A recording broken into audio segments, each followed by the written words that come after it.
Okay, I have never played Tunic before. I don't know very much about it, but I can't say I don't know anything about it. Through cultural osmosis, I've heard that it's very good, and it looks like from the box art that it's like Zelda. So I like all of those words. I'm excited to check it out. I haven't booted it before, so I don't know if the audio balance is right. If it's too loud or quiet, please let me know. I did just recover from lightning storm disruption, so hopefully that leaves me alone going forward here. Fan of good things, actually. This all looks fine.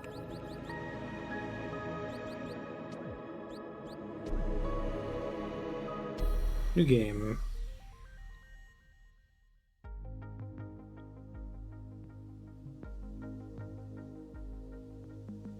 That's pretty. Looks like the opening of Link's Awakening. Cute. Oh, I like the trees moving around like that. And there's a stamina system. I love it. Love stamina. Play deliberately, is that what they're telling me? So far, this feels a lot like Death's Door, which is also kind of a Zelda Souls-like. Also isometric. Oh, interesting. I need to get the book.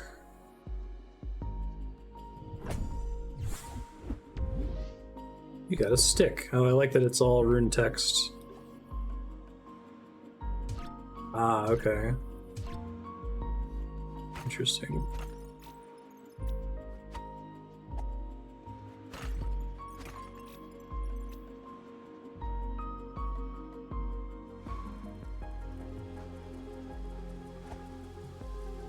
It's got a lot of votes very quickly. It's not the quickest a game has won the vote, but it feels like one of the quickest that people have coordinated to vote for a game after it got added.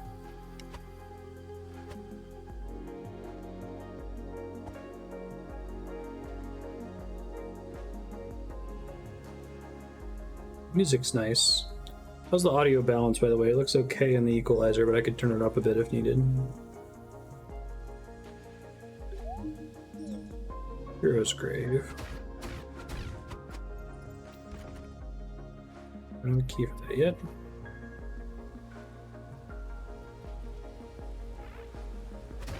You got a lock on, that's nice.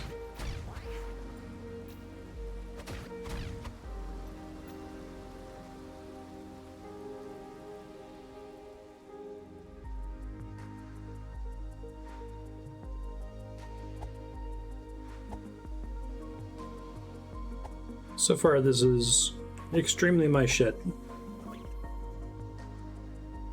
Oh, I like the little weak you're out of stamina dodge. That's cool.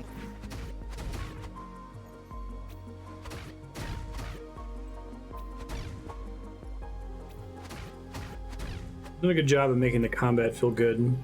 So lots of really subtle things you want to do, like have a little bit of intentional slowdown every time one of your strikes connects.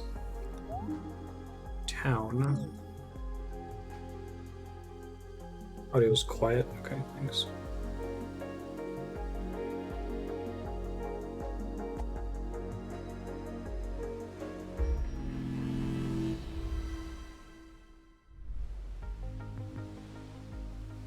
Interesting.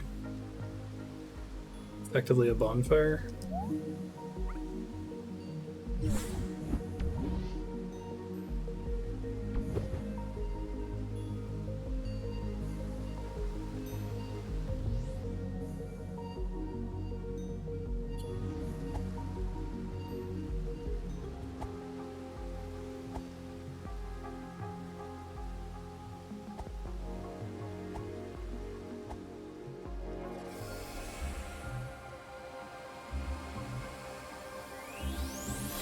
Okay, 3 magical hexagons. Got it. Collect the jewels.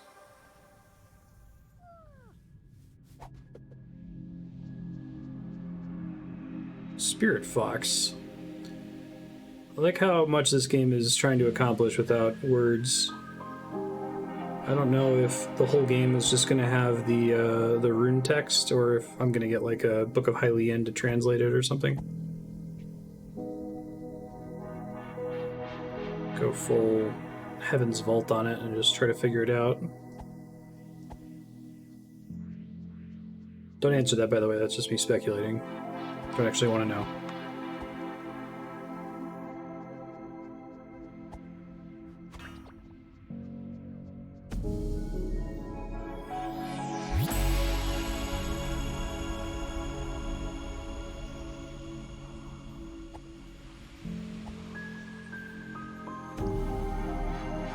Tuning forks.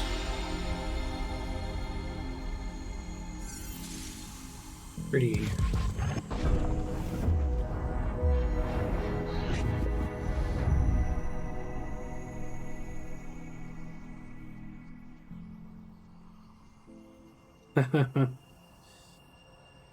Nice. This is pretty good to have something like this right at the beginning. I don't know if the rest of the game is going to have puzzles or level design like that, but they put you in a situation where you're kind of forced that, yeah, we're going to have you walk outside the map. Expect that that might be the case going forward, right? Talk about that puzzle complexity problem in games where you kind of have to you have to smoothly increase the complexity of the puzzles, or you have to establish really early on how complicated they can get. Alright, so Fox Zelda is in some kind of crystal, like Link to the Past.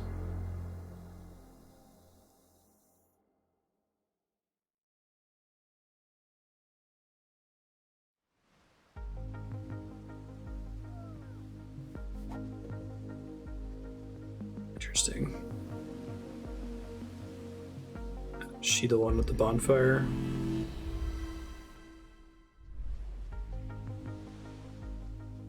You have that key now.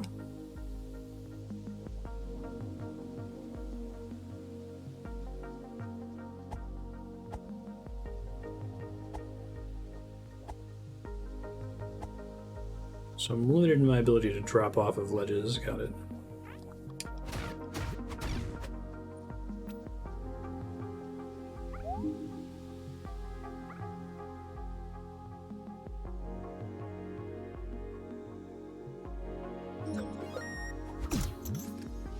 Trying to figure out if the runes are characters like in Heaven's Vault, or if they're cipher for English characters.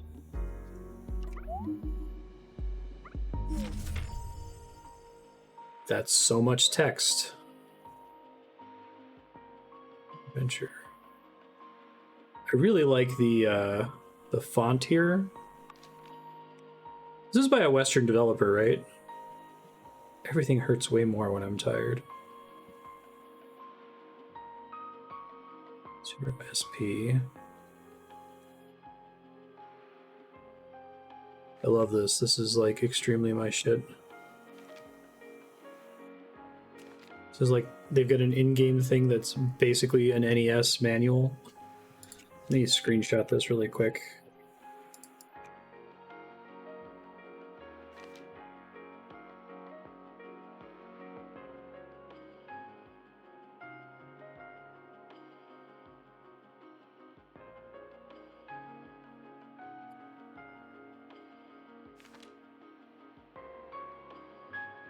It's giving me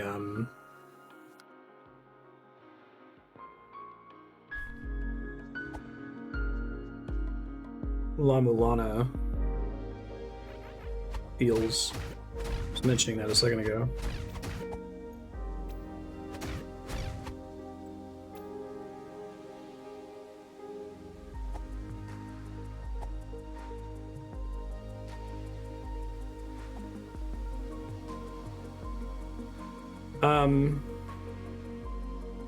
I have a question that I kind of want an answer to, but let me think about whether I want to ask it or not.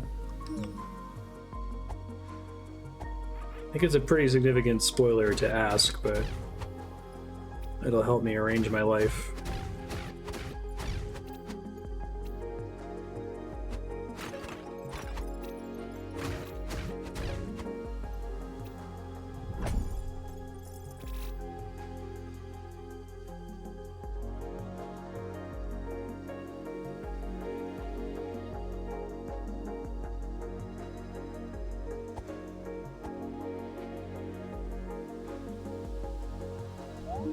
East Forest.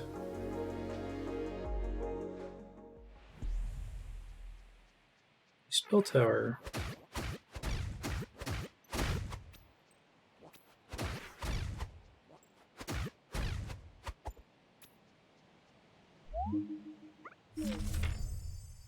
Cool.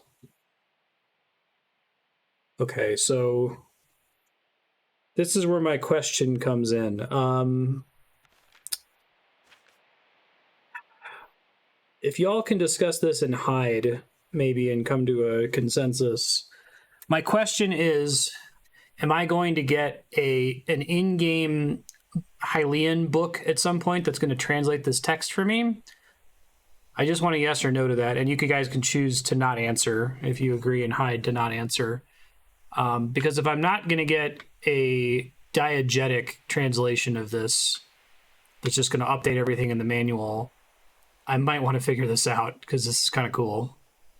And like the Gostak is another game that's kind of similar to this, where you kind of have to work out a cipher. In that case, words are the cipher instead of letters. But the first place you can start translating is the options area. There's a bunch of common words in the options area, like, help, that you see in all kinds of tutorials everywhere. So this would be a really great place to start, whereas I know that word in the top right means shield, right? So anyway, feel free to discuss that and come back to me. Can I bring this up at will? Oh, I can zoom in on it too. Oh yeah, I just pressed the back button. Okay, I don't need to keep taking screenshots then. Oh, there's a back page.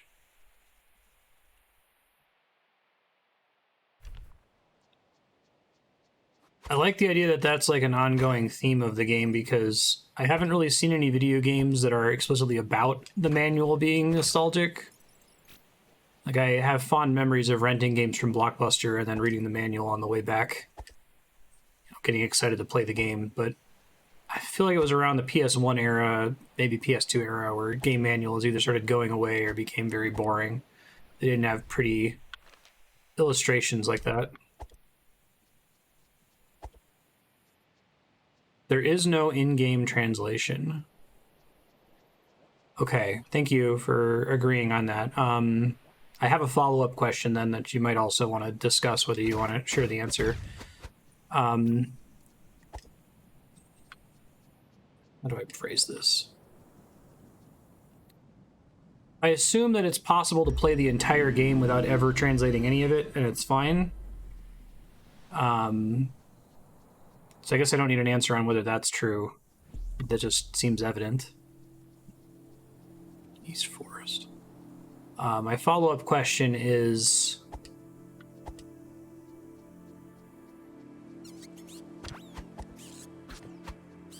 if Blockbuster had like a set of all the manuals from all the games they had in stock, and they would like grab it from the list and assign it to your game. So if you like got the last one and they didn't have enough manuals because somebody lost it, then you wouldn't get it. But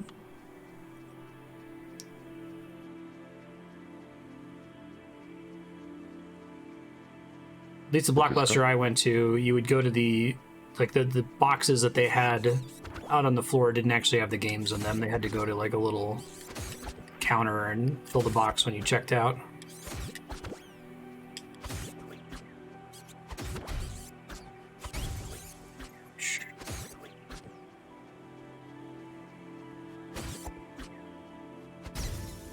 Sorry, I'm still trying to think how to ask my follow-up question. So there's not... I'm never going to get a thing that once I unlock it, that this text is going to be just translated into English, right? That was your answer. However, am I going to get things that are specifically designed to be like translation books? Or is it going to be like the Gostak, where any attempt that I want to make to translate is going to just have to be based on what's in the manual and context clues and stuff? Is it scenario A where there's going to be like official in-game books that I can use, or is it just interface stuff? Scenario B. Or do you decline to answer?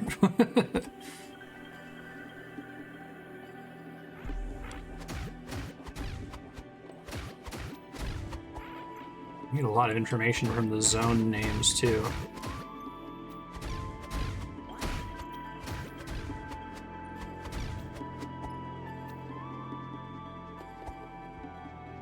linguistics and constructed languages are like extremely my shit. It's one of those things that if I'd been able to afford to go to college, I may have gone for that.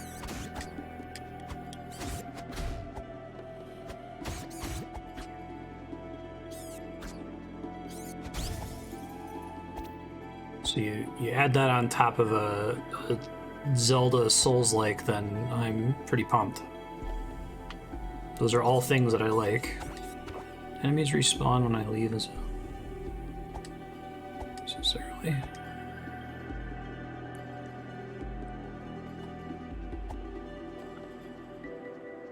Makes sense.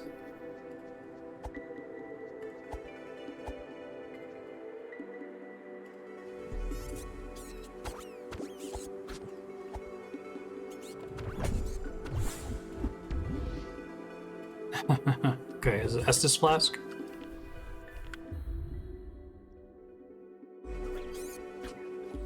Oh, that's not a real pause. Good. I'm happy about that, actually.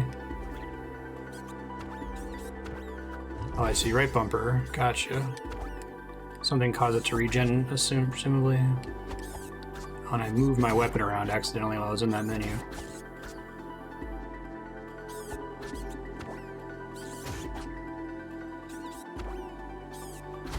Closer to B than A. Okay. The reason I asked that question, thank you for discussing it. I want to know if I can start trying to work on it now, or if there's like an intended way for me to work on it that I haven't unlocked yet. But I can already start using like zone names. Oh, shit. And the text already that's in there. Very cool. These guys are reasonably difficult. Ah, interesting. So I think I'm supposed to die.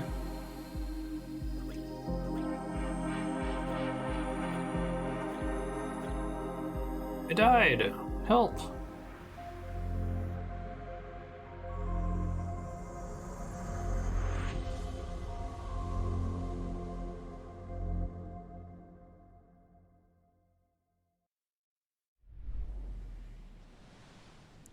What just happened?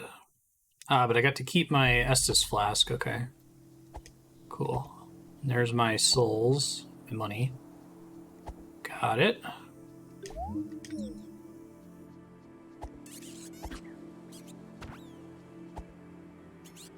So I think this game got added as main plus extras and How Long to Beat, which is not quite 100%ing it right, but getting all of the important collectibles. The equivalent of like all shrines in Breath of the Wild, I assume. I'm guessing if I spend any amount of time on trying to translate things, that's going to greatly balloon how long this ends up taking me. And this is, again, subject to chat discussing it, but I think this game has a lot of submissions on How Long to Beat. I didn't look at them, obviously, because there's usually spoilers in the category descriptions, but could somebody look through Completionist to see if anyone described that they spent time trying to figure out the language? I'd just like to get a scale of the effect to the How Long to Beat if I choose to spend time on this. I'll often play games that I'm super into for longer than they were technically added for. If something's interesting to me, but reading that instruction manual and reading the signs and stuff is extremely interesting to me.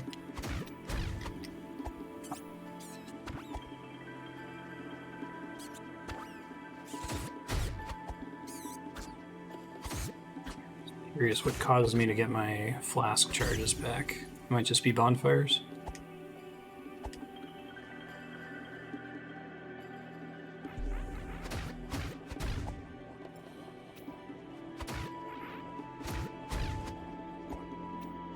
Main plus extra approximates all pages, but has nothing to do with like choosing to translate things, right? I feel like it can't be an uncommon thing to see that and be like, oh, this is one of the things I can do.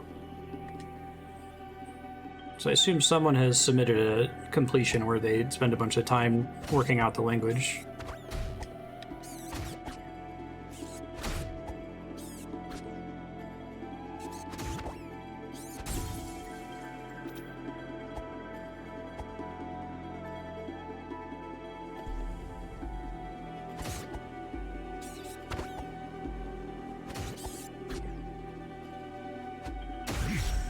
Oh, that's nice. Little damage and knockback that does. It's cute.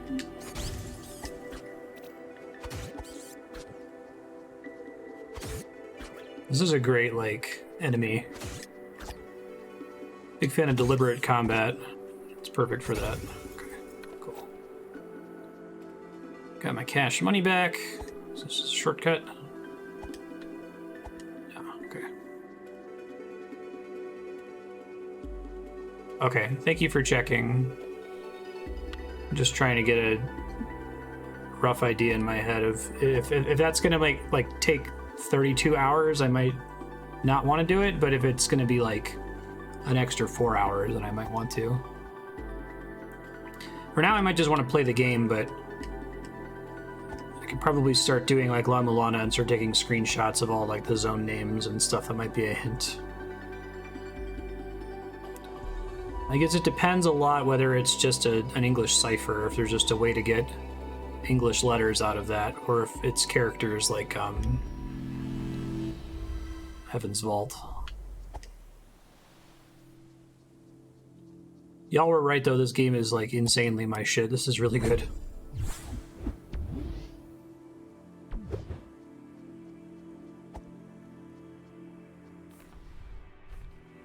What is that?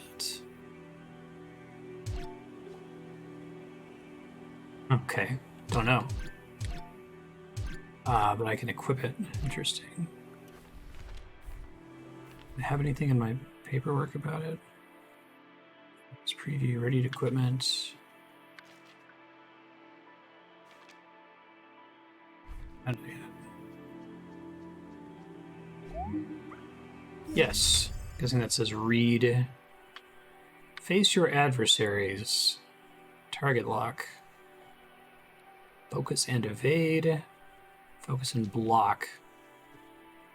Moment of safety. God, I love the font they went with. That's like the kind of standard fixed width font, right? You can always attack even without stamina.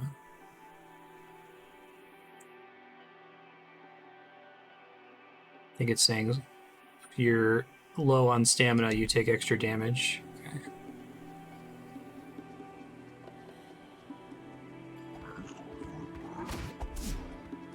Oh, interesting. Cut the grass.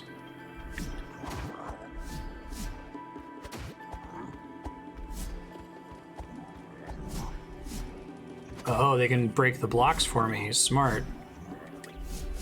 Again, that's a bit of a higher tier of puzzle than you might otherwise expect. Shit.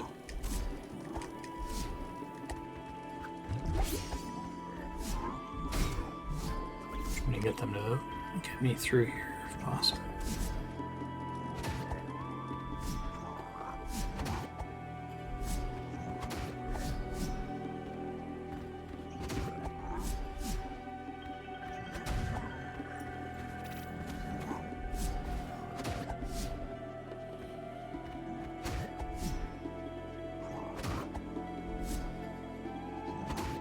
I have a feeling this is like the equivalent of an early Souls enemy that you can technically beat, but you're not really intended to right when you first run into them.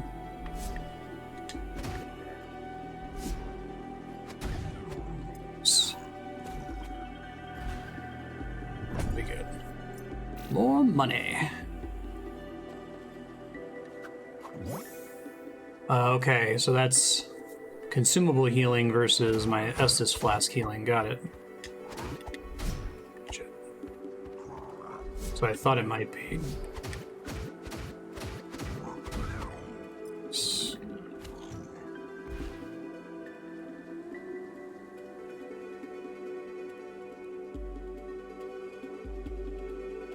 More of these moblin dudes.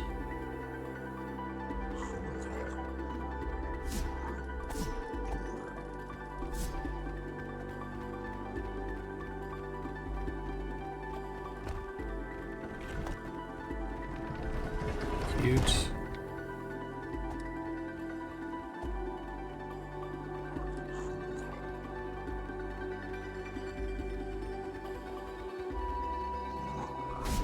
Oof.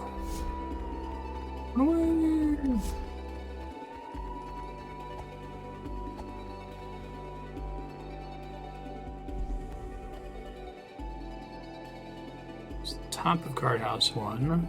There's another chest here. It's a shortcut, effectively.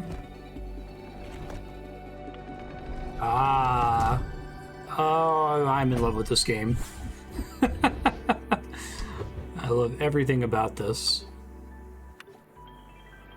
Okay.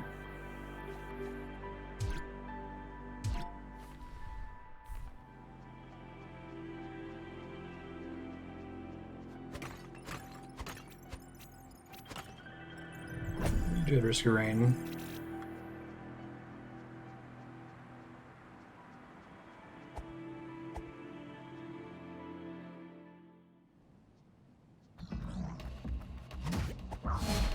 Card Captain, eh?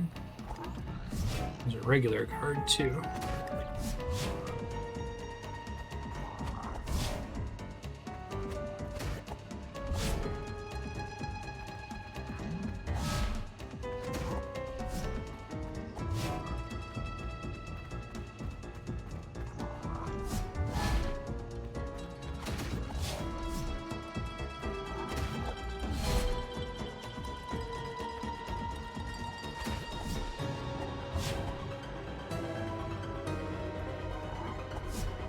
I need the heart rate monitor for this game, jeez.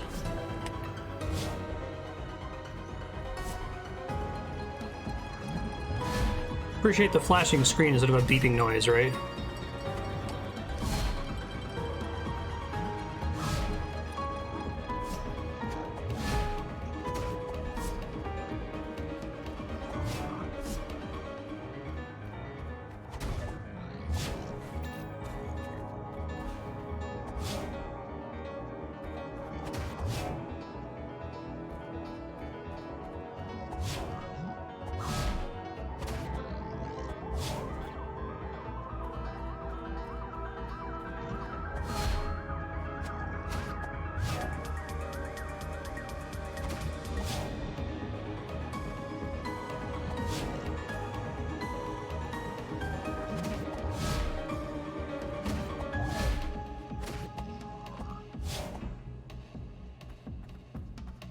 I really like the music in this game.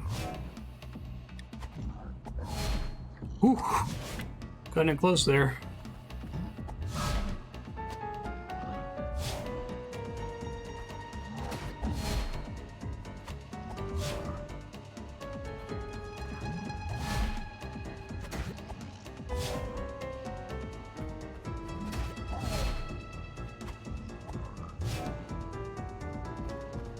Keep expecting that I have more range than I actually have here. I gotta be more careful.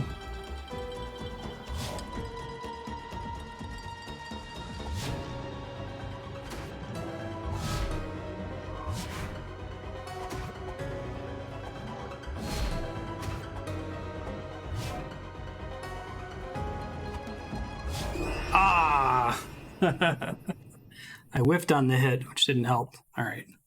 Can do it with a little bit less stress now, I suppose.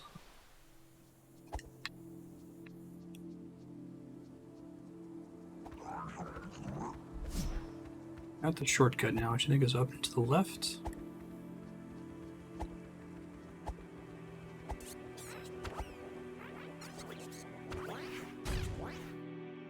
Suddenly very nervous about potentially getting walk-ins that spoil stuff, so if y'all would be so kind as to be ready to clear chat if anything even slightly questionable gets added in there, I'd appreciate it.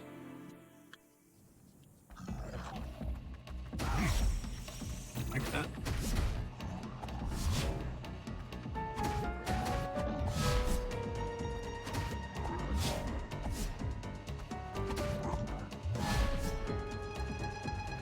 I really like that sweat effect when you deplete your stamina.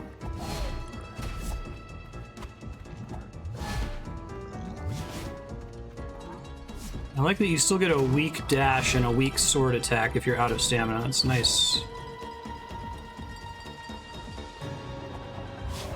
Yeah, I appreciate it. I'll try to come up with names for things.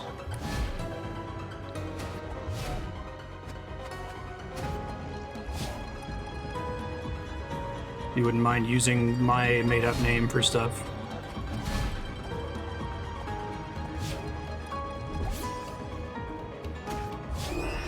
Well, okay. Well, we got to go back to paying attention. Did much better on my first attempt when I had no health. I'll get it.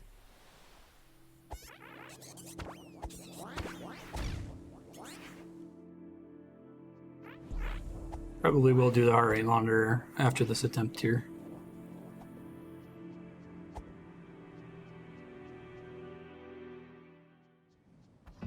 We'll speed him on the first try, but I got clipped a little bit.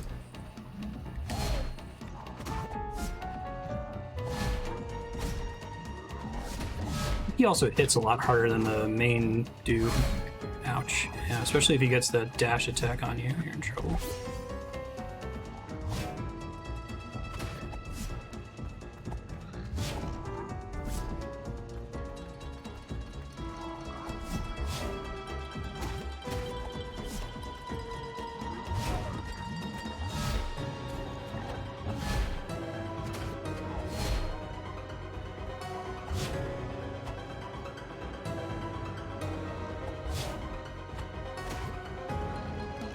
Really need to learn my range and my melee attack better. I have a really bad sense of it right now.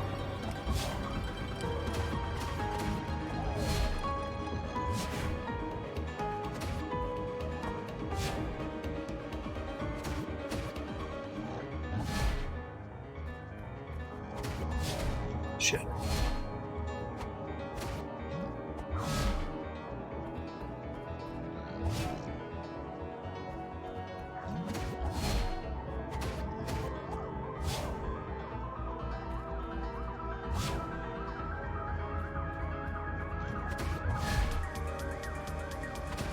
I think attacking first rather than rolling first is better, interestingly.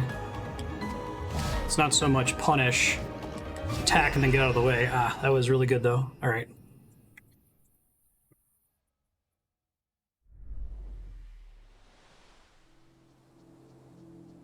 I think I can probably use my little explosion at the beginning more smartly this time, too.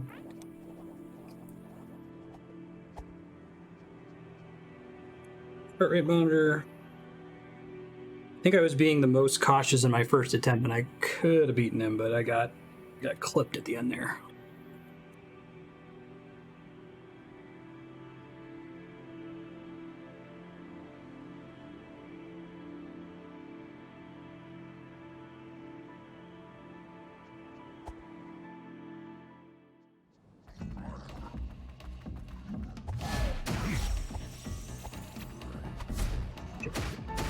Shit. It's not gonna last very long, is it? Nope. I got stuck in that wall. Oof.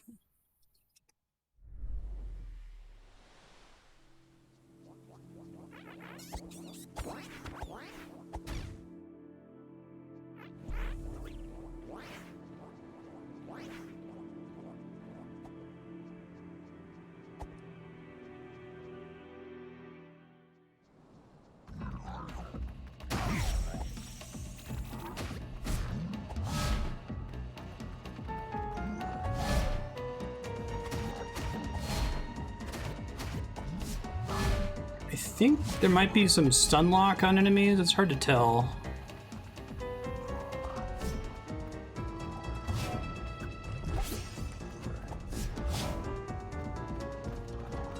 And switch targets with right trigger, or right stick, I mean.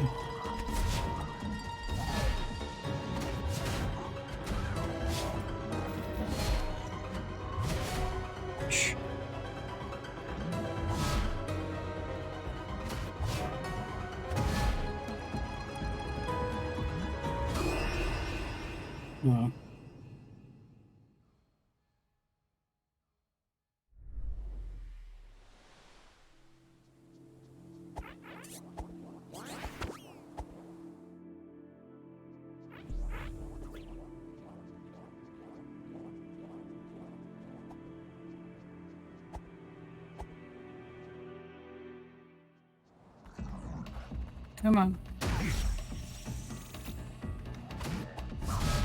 Shh.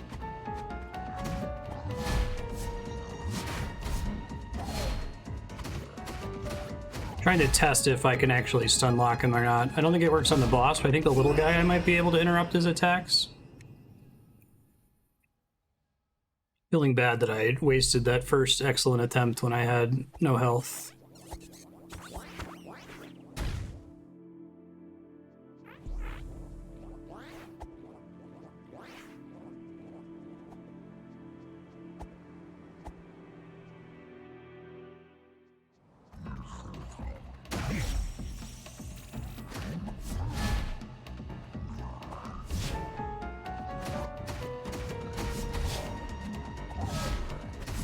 Yeah, I think I can kind of interrupt him, sort of. I'm not clear on it yet, though.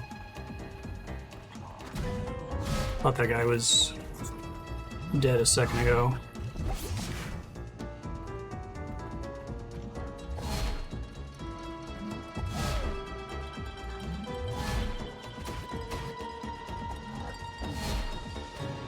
Okay, like Souls, I think I have to be willing to just move behind him to avoid damage instead of always depending on rolling. Oh, that time he kind of Dark Souls 2 targeted me.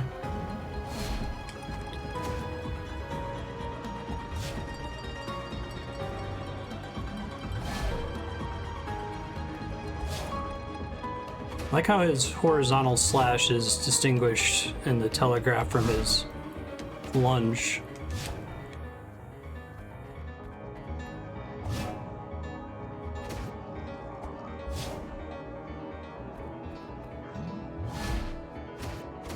That's the more punishable attack.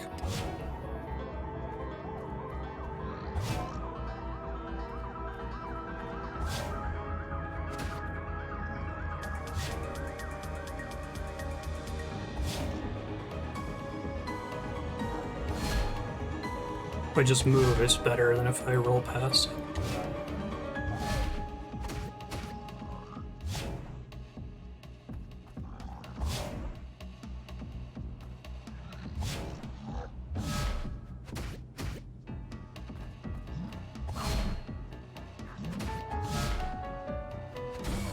Hey, first try. Oof. Yeah, sorry about that. I had a pretty good first attempt, then I was trying to like brute force my way back through it.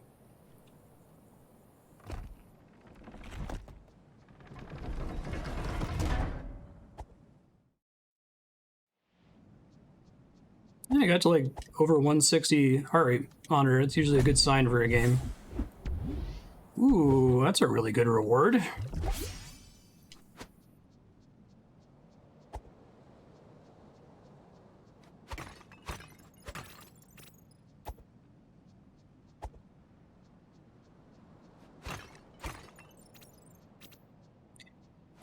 Does all money in the game automatically get sucked into me, or is there like a pickup radius? I can't tell if it's just like a aesthetic thing that sometimes it takes a second.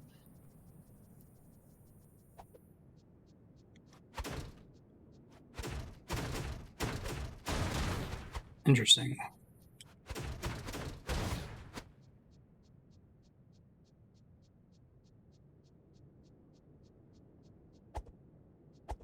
I see 4 secrets here.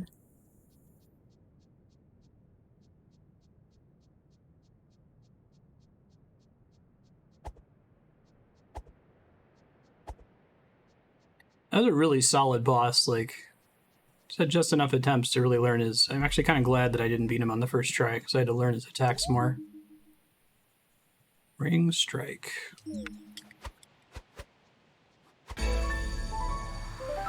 Ding.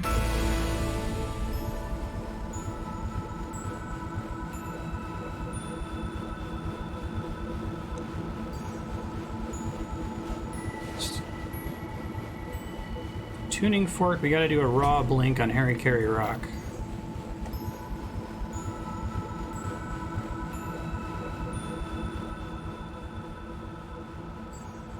Pretty.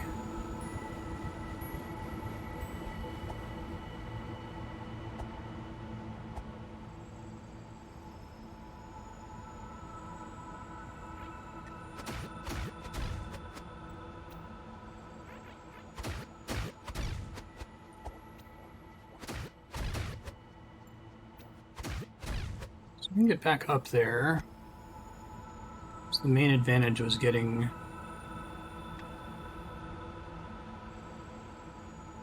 2 Estus flasks.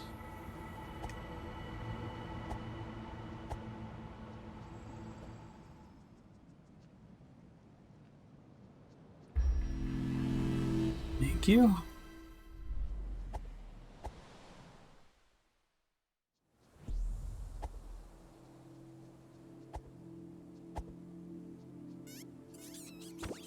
So far, I like this game quite a bit more than Death's Door. I like Death's Door a lot. Very similar in a lot of ways. Oh, shit. I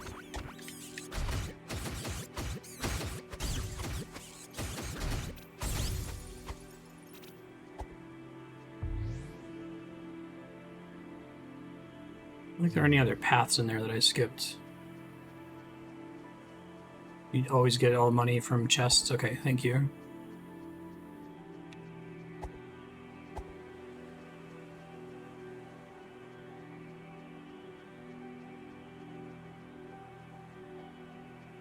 Nice.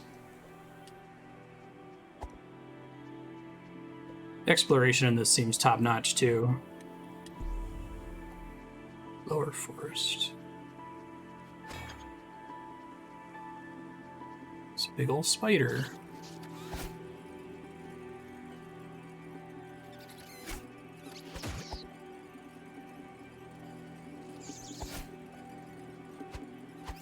It's a lot of big old spiders. Ouch.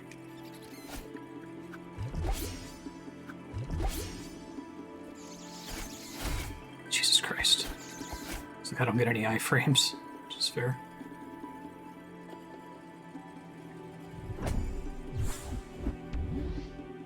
Okay. We don't have bombs. We have candy stripe dynamite. Assuming that's what that is. Oh.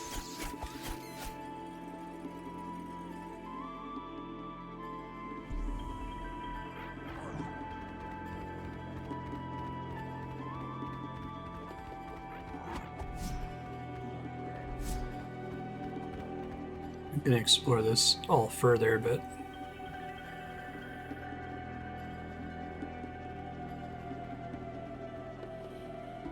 really like the soundtrack. This song is very familiar sounding.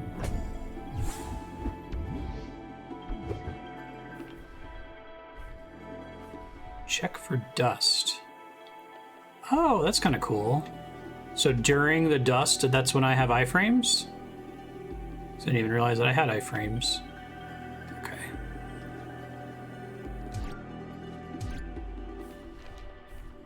Let's try this out. Okay.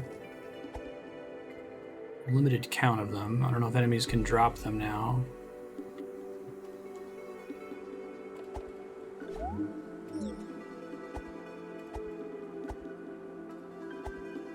Just again, I assume that's going to respawn all the plants and stuff in there.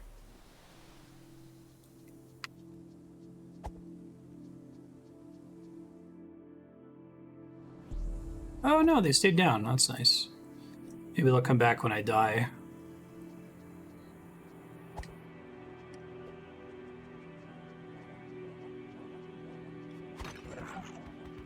Interesting. So they hear that, I guess?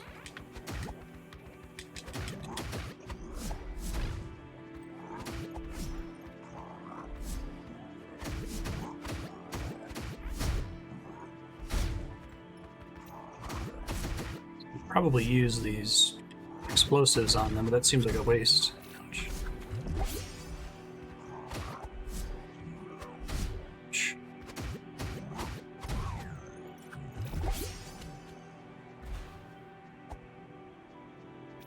I suspect something behind the wall down there.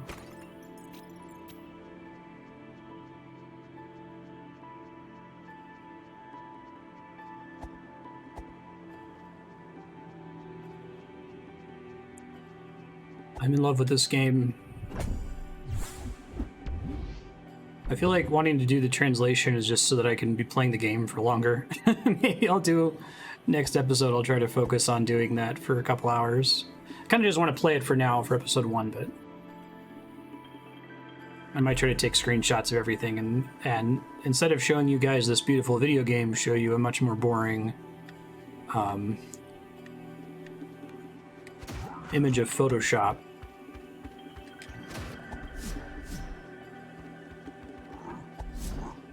I really got to find out if it's a cipher, though. Change things.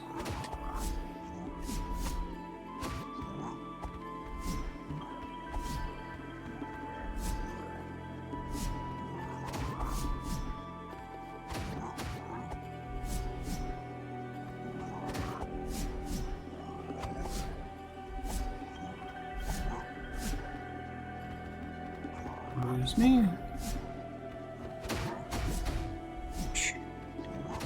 Too greedy.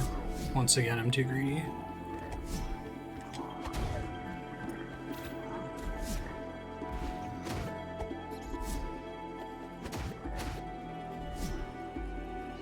Spider!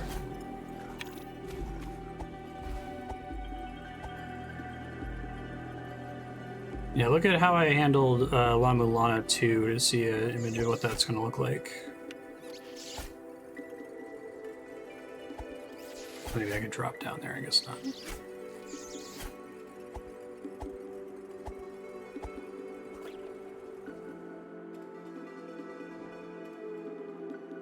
Yeah, that's my shit.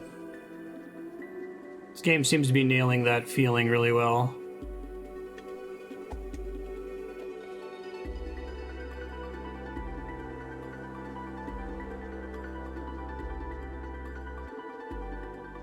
I have a hook shot.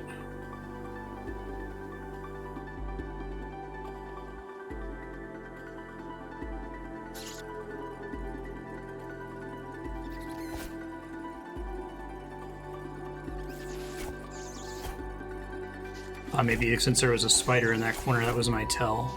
It's not.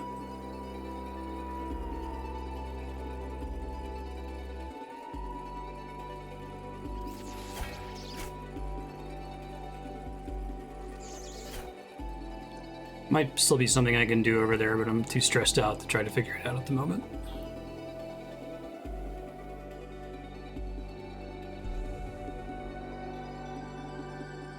Forest. I like that there's a lot of like knowledge shortcuts in this too.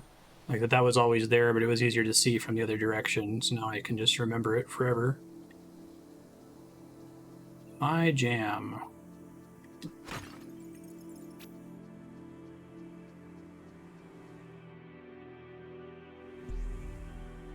Path to the hero's grave.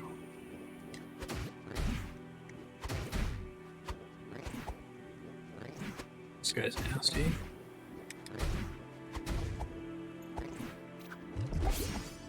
You come back and fight that guy less stupidly.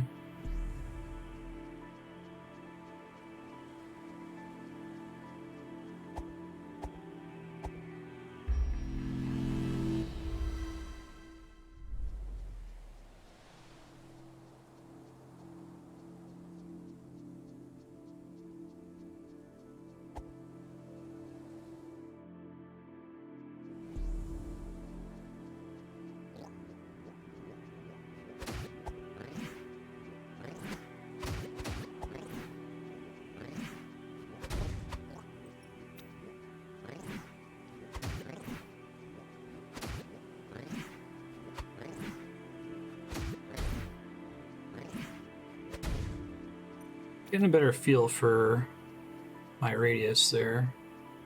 I can bomb my way through that. I don't know if I want to just yet, in case I can get there for free.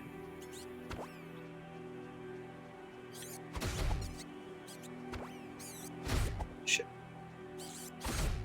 Fighting these in exactly the wrong way at the moment.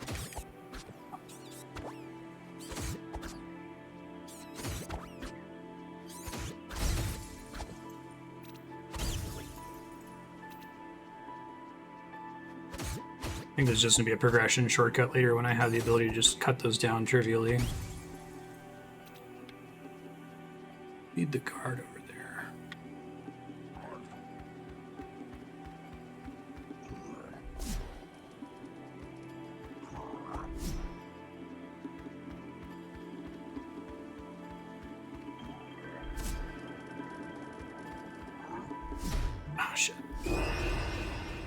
Womp womp. I think he just barely swung his sword over it there.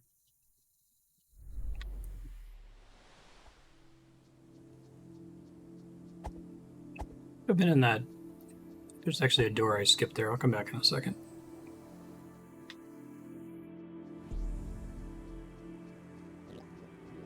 Excuse me, all. Okay, so some things stay chopped down forever. Even if you die. I thought maybe if I died it would go away. It's interesting. Oh, I think that picking up my death also cuts trees. It's interesting. Picking up my little ghost.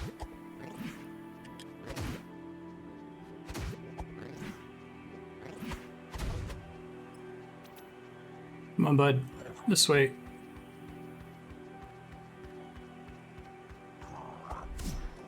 Thank you. Get back here more easily.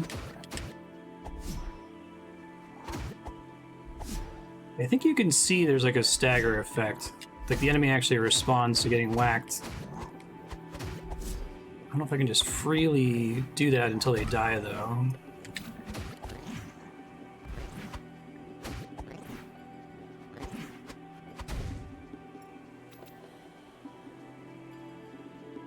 It might even be like Souls-like stagger.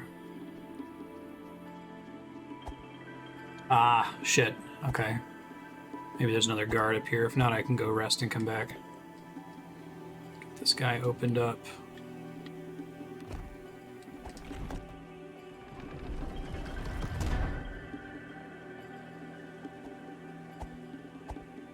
I'll pop forward a little bit just in case there's a bonfire like right ahead of me or something.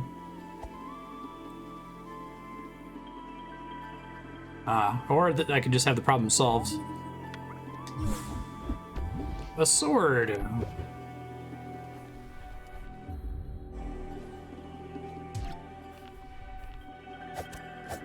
Hooray! Here lies the hero.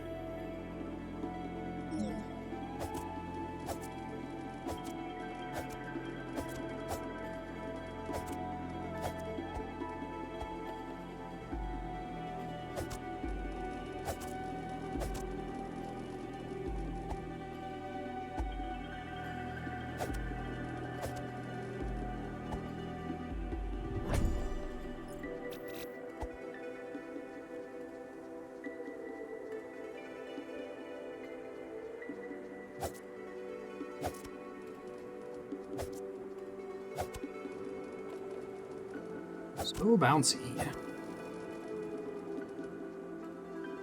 See how much better this guy is on some of the enemies that are giving me trouble so far. Kitties have zoomies?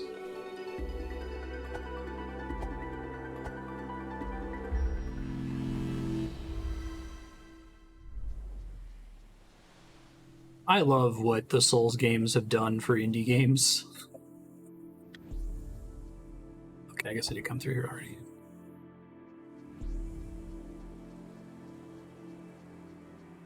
Actually, I'm curious if anything I can do in there now with this sword. 1 second.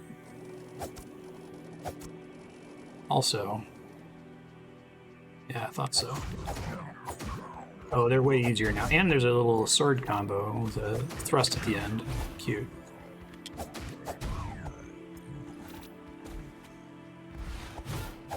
It's like a little rat. Ow. Use his stamina. I love the look of the achievements. They got some really pretty sprite art, it looks like. Maybe it's in the style of Link to the Past. Oh shit, I didn't realize I was stuck against a thing there. Bummer.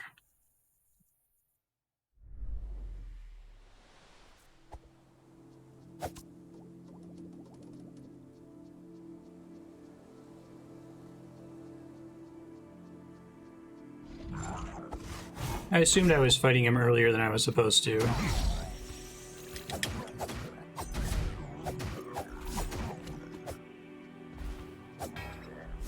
thought it was going to be a shield I was going to get, though, not a sword upgrade.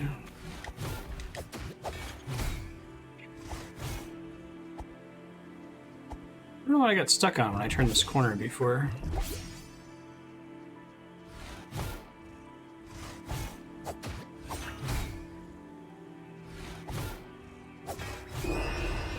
This dude's tough. Alright, I gotta learn how to punish him.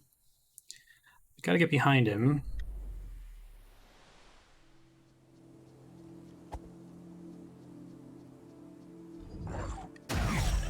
I really like that picking up your souls does a little AoE knockback attack. That's very cute.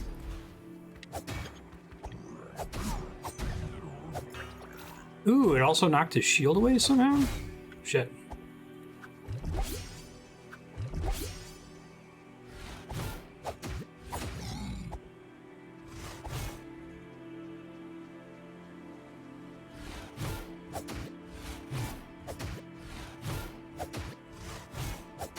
Yeah, okay. I had to learn this during the guard captain. This is true also of a lot of Souls bosses.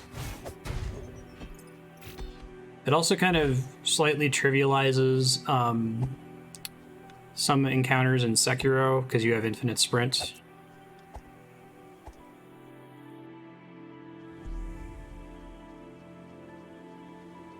Oh, I like that. Little chest down there. Some of my favorite secrets are hidden like that, where it's like a different perspective lets you see that it's there so that you can come back later to look for it specifically, you know? But it's between those two trees. Very cool.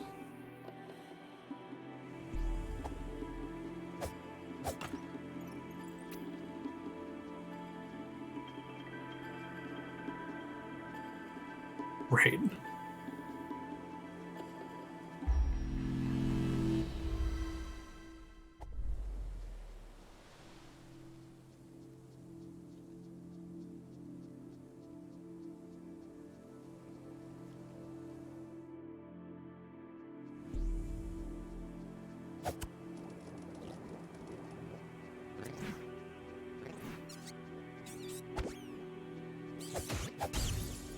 Might have more stagger on this thing too. Guess I could have technically seen it before.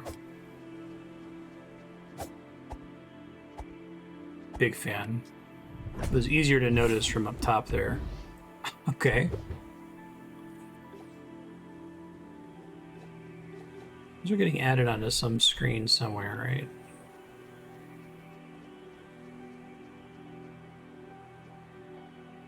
Oh, pressing in the right stick is also lock on. That's nice.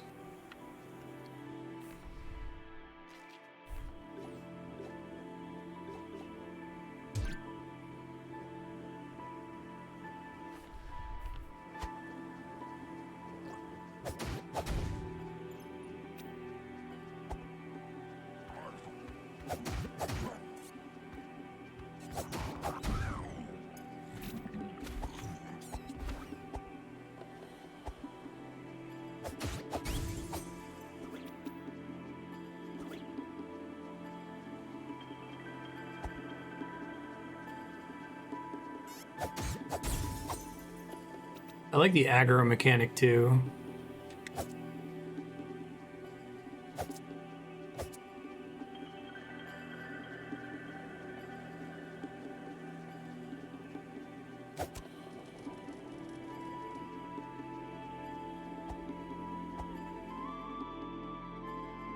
We can try the spiders, I guess. Because why not? I don't know what the deal is with these things.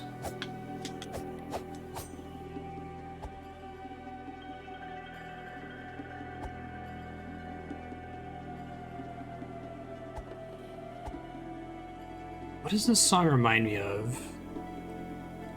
I'll say it's like a Chrono Trigger song. It's really good.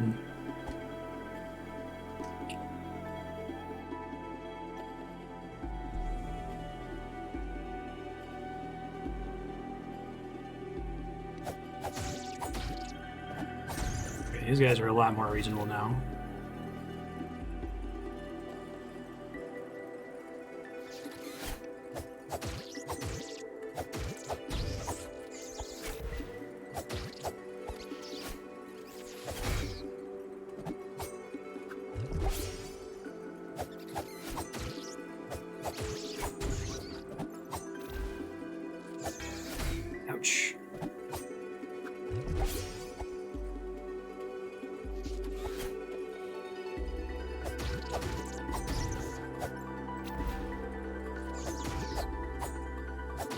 Alright, I think I can understand stagger a little bit better. I'm curious if there are actual different stagger values for my stick versus my sword. Do that later. Still suspect shenanigans over here.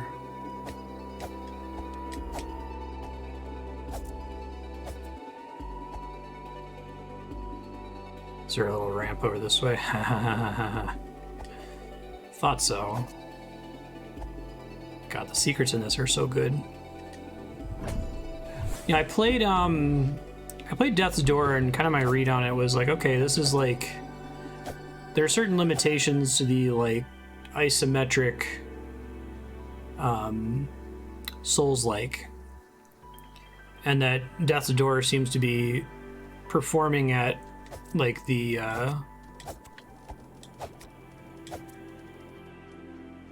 at the peak of what's possible in this perspective, but this game is suggesting that might not be the case. I still really like Death's Door a lot. I think it's really solid, but I think this one's doing something special.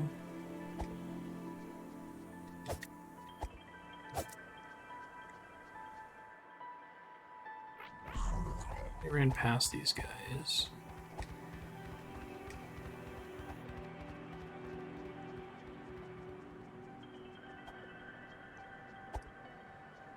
All right, I think I've got everything I can do off in that direction for now, until I get the hook shot. Let's see what else we can find.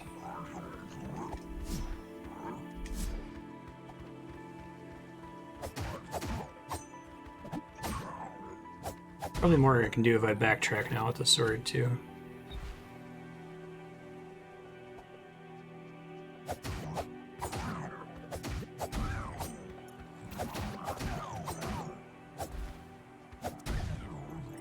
I'm glad I was playing with the stick for so long, because it was kind of forcing me to play much more carefully than I am right now.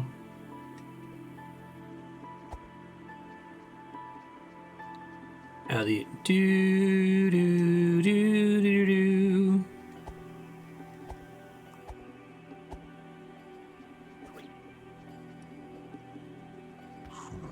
Your midst of the lick, right?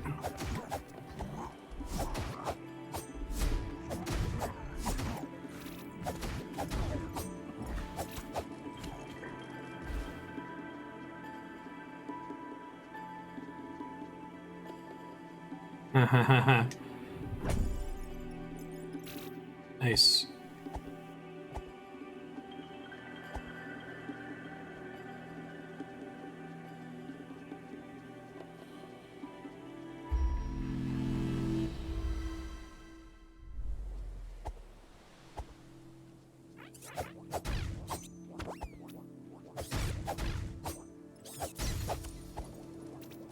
That's my shit.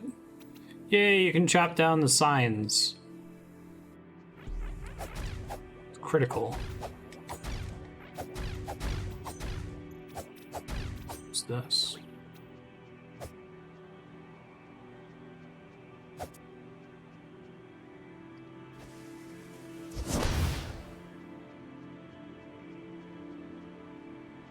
It's not all shiny. I don't think that's a glitch.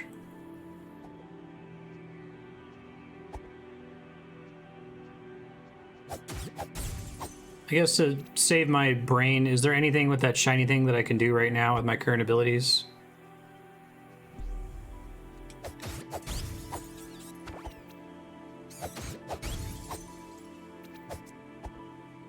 Should be a bunch of new stuff I can do. Thank you.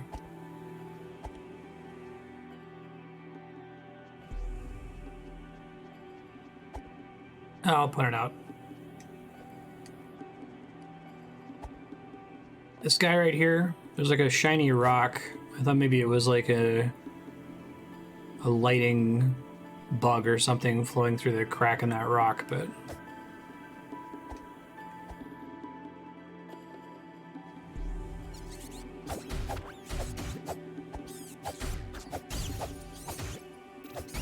I might actually end up using the shield in this game.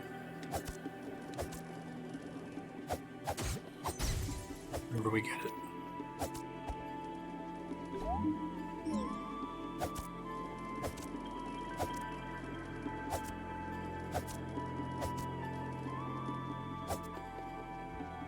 Oh, wow. Okay, yeah, I guess I've been down there.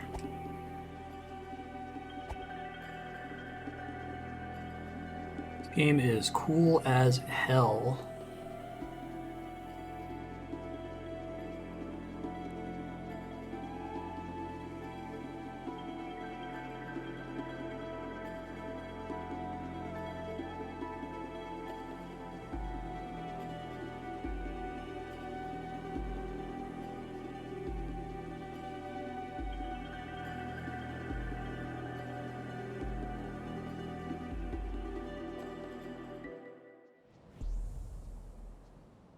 Oh, right. I remember the ladder drops out, so you have to like go, you have to be able to make your way around. Okay. I didn't appreciate the significance of that earlier.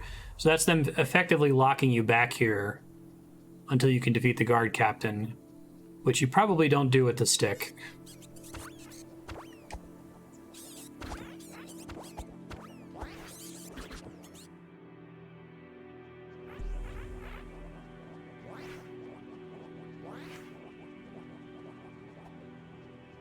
Nothing I can do with the shiny thing. Oh, he's still here without his dad. Yeah, this game is like absolutely insanely my shit in every possible way. Like, it might be one of those it would have been enough prayer games like Crosscode, right? Where if it was just, you know, if it was just Death's Door but with a cute fox, it would have been enough. If it was Death's Door with a cute fox and it had cool secrets, it would have been enough. If it was that, but it didn't have the like translation aspect, it would have been enough. I guess y'all just gave me a yes or no answer. I should ask another question before I make a fool of myself. This is translatable, right? This isn't just gobbledygook. There's some logic to it that like a person just playing the game could figure out conceivably. Okay, thank you. I realized I didn't. I just assumed that was true. And I'm like, okay, you guys could have answered me truthfully earlier. Like, no, there's not a thing to diegetically do it.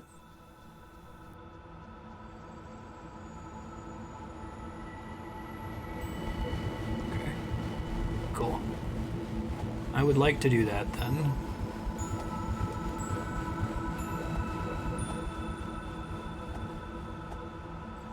This game is extremely smart. Who made this? Have they done anything else?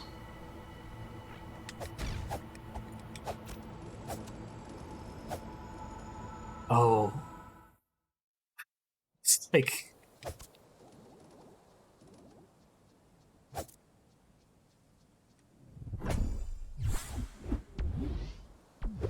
Some of the secrets in this just, they feel really good.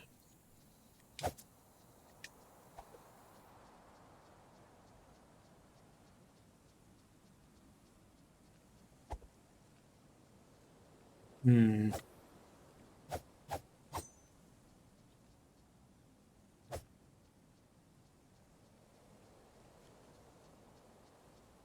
It's the 3 jewels from Ocarina of Time. Seen that elsewhere.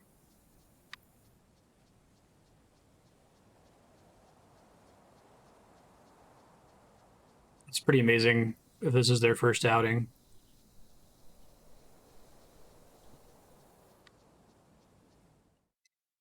There's a lot of lessons you can learn from playing and observing other games, but...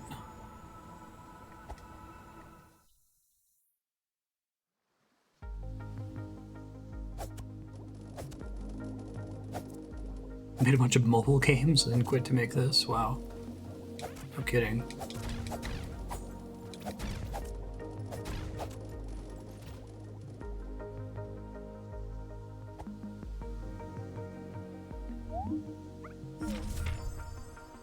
Ringing the West Bell. Oh my god. Amazing. I like that they've kind of done this thing where it's like, it's not just fascination with manuals, but it's fascination with like, I feel like I've gotten manuals before that definitely you can feel the fact that they were written in Japanese and then clumsily translated into English, but like using that as a core mechanic is such a neat idea. Oh, it looks so good.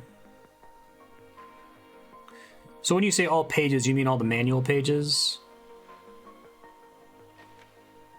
Slorm.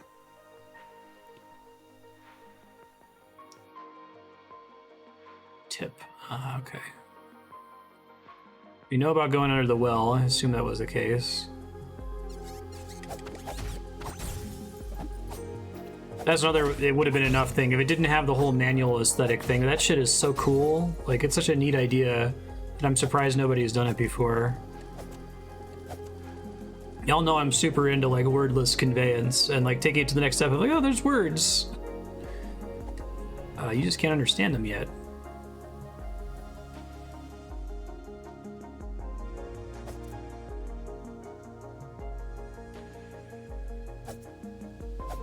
I don't know what got cleared, but I'm trying to be as blind as possible for this game. No one's in trouble or anything. I've asked chat to be like super aggressive with clearing stuff. But if you type !hide before your message, chat can see it and I can't see it. If you're not sure if something's kosher to share, oh god damn it, I need to take that off my bar if I can. I don't know if I can though. Oh, I can do that. Okay, good. You could free to discuss stuff and hide. Yeah, no worries.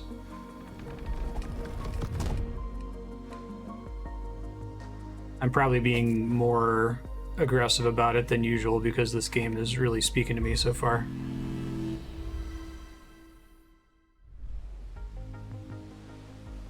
Oh, they landed it.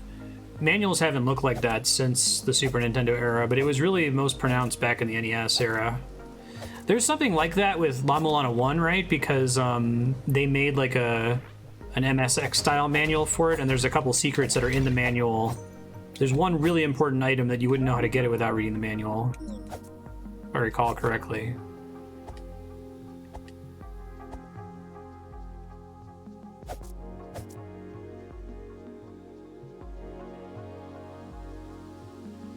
Oh, that's amazing.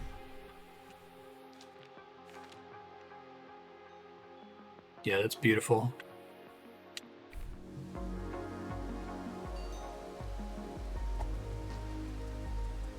Yep, I had that manual.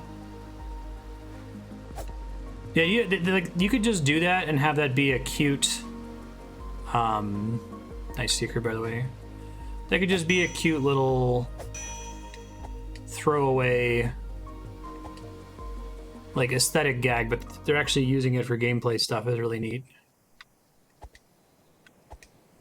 Because there's this kind of argument to be made that, like, the modern era of game design shouldn't require manuals, that manuals are like, you should be able to convey everything through game mechanics. And so part of the reason that developers don't make them anymore is because they're expensive, and why would you spend the money on it? Oh, that's so mean. Okay, there's my shield. I'm trying to figure out how to get to it. But they found a way to have the manual teach you about optional mechanics, like realizing how your iframes work with the dust, and also probably clue you into some secrets if you didn't already suspect that there was a way to climb down the well. Like, you get that page and now you know for sure there's a way to do it. Very, very smart. I guess it might not work in every game. I wish that the La Mulana manual was diegetic, that you found it in universe. It's kind of a bummer that you have to read this like external PDF to be able to play the game, but... Keys. Just any keys, okay. Yeah, my main exposure to manuals was renting at Blockbuster. It was always the thing to do in the car on the ride home, and I couldn't always quite read the manual because it was dark. So I'd have to wait for like a street light to pass overhead, and then I could read like a couple sentences. Interesting.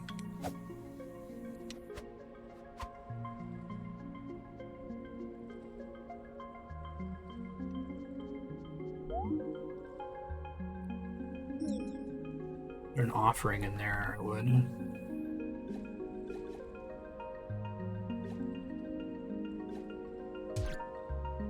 Assume that's a consumable soul. I don't know what this is.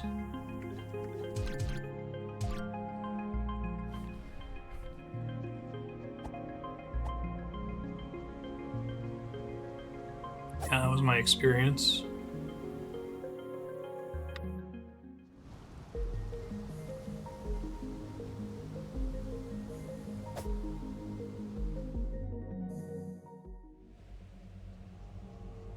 You get a candle later.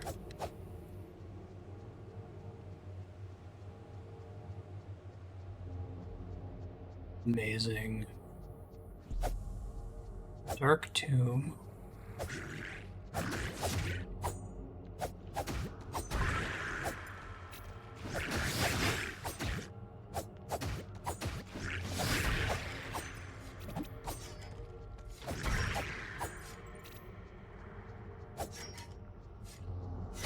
Oh shit, you got a trap there.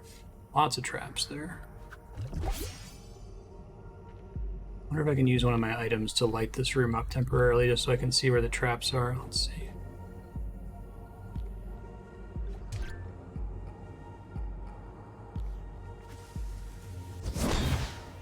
No, it didn't help.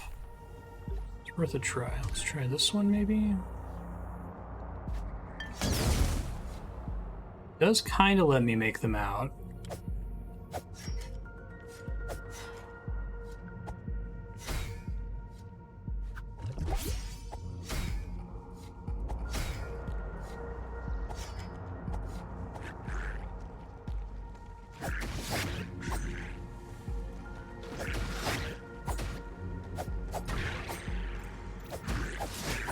Ah, well, I'm not getting those back. I guess I could try. Oof. Thought I had the guy stun locked there.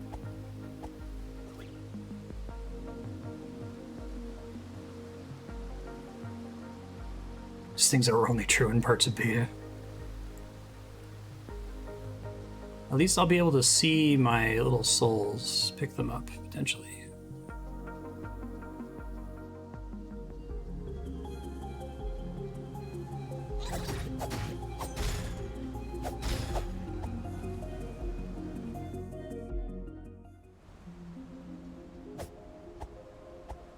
Rewarded for looking behind the waterfall.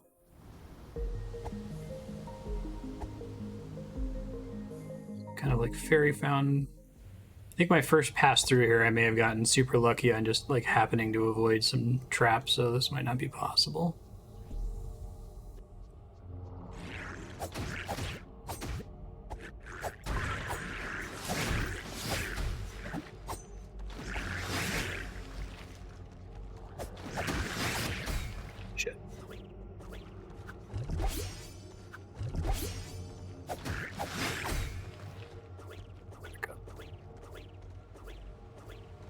Little poor little guy.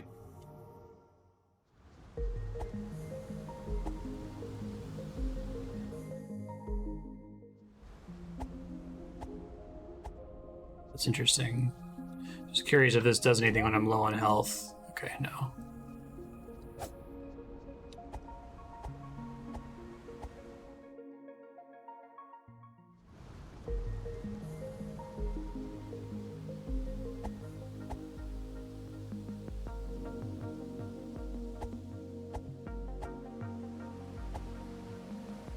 First time fighting those guys blind, they did a much better job. I think you can see enough of them to be able to make out their attacks to respond to them at least.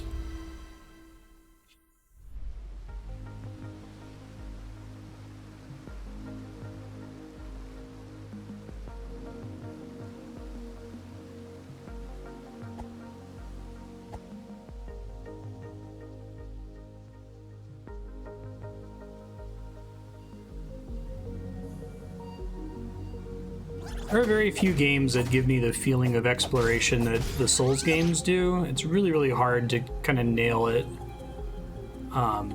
This game is definitely accomplishing that so far. what's up with this cool dark cave? Like, I should probably come back here later, but I can kind of do it now-ish. Feels really good.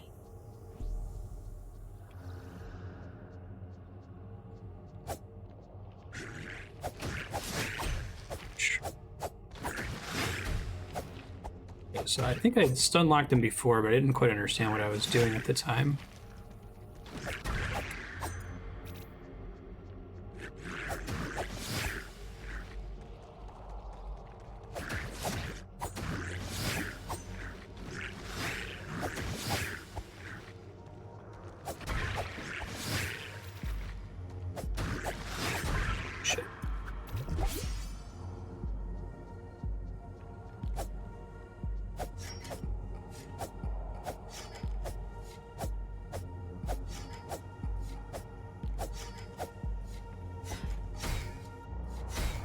No!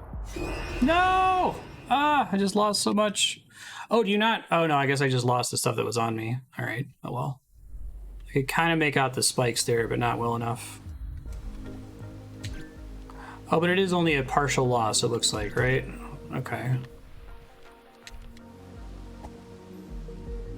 Well, that's good to know.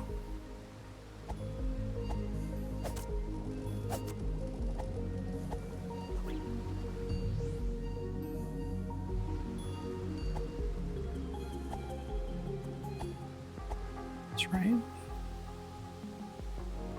Oh, right, okay. Exploring over around there. If I hadn't have screwed up the second enemy, my first pass through there, I may have been able to make it a little bit further, or at least open that chest. So it seems like you lose a fixed amount of coins or whatever when you die, instead of it being your entire bank.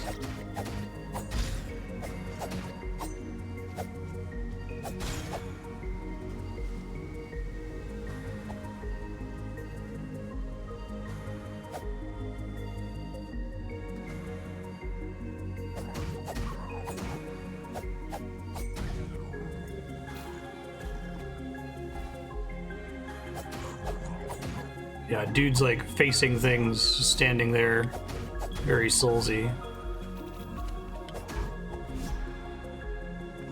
Have we gotten a AAA game that's kind of understood Souls yet? I feel like not.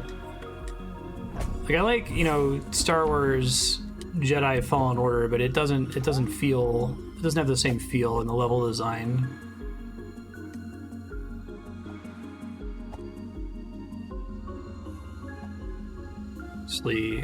Hollow Knight is super indie. Flowers.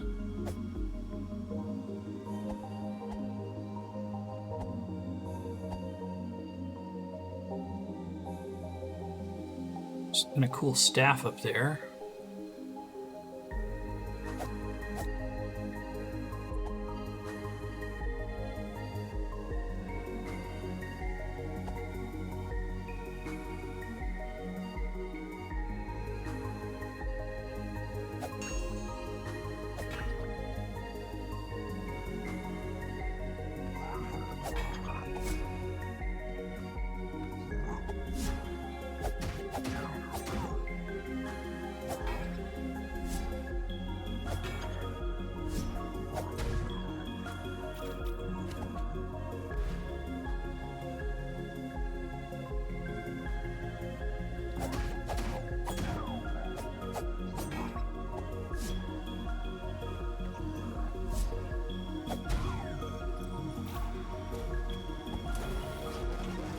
Oh yeah, the turrets, you mentioned those.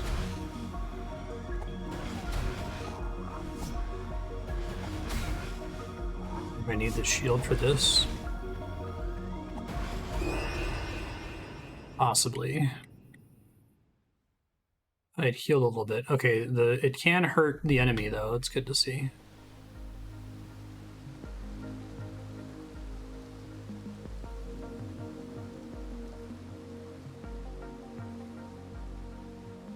I wonder if I can avoid more of it with iframes. They definitely are putting me out of that like road where presumably I need the shield to take 0 damage. But I can mitigate it with iframes a bit, it feels like.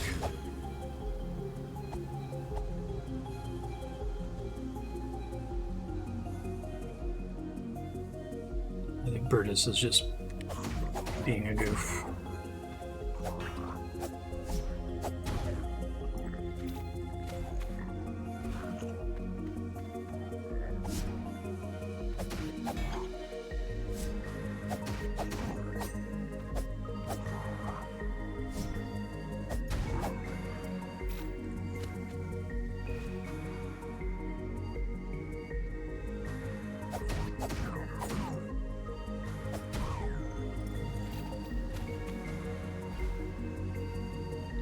Go quick here.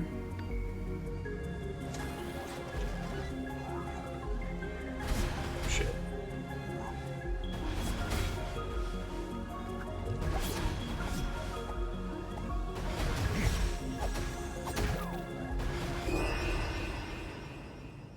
Make it easier for me to get to the thing. It's nice that it can hurt him.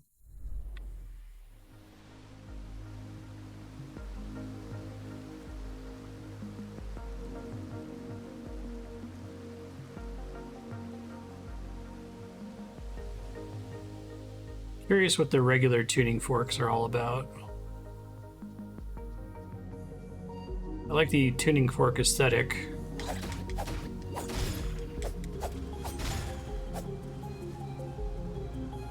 So I had some kind of ranged attack.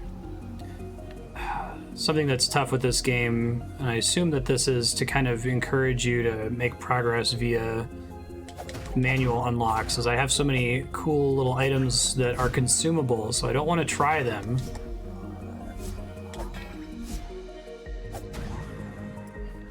I imagine that I'm going to find manual unlocks that explain what they do.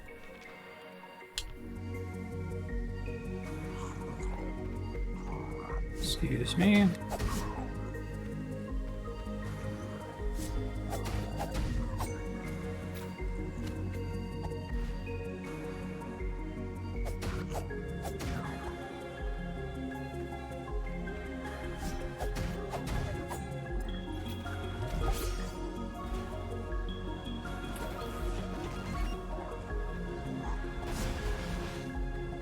Oh, amazing. Not completely amazing, but quite amazing. That's fucking funny. Shit, it's not perfect though.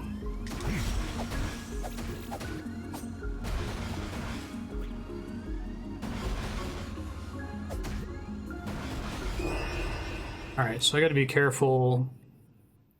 I get a window to swing at it if I'm behind it, because it does keep chasing me. It's much worse than a Beamos. Fortunately, my corpse isn't in quite a convenient spot that time.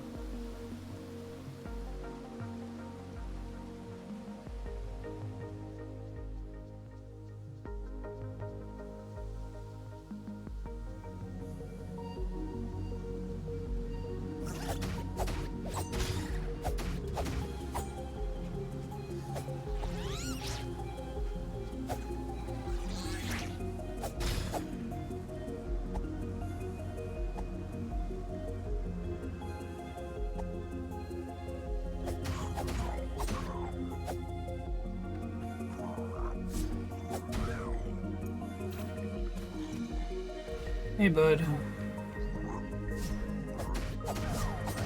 Hey, thanks for redeeming the welcome package. My voting system is more than a little complicated. If you have any questions about how it works, I'm sure Chat can help you out. Yeah. This one, at least so far, doesn't seem like it's doing your traditional Souls, like, decaying world stuff, but I don't know that it needs to, you know?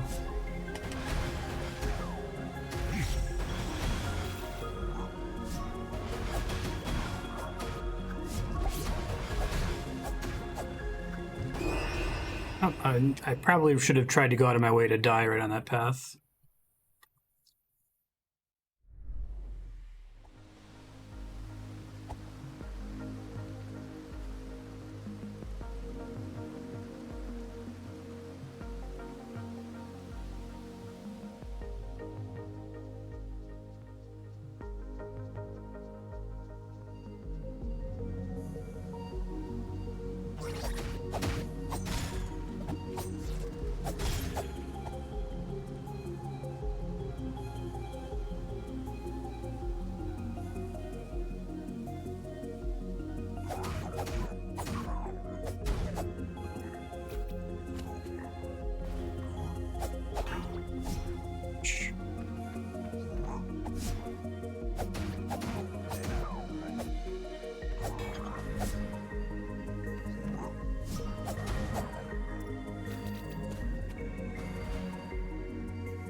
gonna blow up. Yep, sure was. Okay. Oh, and there's a tuning fork underneath it. Interesting. This is a complete waste of time, wasn't it? Hey, not a complete waste of time.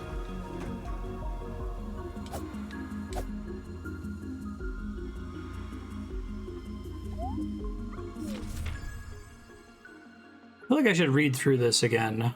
Okay, this is already helpful. This is what I was talking about a second ago. Okay, let's go back to the beginning now that I kind of understand how this game is formatted. Ringing the East Bell, East Forest, Hero's Grave, Guard Captain. Okay. Ringing the West Bell, Old House, Flooded Well, Dark Tomb, West Garden. I see. Showing me... So I probably get the lantern in the Flooded Well, but I gotta go to the Old House first, presumably. Something on page 28.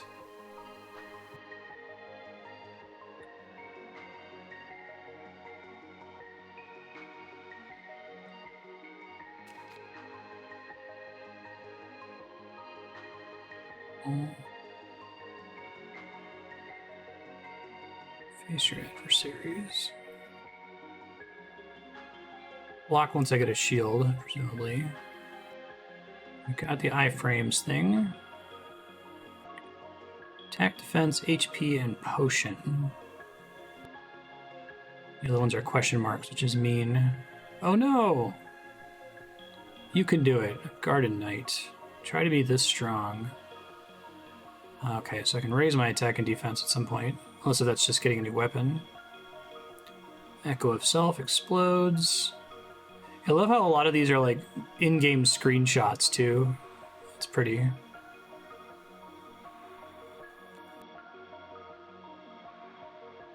Offer. Oh, offer at a bonfire? Interesting. If you seek to increase your power. Okay, I think I understand that now. That's cool. Just they're in the bottom right corner. I understand. Cute. Well, next time I get to a bonfire, I'll try that. That's a pretty good manual to get.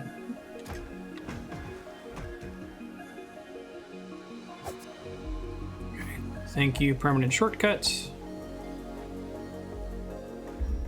How do I offer shit at the bonfire?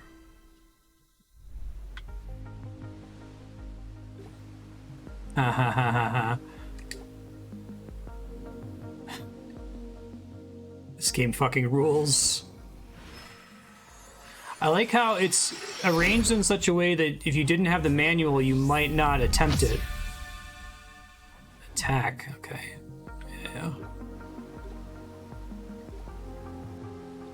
Let me review here. It could be one thing if there was just a new button prompt, but by requiring the manual, that's kind of cool. They can put some kind of obtuse mechanics like that, and you could stumble on them maybe. HP up.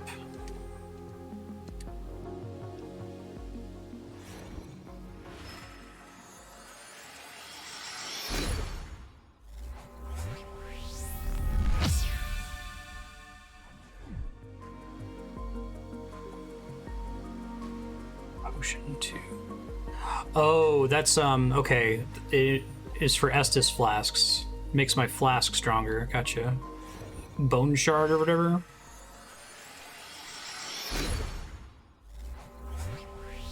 It's fucking great. Big fan. Okay, so I've been getting some of those items and like, what the fuck do these do? Yeah, if there's a lot of cool core ideas in here, but one of them being all the items we're going to give you are consumable, and you could try to experiment with them, but we're also going to give you manuals to see what they do. I think that's fucking genius. I'm the biggest fan of that in the world. Really cool stuff.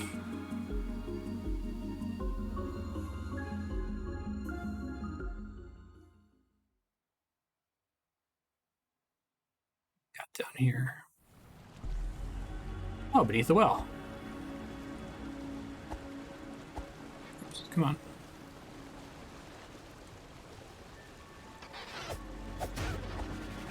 Oh boy, he looks kind of cute.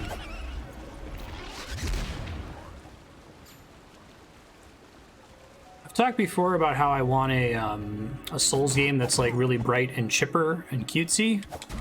like try to drop the like grim tone and like the whole decaying world aspect that FromSoft has always done. I feel like what's the game? Hollow Knight's really good, but it kind of maintains that same atmosphere. So does like Ender Lilies. This might be my cutesy Souls-like that I've always wanted. Hell yeah.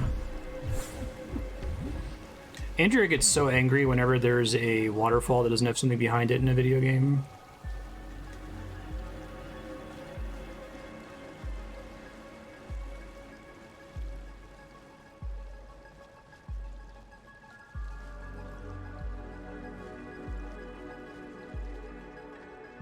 Hello.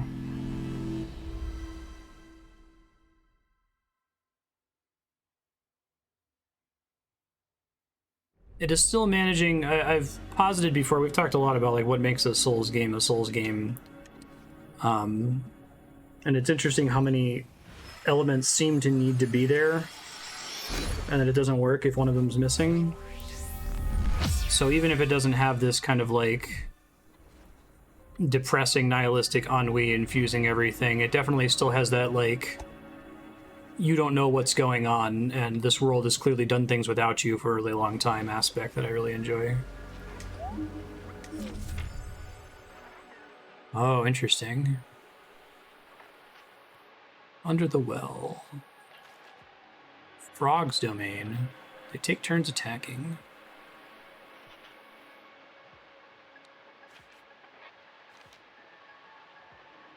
So what is this? 2 overworld.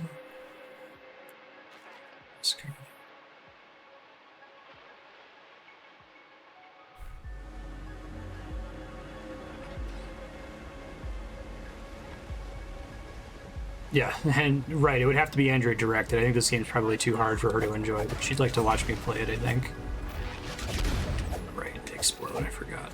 I can use that to kill the dudes. Cool.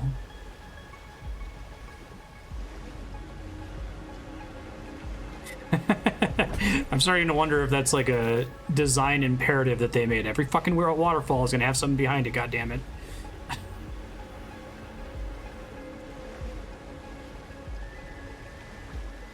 Imagine it on their design whiteboard, like triple underlined and like 96-point font at the top.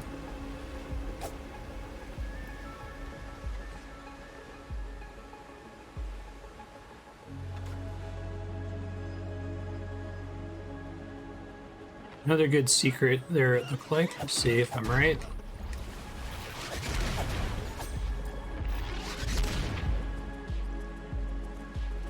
Oh yeah.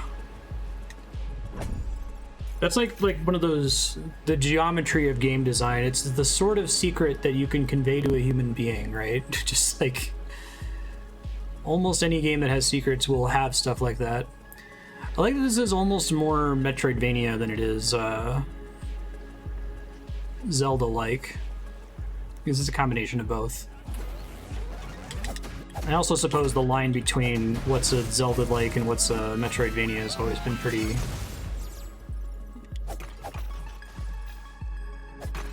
tough to read. God, I love shortcuts that aren't checkpoints.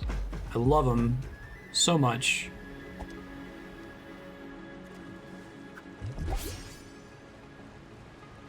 Arguably, no. I mean, could have that fight all day, but I think the tone of most Zeldas is pretty different. Yeah, I think you could put it that way.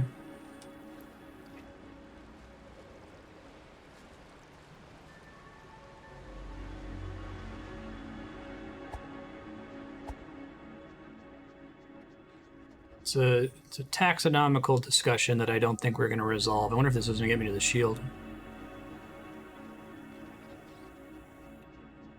This game rules.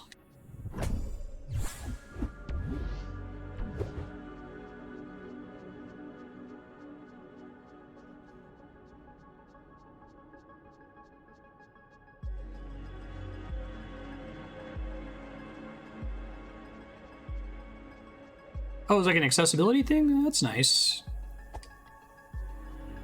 People that just want to enjoy the game but not play it as intended. Yeah, I keep saying I feel like the solution to that accessibility problem existed in the past, and it was cheats. And we just haven't had cheats in games for a long time, so calling it accessibility settings and effectively being cheats I think is great.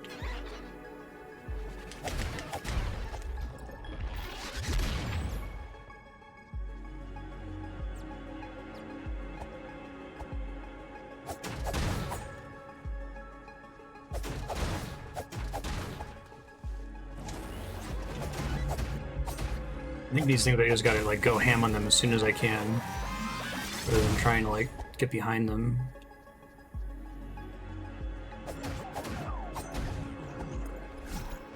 That attack buff is great. Killed him in one combo now.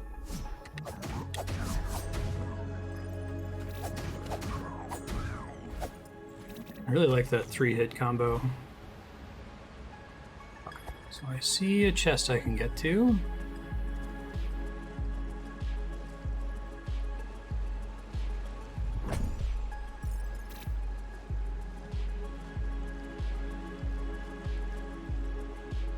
I was a pretty habitual Game Genie user as a kid.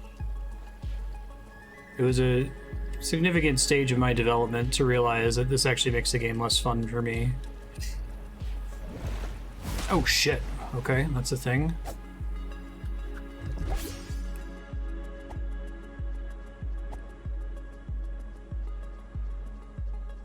Want to buy whatever this is, the Iron Ring in Dark Souls that lets you move at full speed in water.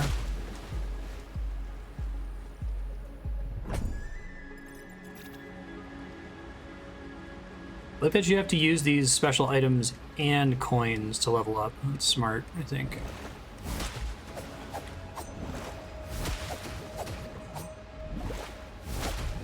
Shit.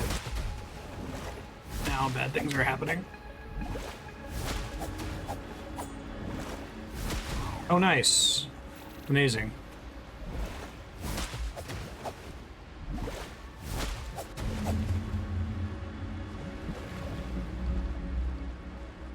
Oh, my controller's rumbling a bunch. Oh, maybe it's just from being low health.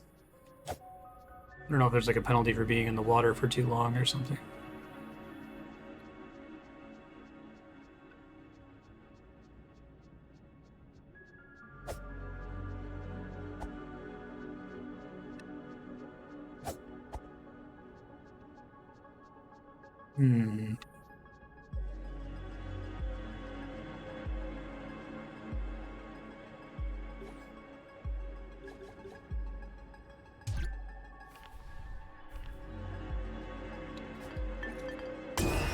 Well,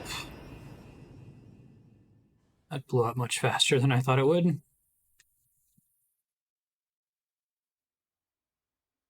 think it's more of like a Molotov maybe than a bomb.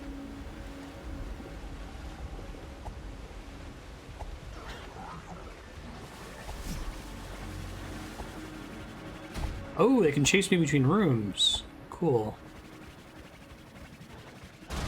Oh, they can actually fucking book it too. Damn.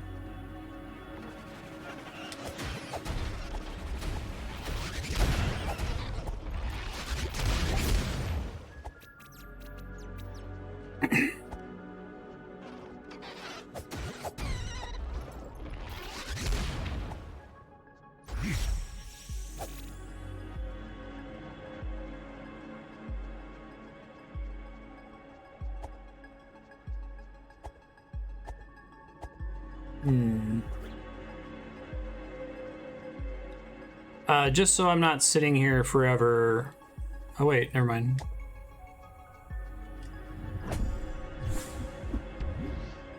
What the fuck is that?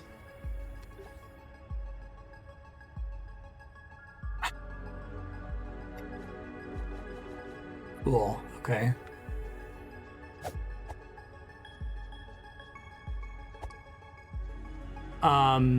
my question was going to be, there's nothing I can do with this bottom left corner of this thing with my current abilities and equipped items. If there is something I can do, I don't want to know what it is. I'm just trying to avoid spinning my wheels down there for a long time.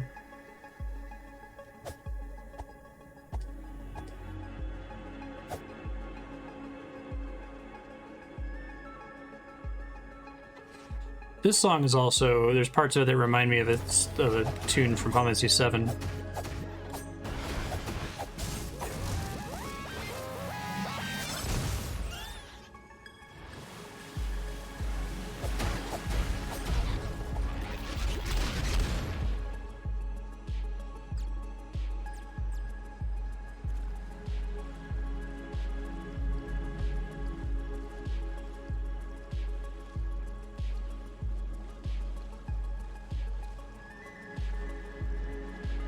Don't need to poke around there. Okay, thank you.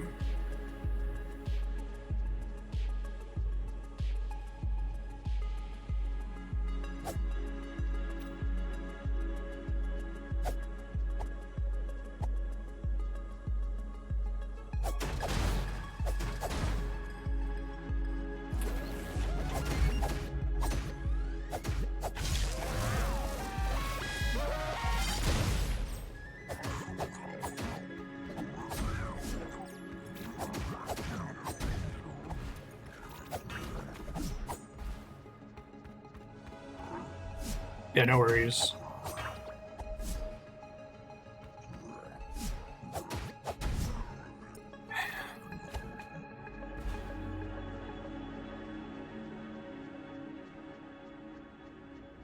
Yeah, it's really good so far. I'm really enjoying it. I understand not wanting to be spoiled.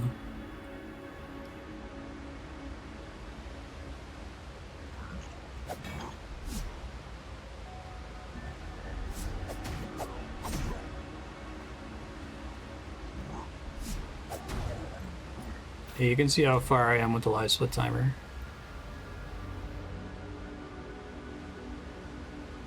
Well, that is technically progress, isn't it? Oh my gosh, another shortcut that's not a bonfire. Spiral level design is the best thing in the world.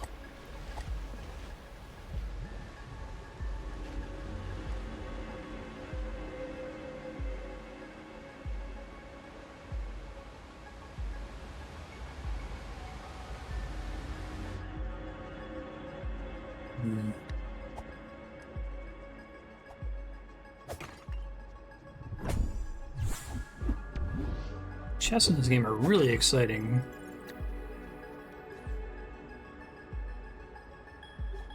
Ah, okay. I think we already established that's a defense upgrade. That's what I thought, motherfuckers.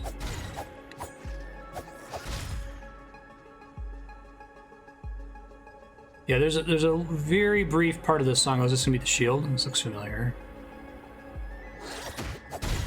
It sounds like it's from one of the like crisis themes in Final Fantasy VII. 3 of whatever that is. I'm guessing it's like a mana potion whenever I have something that uses mana.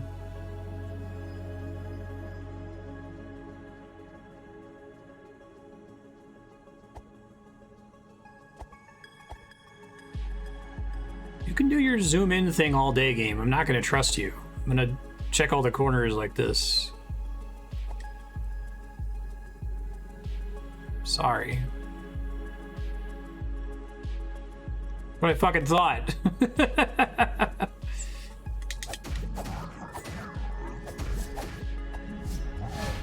Oh, it's the guard captain. Nice.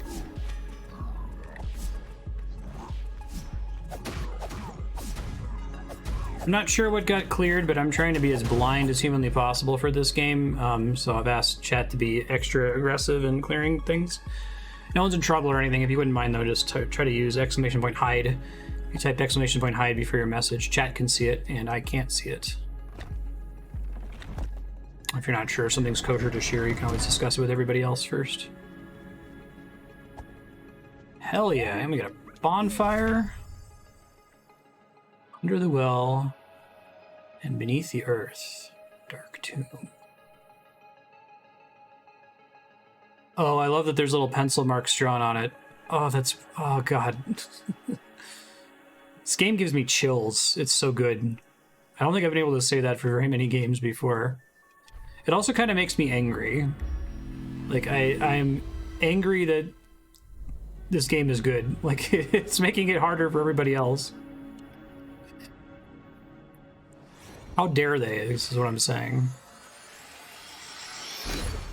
Go back down that other path from earlier soon, but... Nice.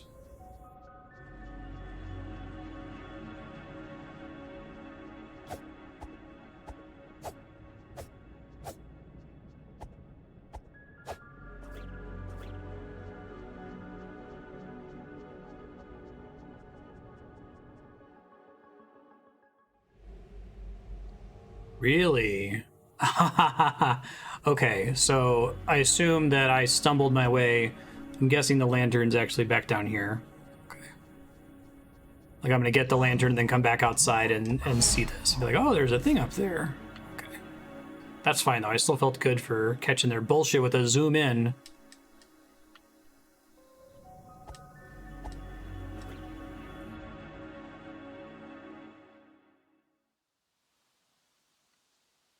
Fuck am I? Oh my god.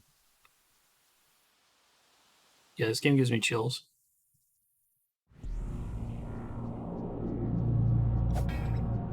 These boys. There's my lantern. Called it. What I'll probably end up doing, since I haven't been aggressively taking screenshots, before next episode, I will watch the VOD and just kind of tab through it to find all the places where we got text and then paste them into a screenshot folder like I did with La Mulana. And maybe I'll spend an hour or two going through it before we get back into the game to see if I can figure anything out.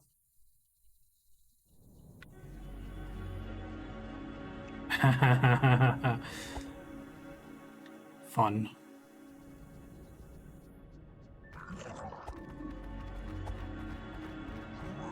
Oh, right, they can follow me. I forgot.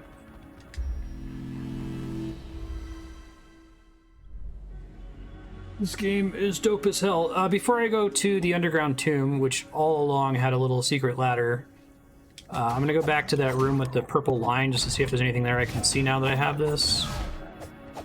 I can definitely see how the whole knowledge shortcut thing makes this game really fun to speedrun, because once you've already played it, you already know where all those are.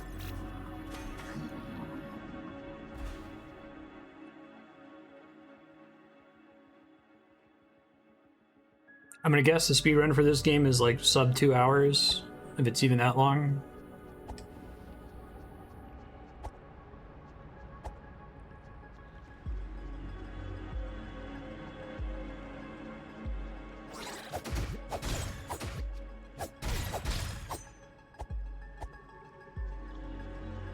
So glad I went the long way around.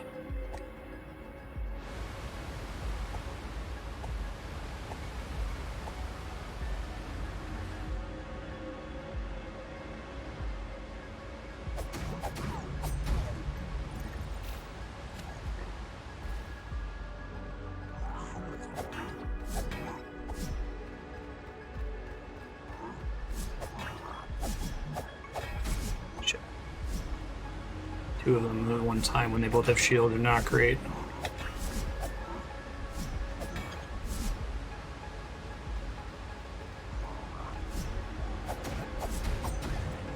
That's better.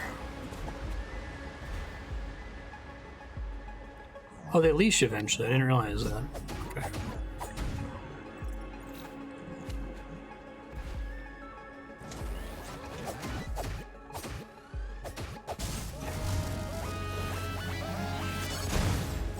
Yes.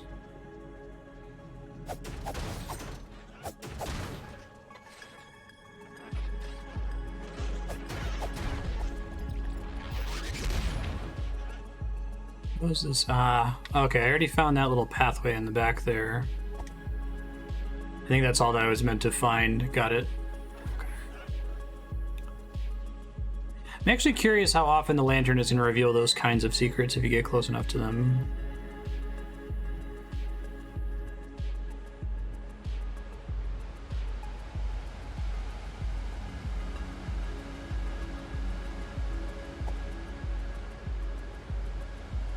Wasn't this a GDQ? I remember people talking about them getting it at GDQ, and I was surprised. Like, it must be reflective of how good the game is if, first of all, there's already a run, and second of all, that GDQ would approve it, you know? Usually they don't like people adding games that just came out before the run has had a chance to stabilize.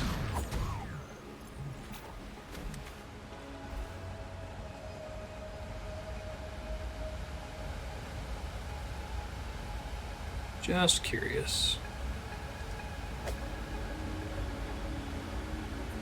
Thought I'd check. Oh, the Kevin blocks in Celeste are named after?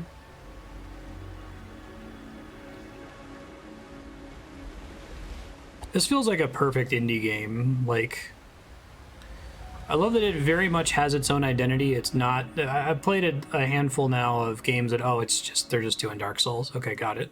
I mean, they could do it really well. But this feels like it's taking the necessary stuff and still being its own thing, which is cool.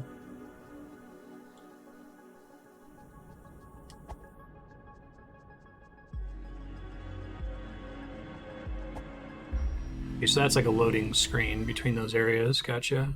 I'm guessing this is technically part of the underground tomb or whatever.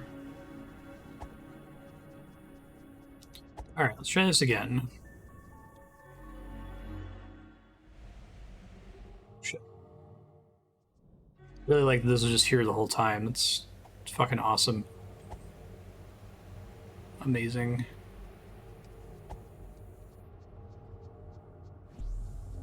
Oh wow, this place looks way different than I was imagining in my mind just fighting these dudes.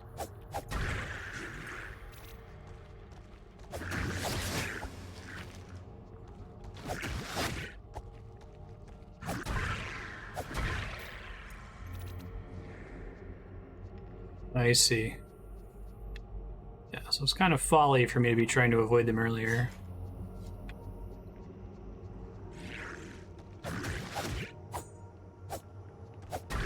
There were two here before? Yeah, I thought so. I don't know if I'm gonna get a jump ability eventually.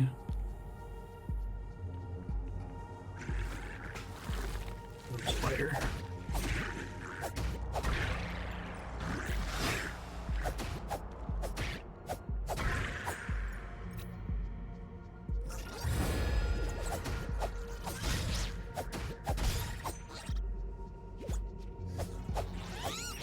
See, there's a staircase there. I wonder if that enemy exists to get me to move toward where the staircase is.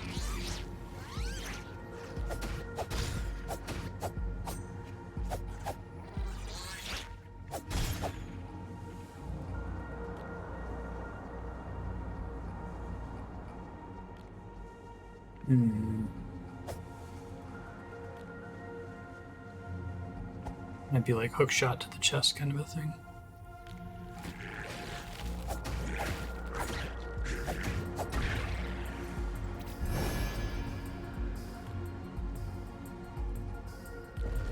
Or not. I see. And there's a ladder revealed. Amazing. This game is almost ticking everything I like about video games back to back. Wordless conveyance, like secrets that are suggested via the level geometry, non-checkpoint shortcuts that cause the level to wrap back onto itself. I'm really a big fan of assets that can do more than one thing, right? So in that case, you come in and you see it and that's a chest. You're like, oh, I want that chest. I want to get that chest. Let me get that chest. And then once you get the chest, you're like, oh, it also was concealing a ladder underneath it.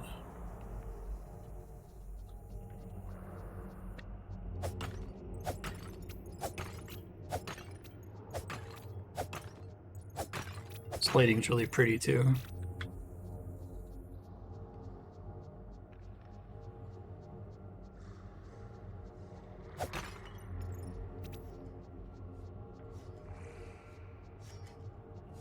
Also, I like that this game seems to constantly be showing the areas that are screaming, you're supposed to come here later.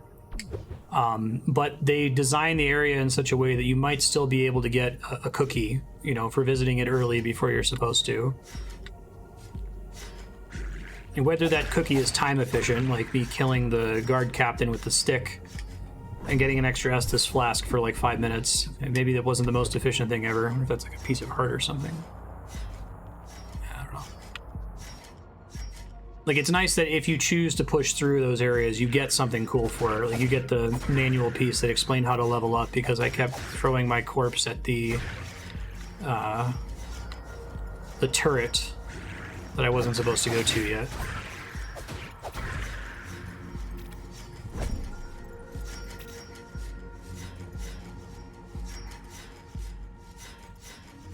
Yeah, exactly. And I think, I mean, it would be a pain, but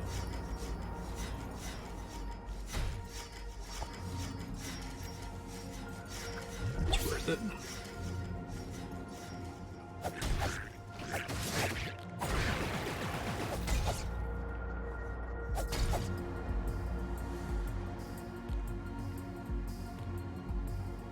I see the chest is there to be kind of mean, isn't it?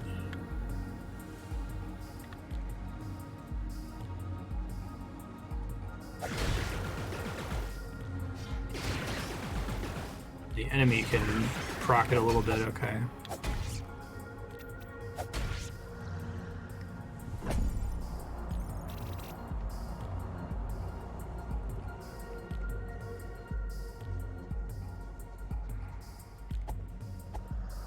Yeah, I like how the laser was telling you where to go there. That's quite smart. Oh, maybe I don't know which one's progress, but I'll check this one first. It looks like a secret.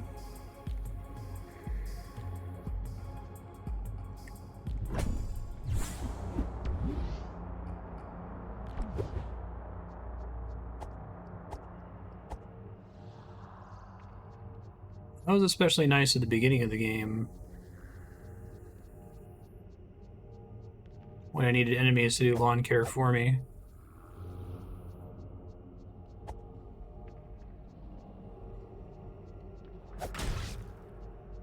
This is an interesting way to do this. Oh, I see. So the order kind of matters. Some of them are blocking each other. Okay. So I think it's safe to destroy one as long as I don't see it being blocked by another one. I don't see another laser pointing into it, I mean.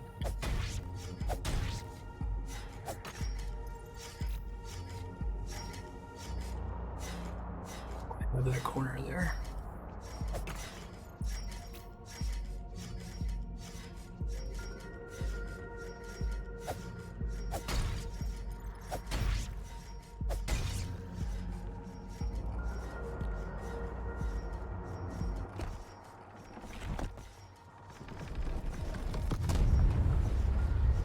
Awesome.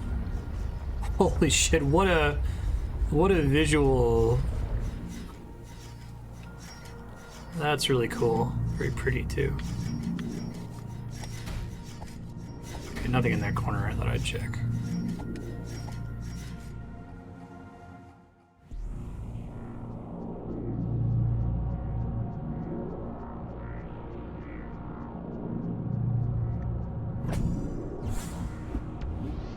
Defense upgrade. Good.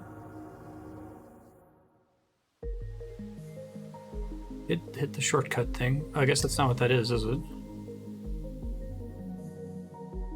Okay, cool.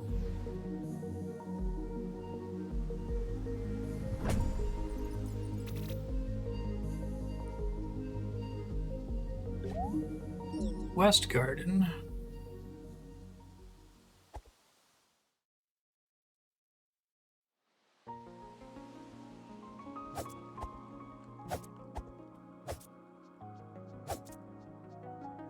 I like that you can kind of use that as a breadcrumb thing to be 100% sure whether you've been somewhere or not.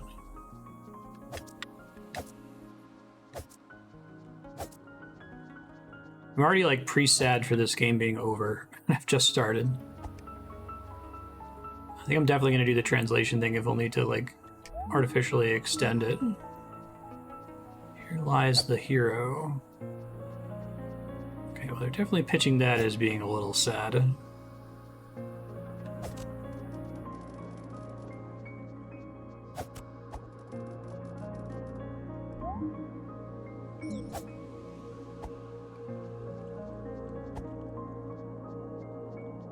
I'm gonna walk around the side of this. Get to it from somewhere else.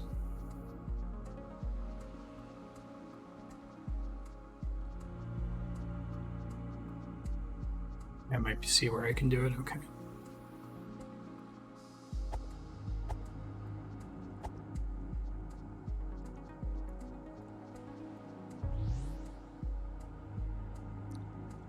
See a bonfire.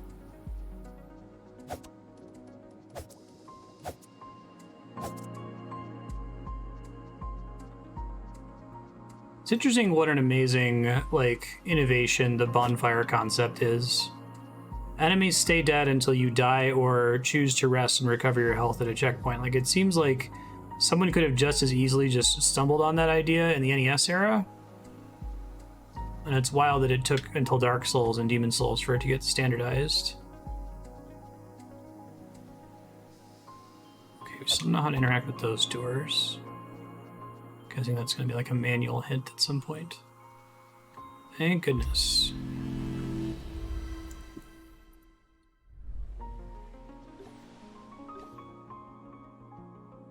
Thank you.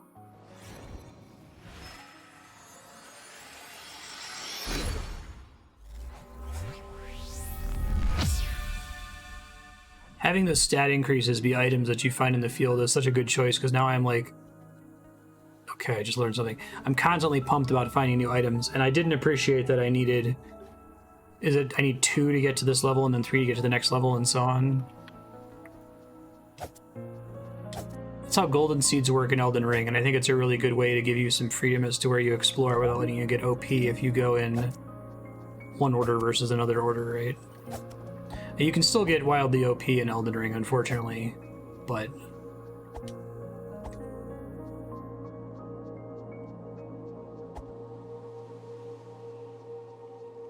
unless if you miss the flask enforcement in the first continent, you shouldn't fall too far behind regardless of what direction you choose to go in at the beginning.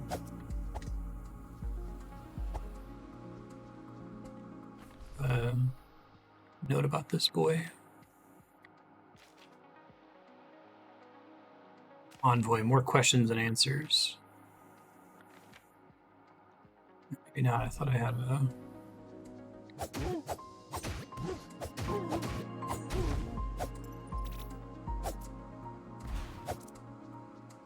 Poor little guy.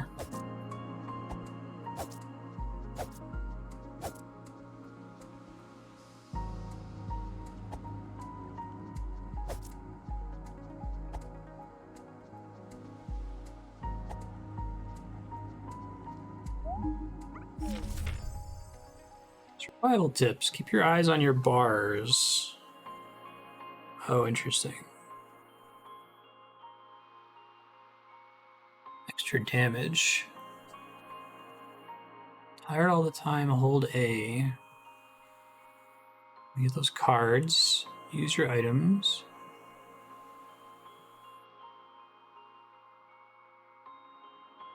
Oh my god.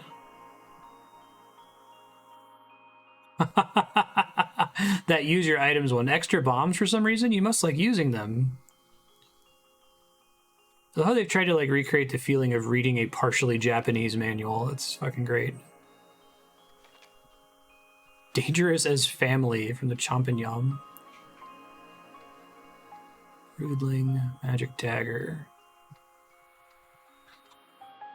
This is just like one of the coolest ideas ever.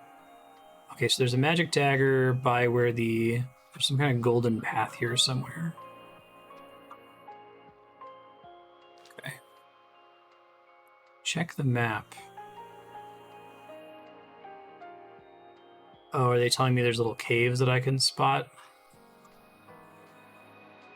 I think so.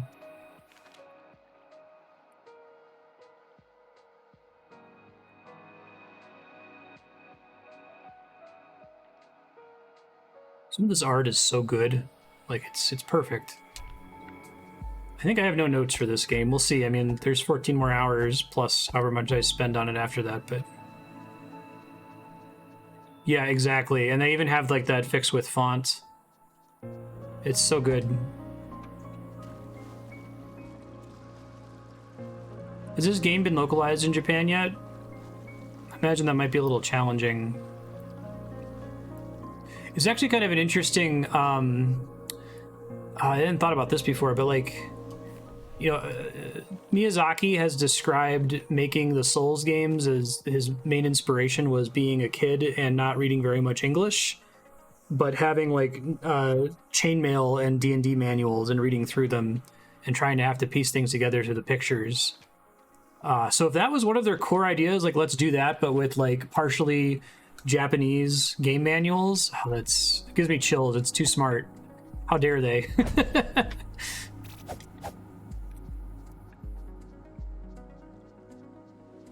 Well, I hope this game does well in Japan.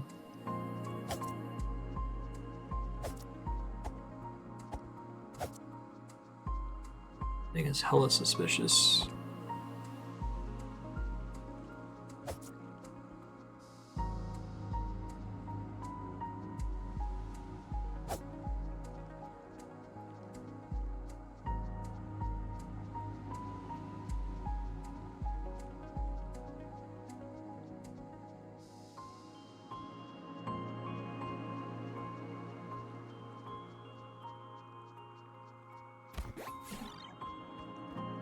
This is fine. Evil Navi.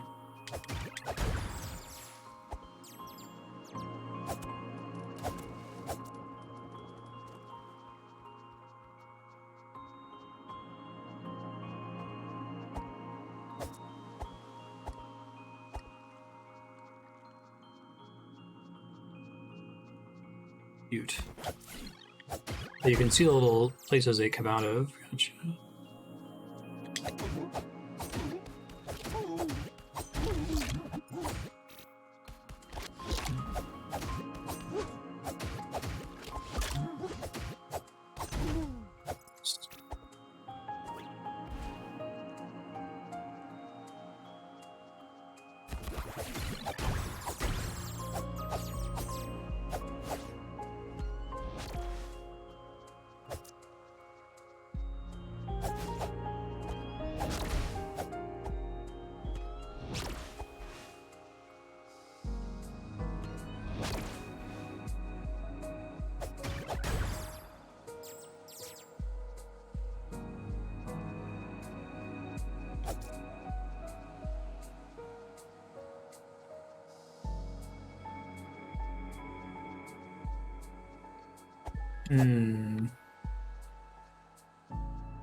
Suspicious.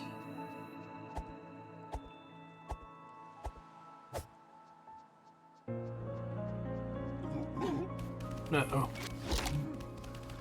Oh god. Not good.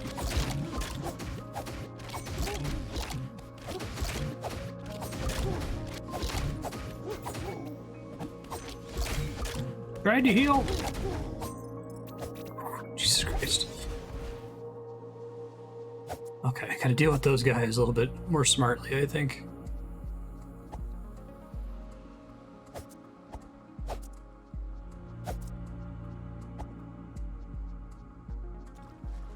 Soundtrack rules.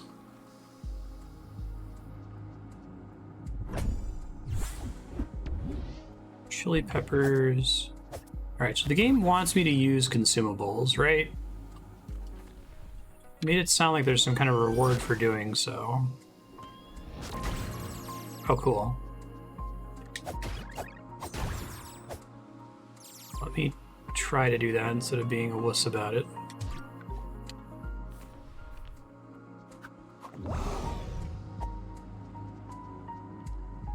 Fire damage, I assume. Dangerous as a family.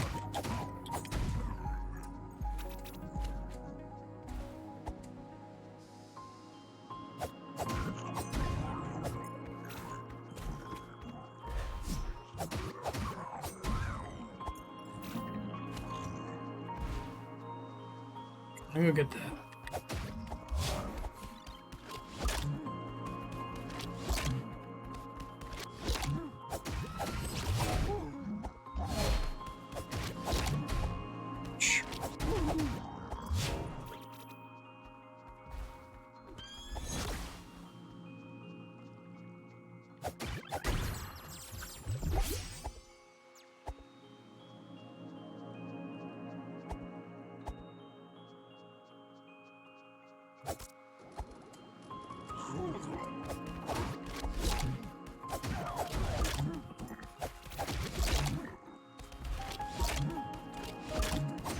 Just gotta roll constantly.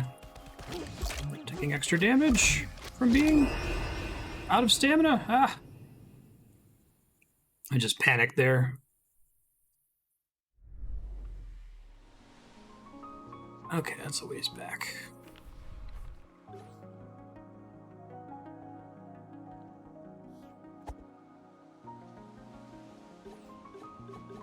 Confirm this does what I think it does.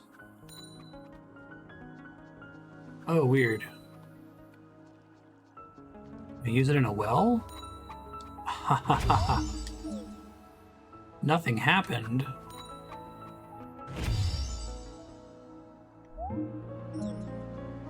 Okay, now I wonder if that's the same for each well. Oh, I didn't see this before. Oh my god! The fuck?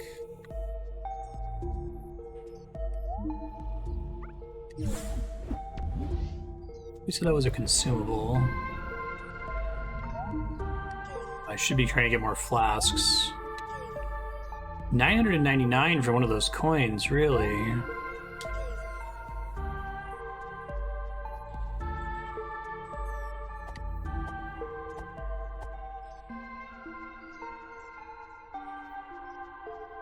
Cute. Yeah, it's consumable. Okay. I think I have a manual page that explains what that does.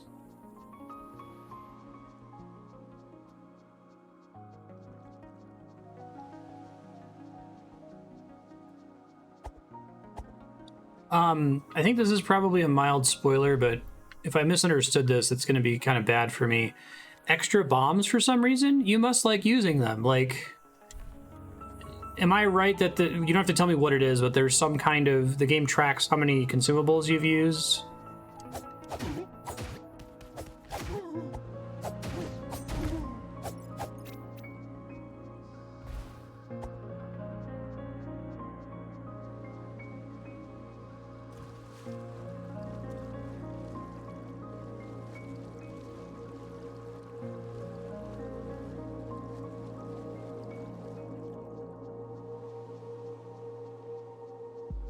Still really suspicious.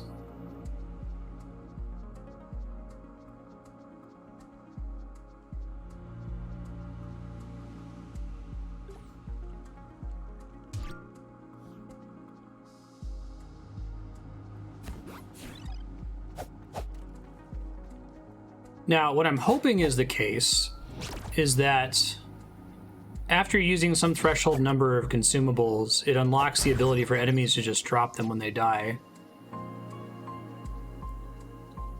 I feel like that's a really smart concept, so you can kind of have trivial consumables that you have to unlock via finding some number of them inside of chests or whatever. Shit, I got too close.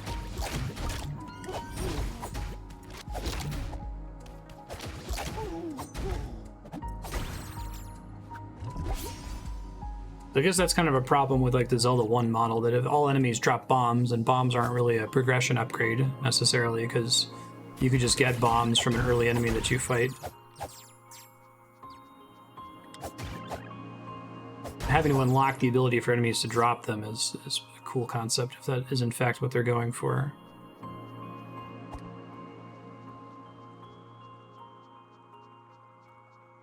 Yeah. That'd be cool.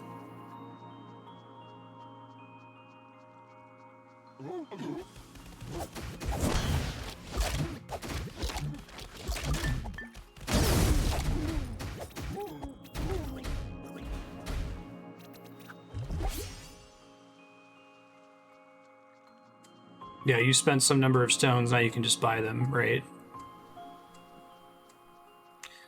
That's a really smart idea. This game seems to have a lot of really smart ideas in general, but...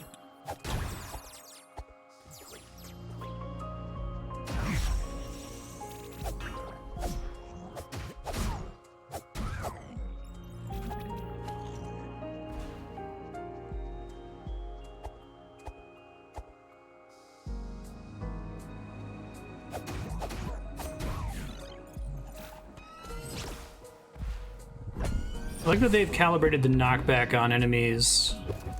Oh shit. Oh no! Such that your thrust attack at the end will tend to hit them.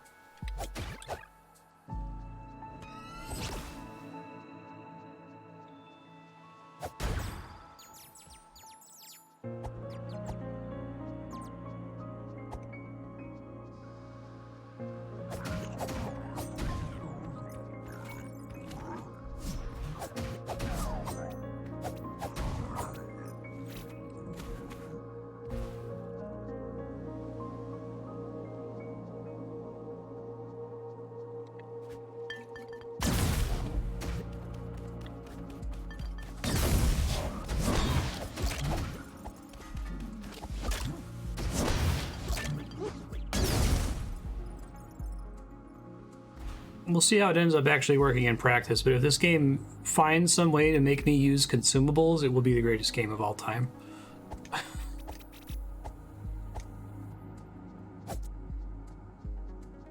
So many little Dark Souls items are like, oh, that's... oh, never mind, it's consumable.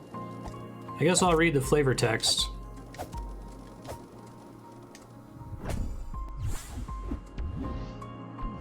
Okay, so that's one of the things I can sacrifice for a level up.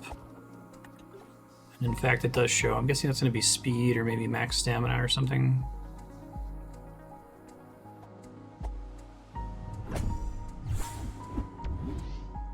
Or attack is good.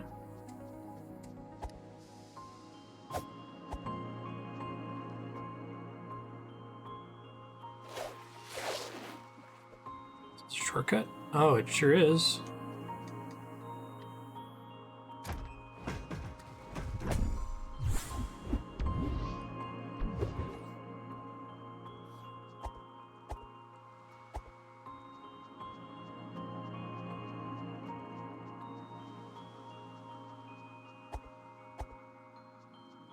Really hope my understanding of the consumables is correct. If it's not, that's okay, but it kind of opens to me the idea of what might be a new ideal consumable system for me.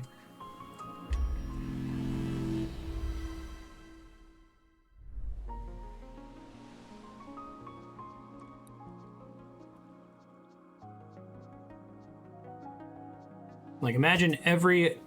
So it's my previous solution that I've always bandied about for consumables and like Souls games would be to do something like make every consumable work like the Estus Flask, where instead of giving you like 10 bone darts, you get like 1 bone dart in a chest, but then it comes back every time you rest or die. But I feel like that kind of breaks things a little bit, or at least it breaks the pace at which you can give the player unlocks. But if it's like this, where it's like, oh no, once you use, I don't know, 10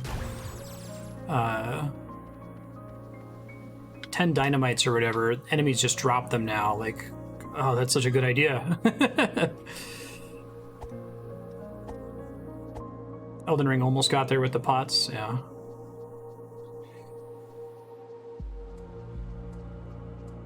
I think that's what you'd have to do. You'd have to tie it to enemy kills, and importantly, I think you'd have to make it so that the drops of stuff that you've consumed enough of them to add to the drop table always roll in addition to whatever the enemy would drop otherwise, right? So that you effectively are just like slowly regenerating your stash of fire bombs or whatever the hell, you know?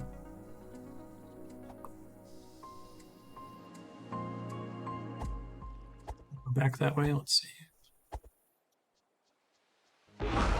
Shit. Cool. This thing looks cool as hell. Garden Knight.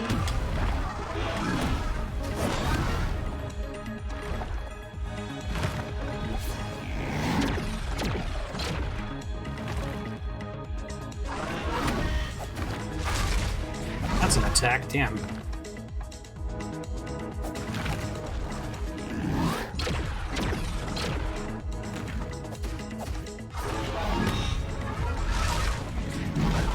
To level up anyway here soon.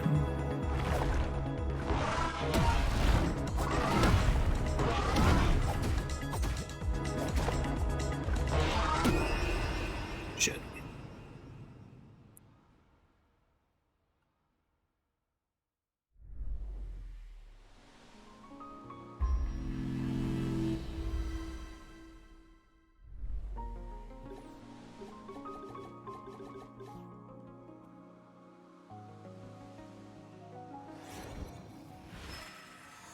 Yeah.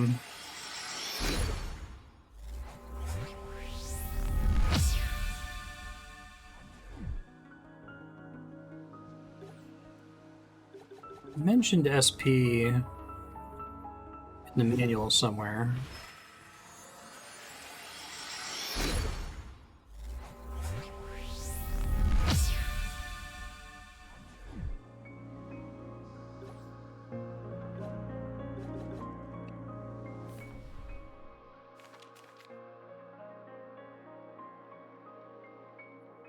Strong.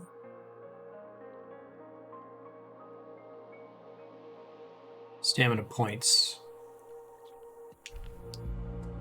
Okay, yeah, and it did make it bigger in the corner there, so stamina was right.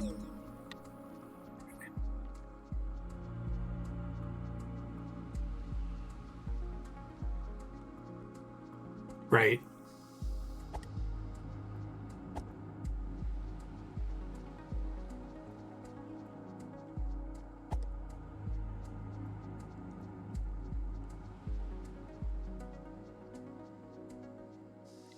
Yeah, the way I imagine it is, and again, this maybe isn't the way it works in Tunic, but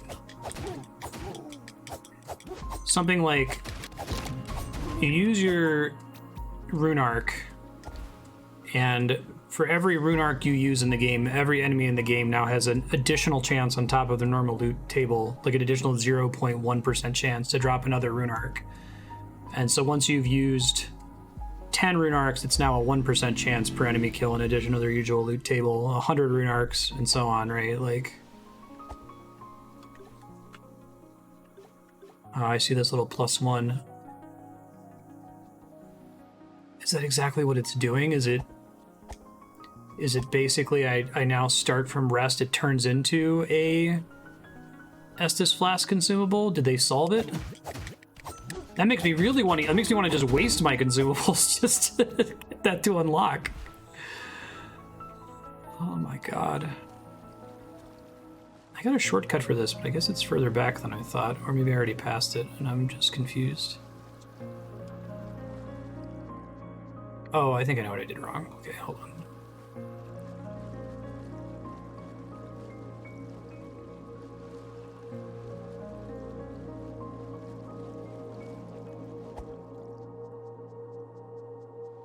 It's like further back from the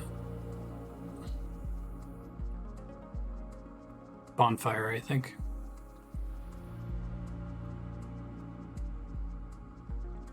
That's right. Okay. Cool.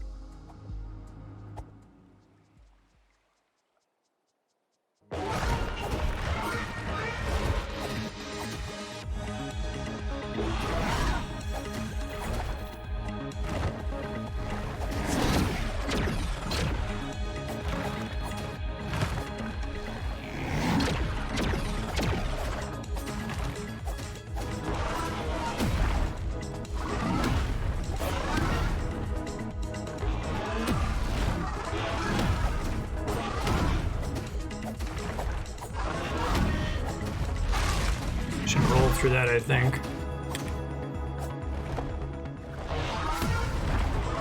2, 3.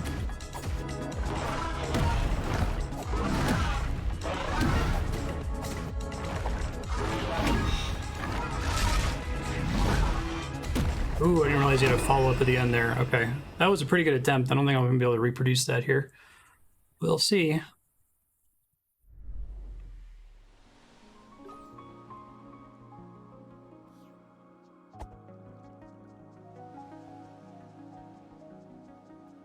I like there's this game has a really interesting relationship between aggressiveness and defensiveness, right? Because it seems like you could totally get in there and just swing your sword a bunch of times. But the more you're doing that, the more you're at no stamina, which will stop you from being able to roll away. That seems like a needle that a lot of Souls games have struggled to thread. Yeah, I can hear that.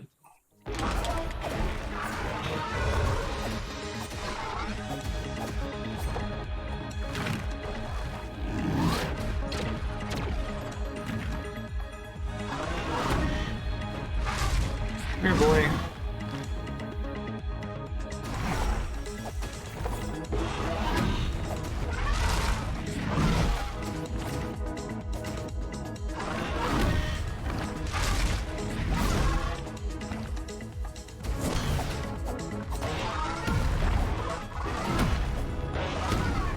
I should be able to predict that one a little bit better than I have been.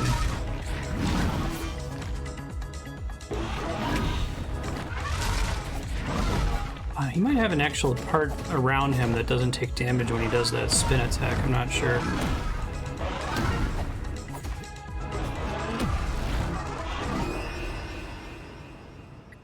Got a plan this time, I think.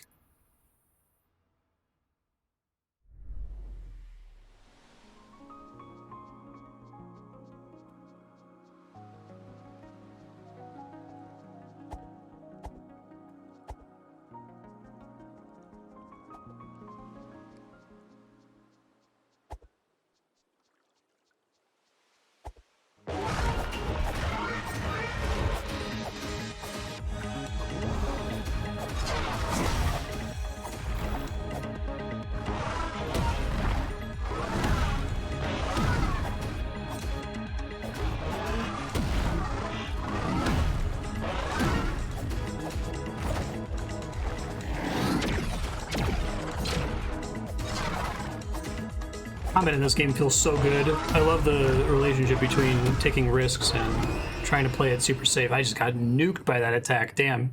That was a really good beginning to the fight, though. Amazing.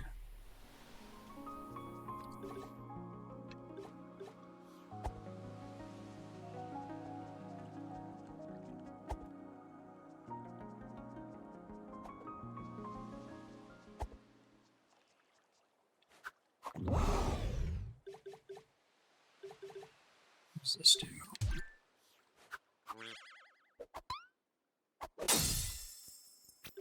Consumable souls. Okay, so that's not going to do that.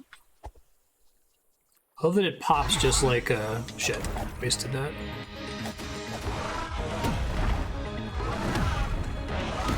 Pops just like consumable souls in the Souls games.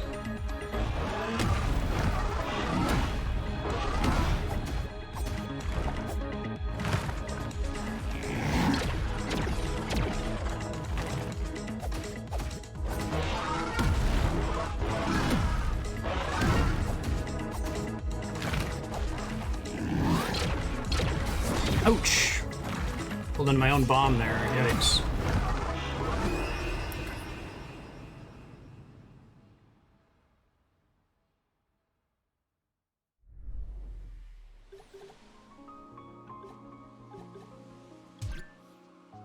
You know what that does?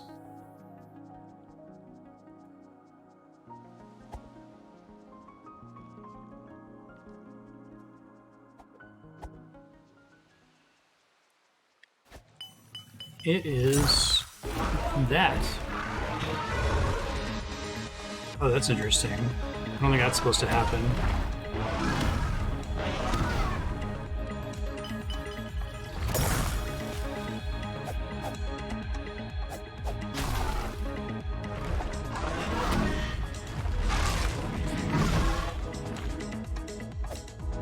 See if I can even hit him. Might not be able to.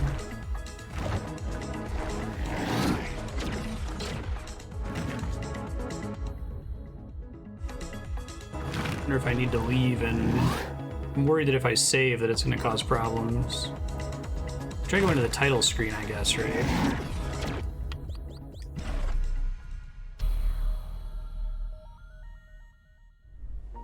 Okay.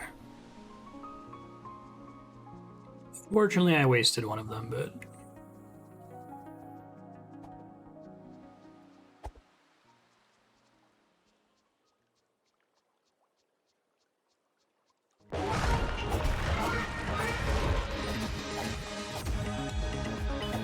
Shit.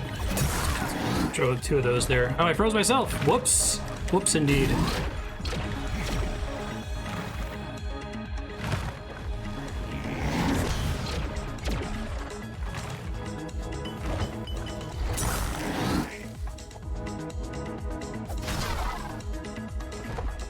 I'm probably gonna beat this guy with 5 ice things, but that's okay.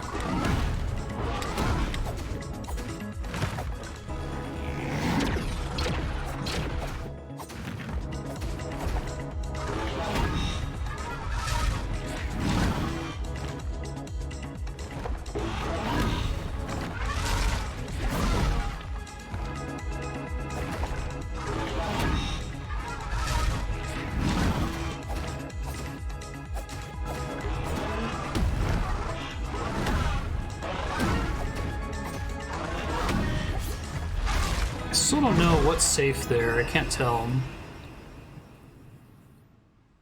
It's another really good attempt.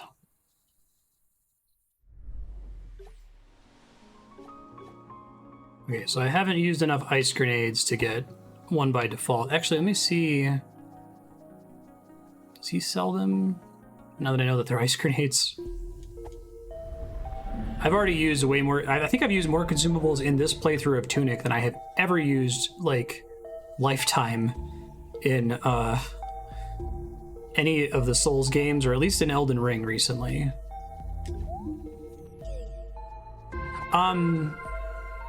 So chat can just answer this question, I guess. The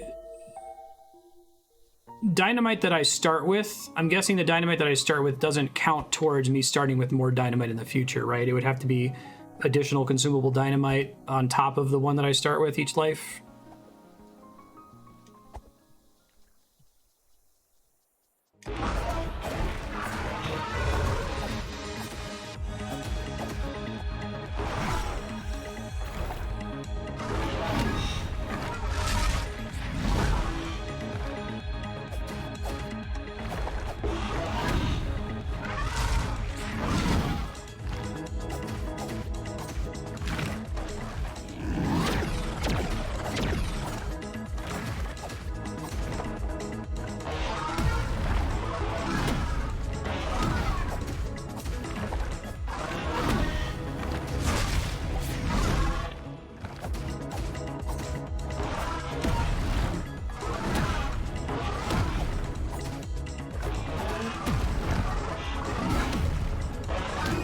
Oh, that was a really good, yeah, I just whiffed all 3 of my dodges there.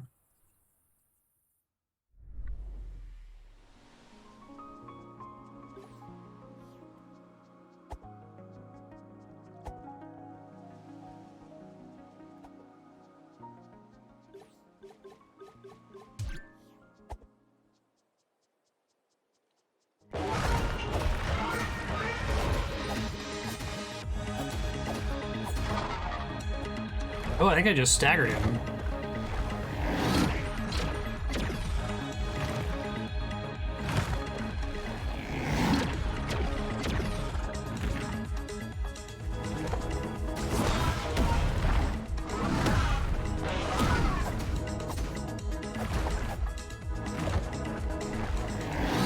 Shit, I was trying to not activate that and took damage as a result.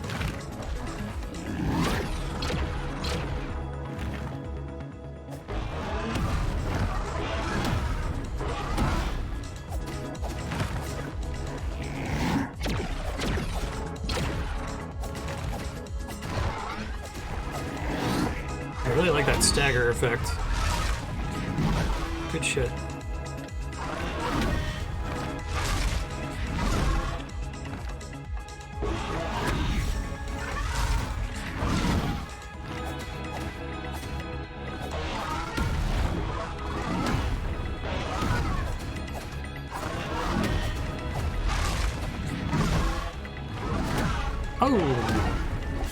He's getting faster. That's probably why I've always struggled on this last bit of health from him. Shit. Okay. Oh, one hit away. All right. That's fine.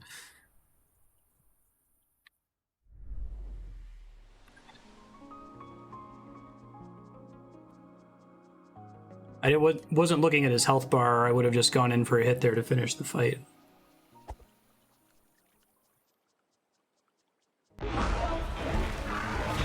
Shit. Not a great start.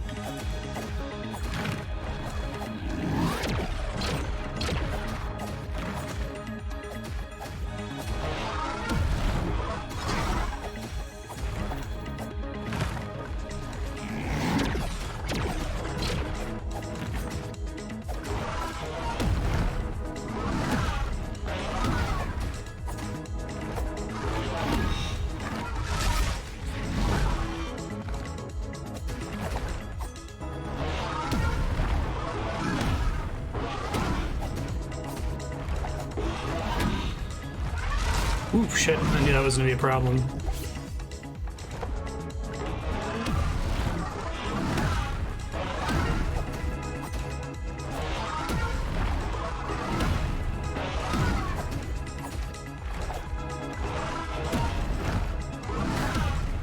He gets way faster at the end there. Yikes. I think it goes all the way around him. I don't think there's a position that I can stand that's safe behind him. I also don't know if my iframes are enough to get me to survive that, or if I just have to get out of dodge. I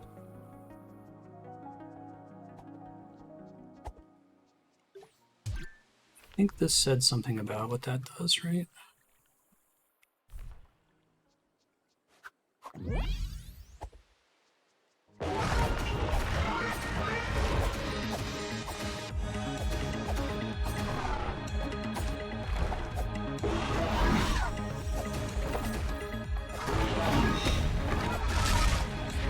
I am able to iframe my way out of it, okay.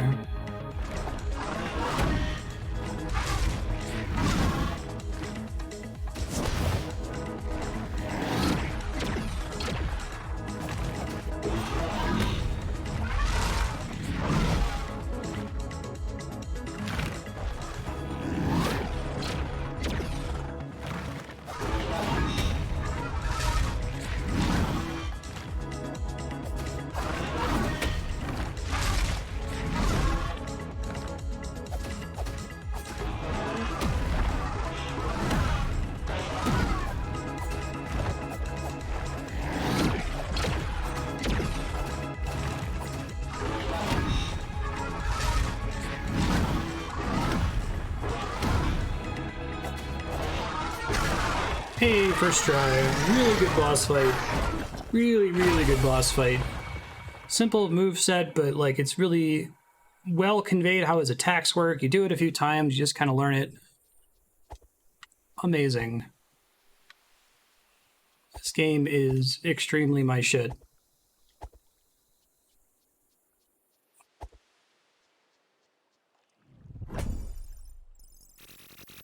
That's a lot of money.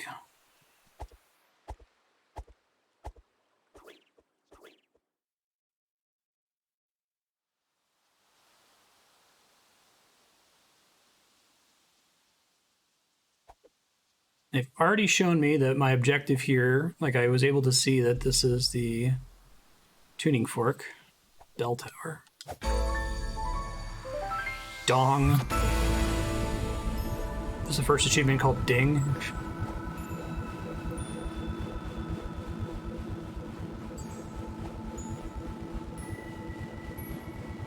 Ring the 2 bells, got it. This game is definitely its own thing, but so far it feels like it almost has more in common with Souls than it does with Zelda, other than his little green tunic and sword, and presumably eventually shield.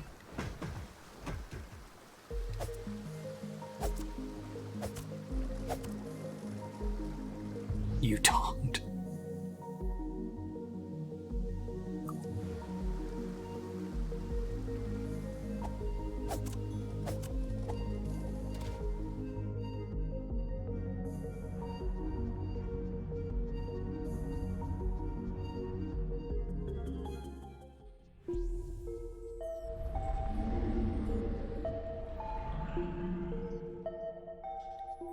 Love this guy. Oh, the costs are different based on... I see. So it's 1,000 for that other one. Okay. Gotcha. I want to try to buy more of these so I could start with them, if I'm understanding it right. I assume there are consumables to which this rule doesn't apply, like I can't always start with a healing strawberry. Let's not use the healing strawberry, because maybe I can. I'm guessing I can't get to the point where I start with a coin purse. Are there some items to which that mechanic doesn't apply? Yeah, I didn't realize it before. I thought they were just both 1,000.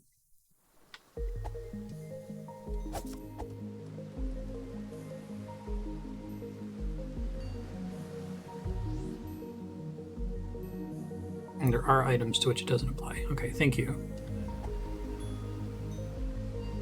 Key for this guy.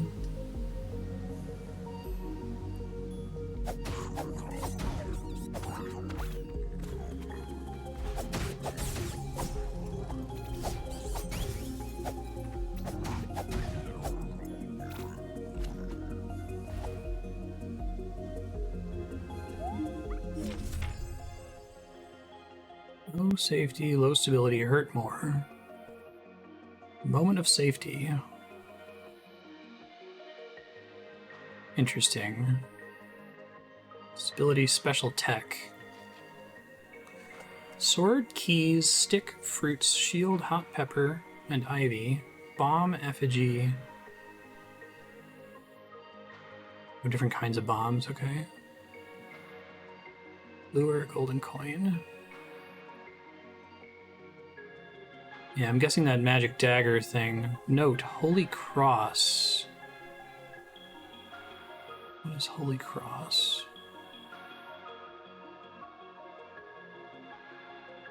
I'm trying to do a special thing that's not...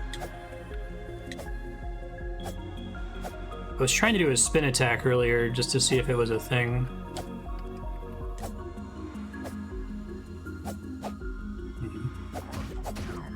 Trying to guess at what that is. Trying to doing like a weird input for it instead of like spin.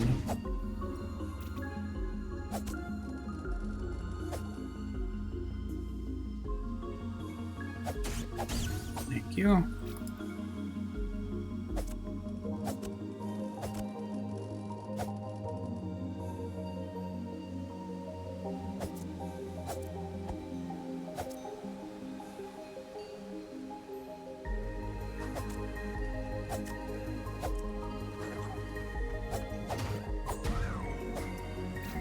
Does it say 2? Okay, so all wells are using the same coin counter.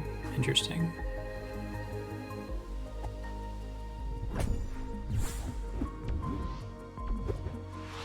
Assuming that's a piece of heart. Okay, it's a piece of flask.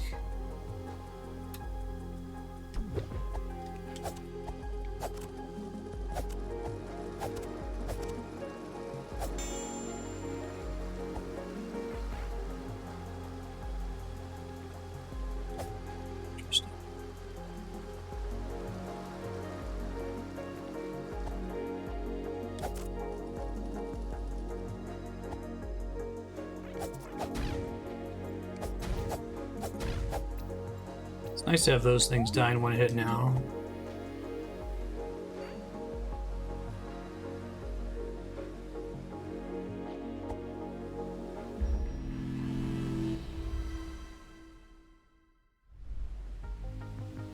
Let me check my map here for... I'm sure the windmill is posted. Yeah, okay. Bell Tower, Forbidden Pass, Dark Tomb. West Garden. Forgot the magic dagger. Old house.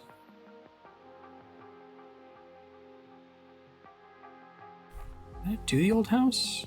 Wait, hold on. All of the bonfires are marked here.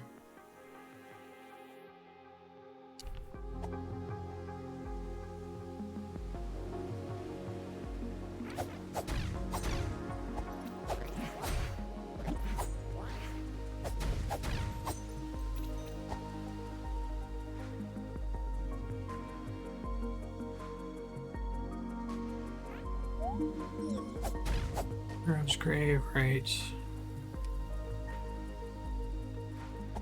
Cube mailbox.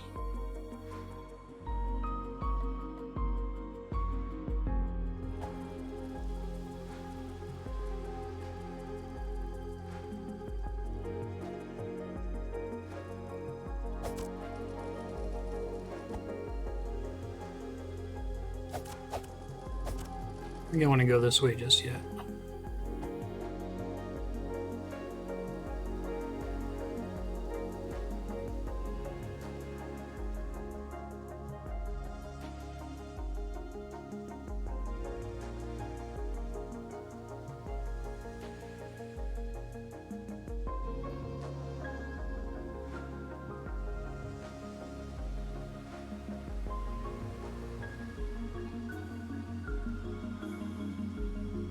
Oh, I think that's the old house, isn't it? So I have to find the key for it. It mentioned going there earlier than I have in the manual.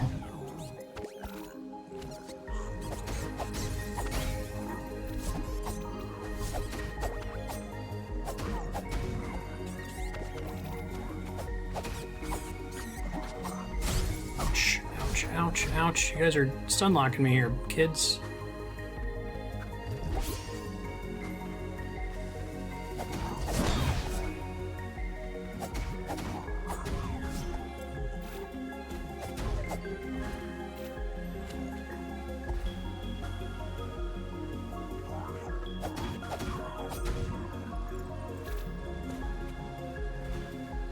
You get that from the other side.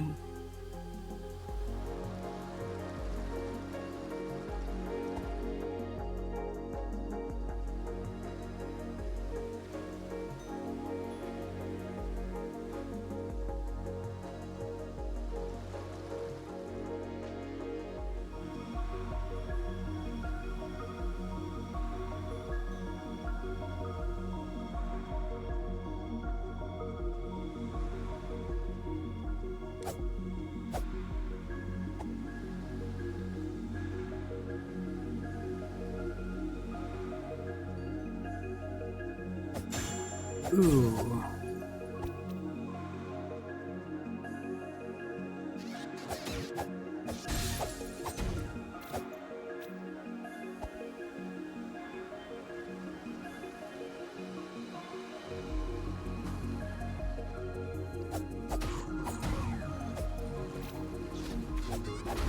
Ouch, jeez.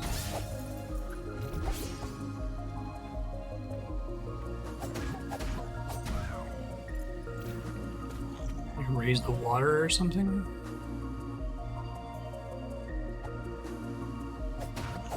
Oh, there's a key. Okay, cool.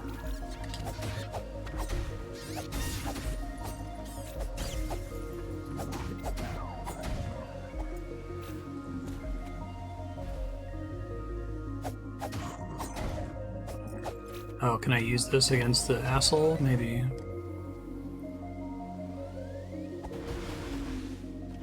Here, bud.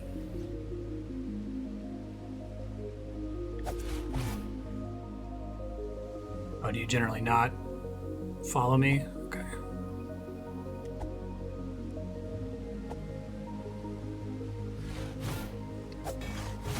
Ow.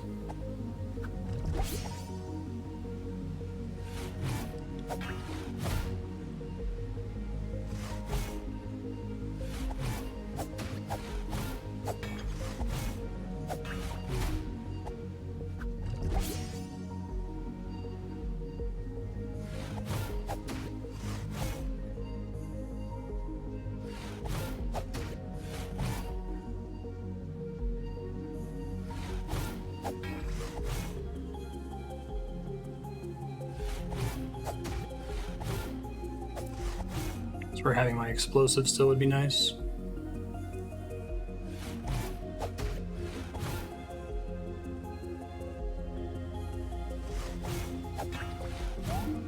Oh, sure.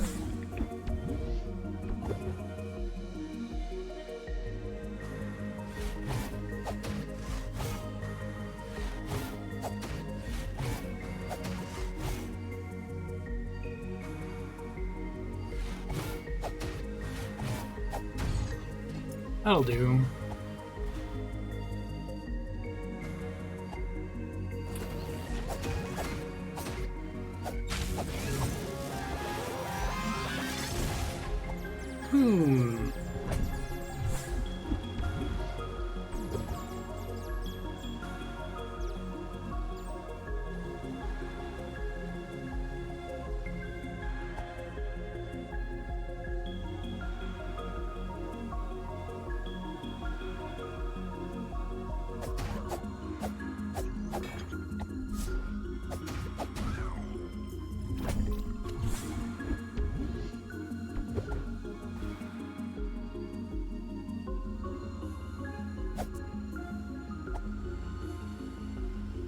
Let's see. Go check out the house. I'm gonna go in there at some point too.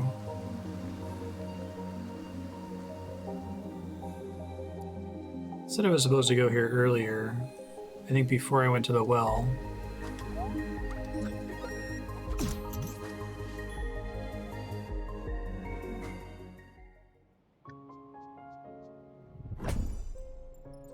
Interesting.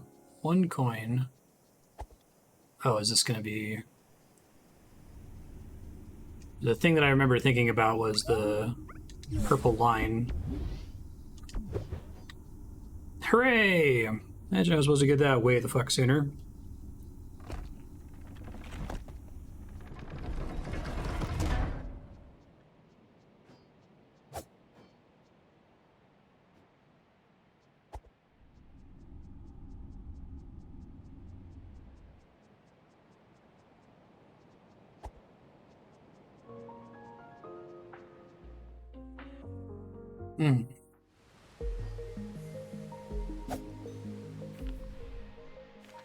Think about...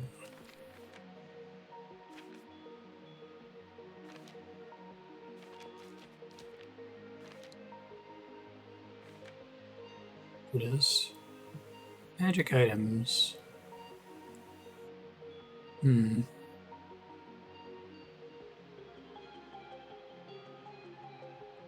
Yeah, okay, so that explains... I don't have page 20 yet to refer to what the deal is with the little cards, coasters. Checkpoint.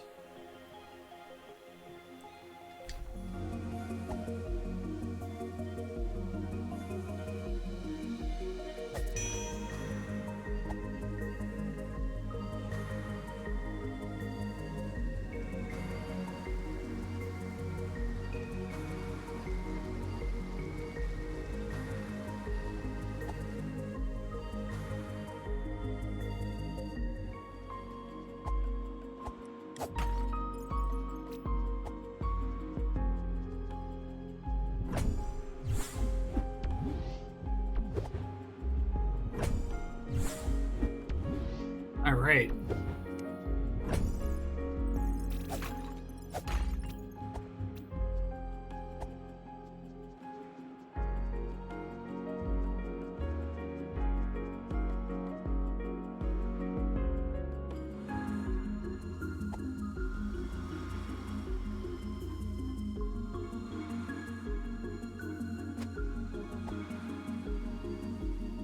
Oh, shit. Nice.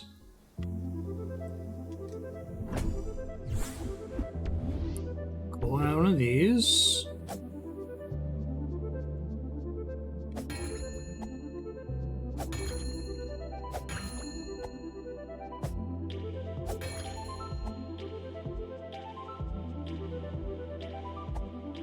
Okay, so there's some kind of deal with the order in which you hit these. I don't know that I want to brute force it.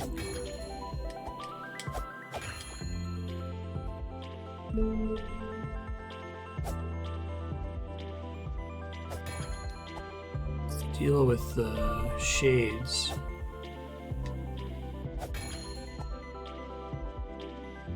Make sure I don't already have something that explains how this is supposed to work.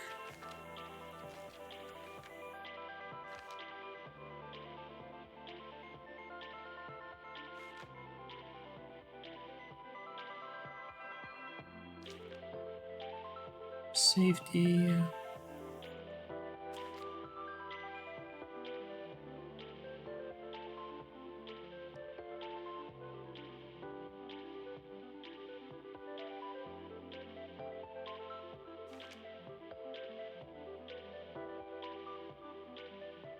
Oh, hey, Garden Knight. Try to be this strong. You can do it.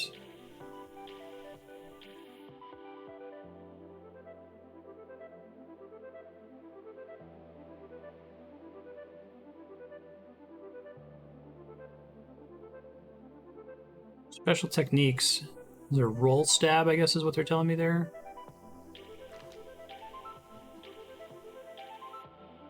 Garden Knight blocks the way to the bell tower, will kill you.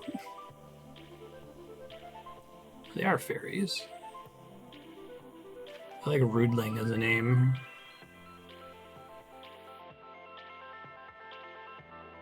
Guessing there was something I could have done in the Dark Tomb. Those are all the spikes in the corner, yeah. Remember that room.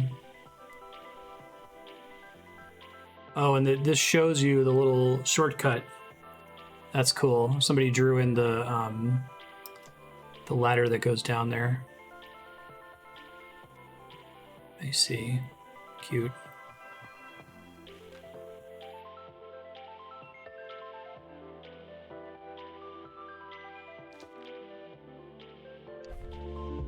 Alright, well I don't know how to do this, and I don't think I want to try to brute force it. Oh wait, that sounded good. Oh shit.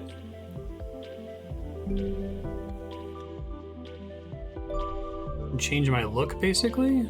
That's kind of cool.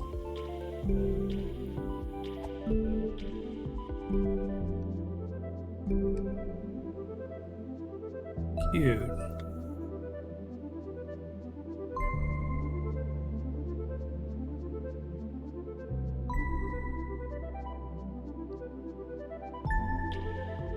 Oh yeah.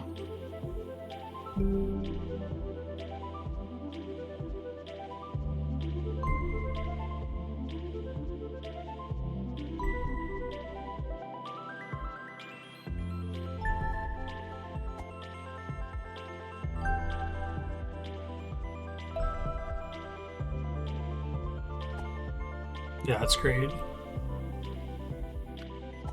I was like, do you have the little scarf accessory? You can choose to not have it at all. This game fucking rules. It's so good.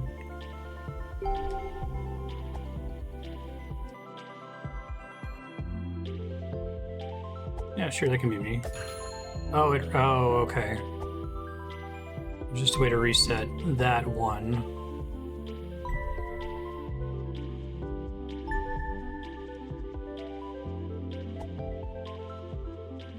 Amazing. What a cool little secret. Is that on one of these maps? Probably.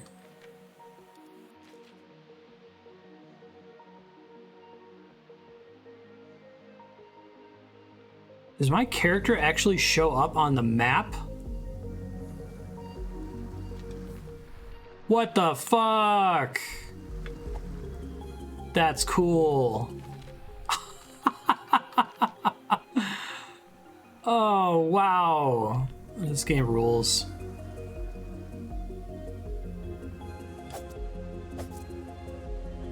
I cannot, my brain isn't able to articulate what a fucking cool idea the manual thing is. It's so cool. It's very smart. Good. There better be a secret behind every waterfall. I think the fact that it simultaneously works as this, like, the mark on their backs is the trick. Candles can be put out. It works as, like, the Miyazaki thing of, you know, creating that feeling that he had reading D&D manuals, not being able to read enough English, right? So it does that, and it's cool for mechanics conveyance, and it allows them to put weird, obtuse item drops that you don't know what they are.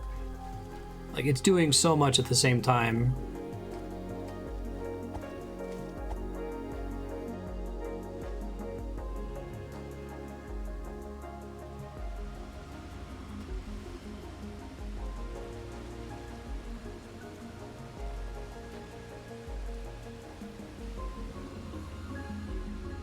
I like the idea of somebody, like, accidentally putting a waterfall on their level, and they're doing their, like, developer stand-up. and they forgot to put something behind the waterfall.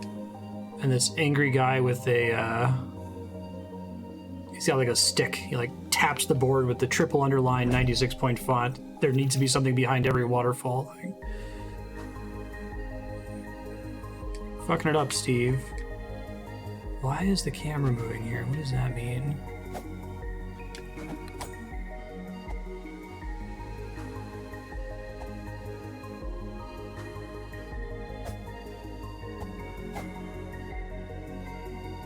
So I'll find out some other time.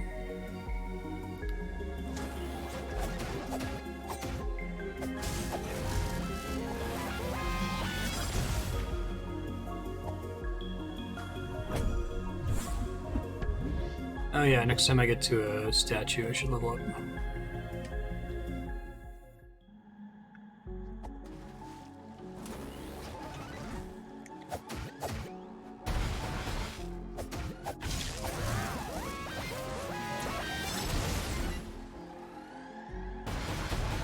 Oh, that's not good.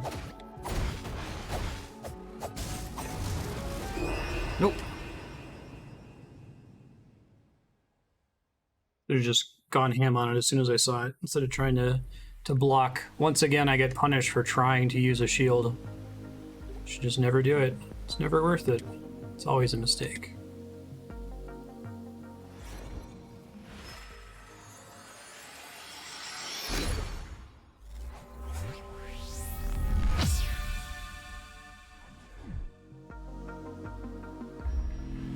Whoops.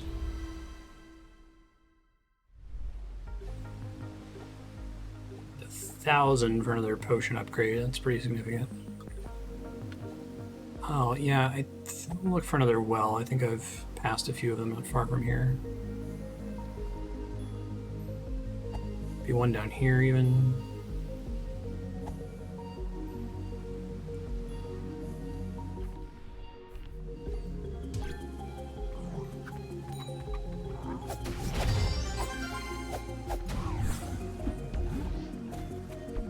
Interesting. I had something in that slot before, I thought.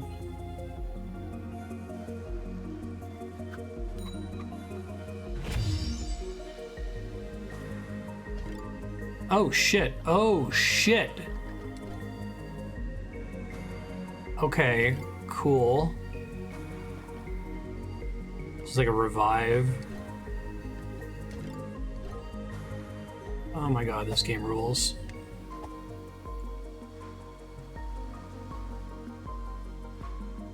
I don't know if anyone in chat knows what I mean when I say it kind of makes me angry how good this game is. Like, I'd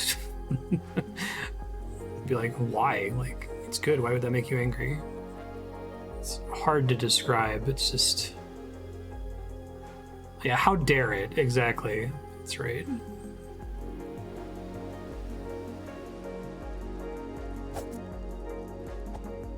Yeah. I occasionally get this feeling from movies, too. Where a film will just be so perfect that it's like, it shouldn't be perfect. No, I'm not mad at the general state of game development. I think in general games are pretty good.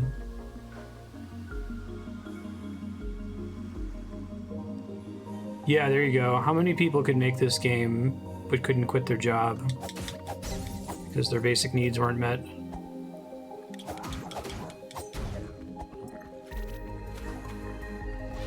How many tunics will not get made in our reality?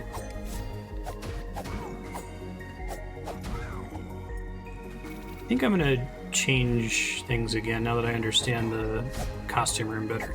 I am gonna be blue, but...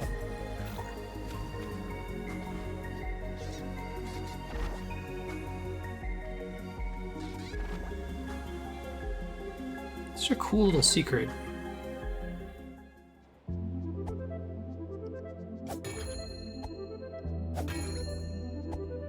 I think I like the green shirt. Be okay with just being blue. This makes me wonder if there's like, oh, this is a way to take a screenshot of yourself. Is that all that there is to this room? I don't have to know what specifically else there is to do here, but... I don't know what this first one does. Like changing his nose or something? What is...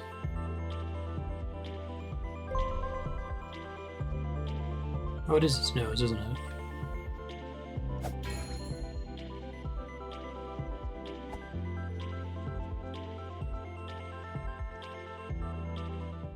Undertale exists because Toby Fox was able to live with his parents.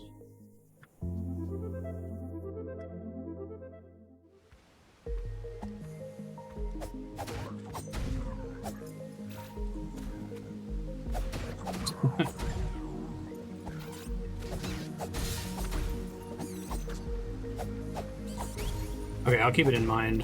I assumed it was something like I have to make a certain setup and then I can go stand on the pedestal and something will happen. A heart? What the fuck?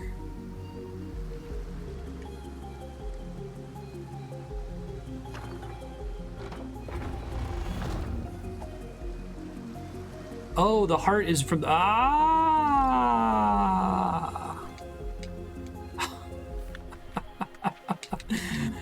Oh, that card shit is rad.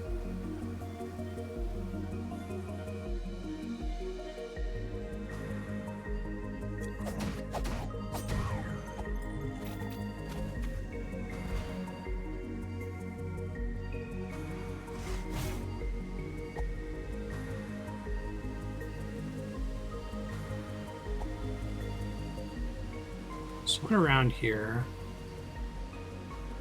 We have anything else to do back here?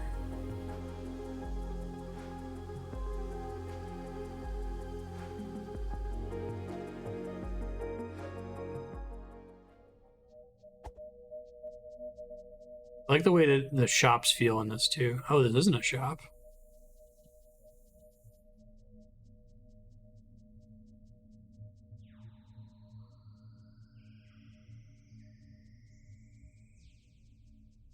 They kind of have that Zelda 1 feel. Like even just the way the items are laid out in front of you. Sick. Okay.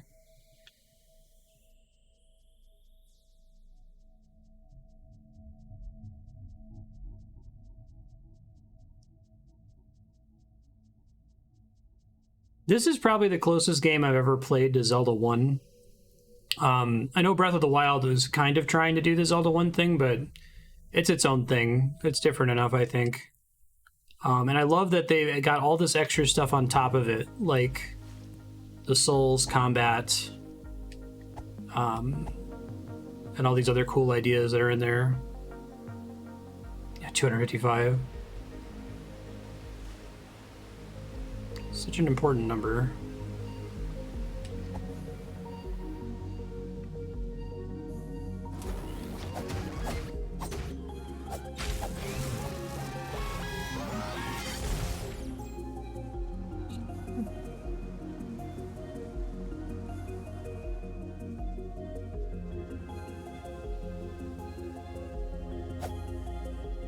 No, I think it's back the other way. Okay.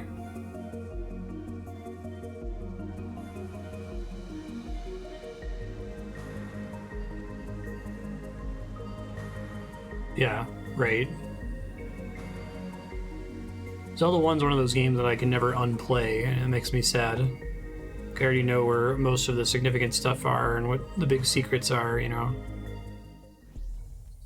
Oh, haven't been here before. Let's wait for a second. The map doesn't happen to show where my souls are, does it?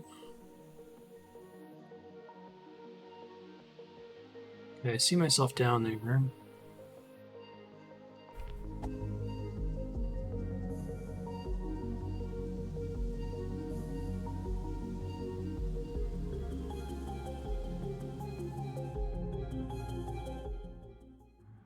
This is it. Okay. Okay.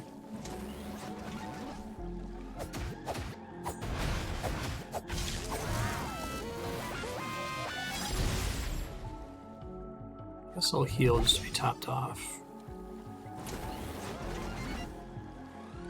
Shit.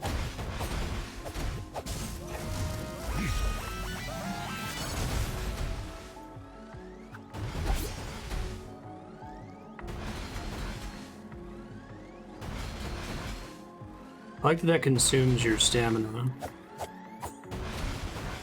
I really like the way stamina works in this. So it's like attacking doesn't consume stamina, but attacking prevents your stamina bar from regenerating, right?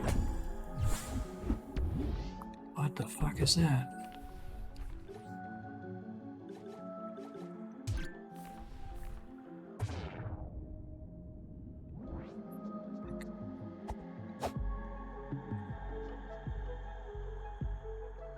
What does this mean?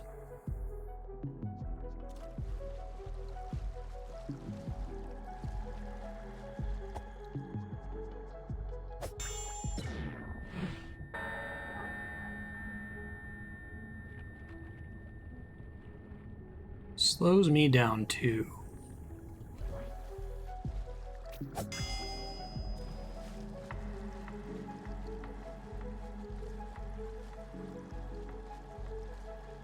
Cool little power up though.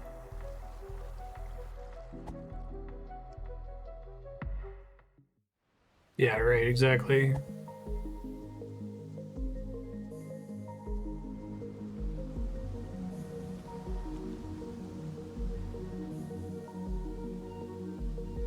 Can't believe I'm saying this, but oh my god, I'm forgetting to use my consumables. And that's enough to one shot.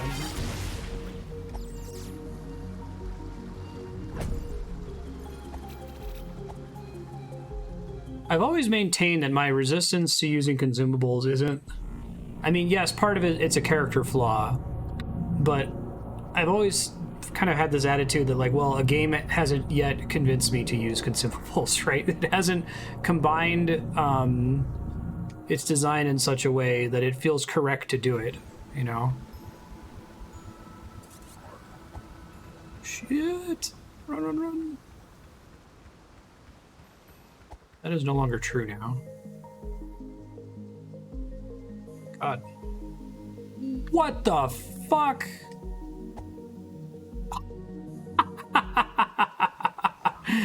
That's cool as hell. Like that little skull there, too.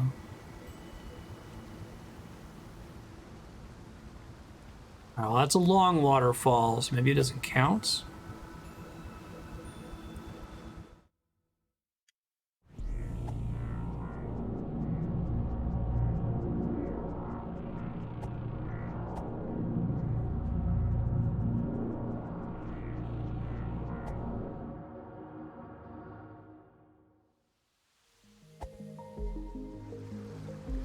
Yeah, I think so.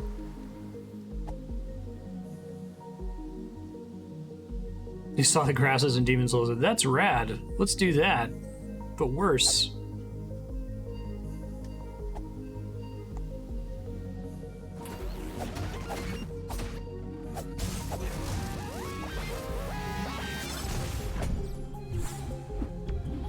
Okay, we know that's a decoy.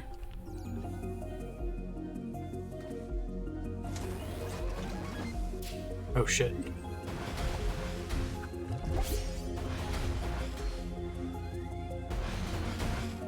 Thought I saw something about like a perfectly timed block, maybe not.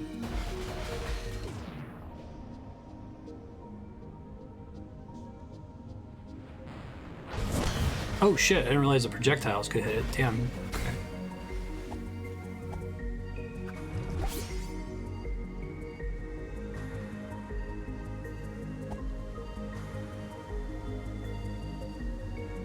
Go this way.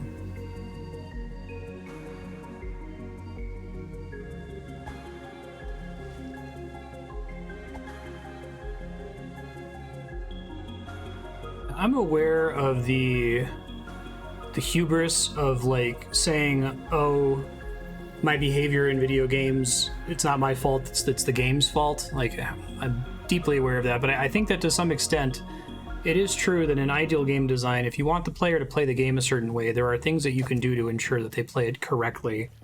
You know, massive scare quotes. You're not supposed to murder the poor little bird. And there's a lot of games that it's like, well, you know, you should be doing this or you should be doing that. It's like, well, the game isn't telling me that I need to. Like, cool, I can climb on enemies in Dragon's Dogma. Why should I when I can just tap X? You know what I mean? Ah, cute.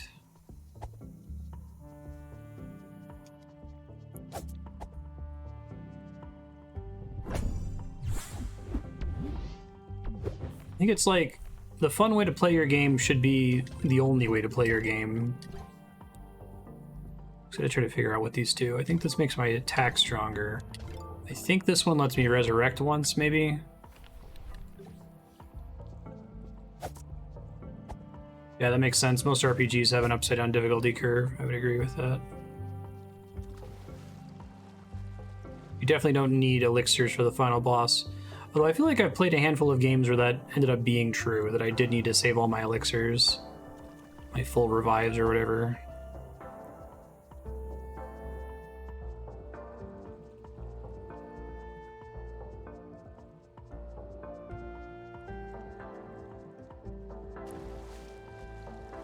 This must be a different way for me to get here. My cookie for coming here early was the little card. I don't know what that does yet. Sorry, I really want the back button to be this menu instead of left bumper. What does that mean?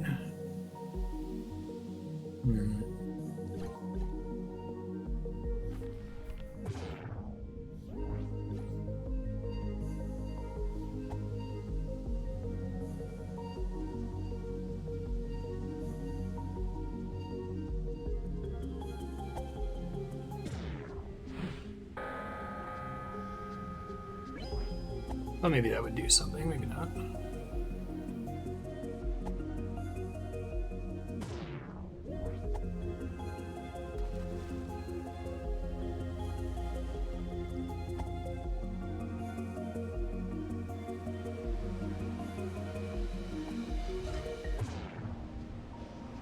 I move slightly faster in that or something. So it looks like it slows me down almost as much as it affects the enemies. I can't actually tell.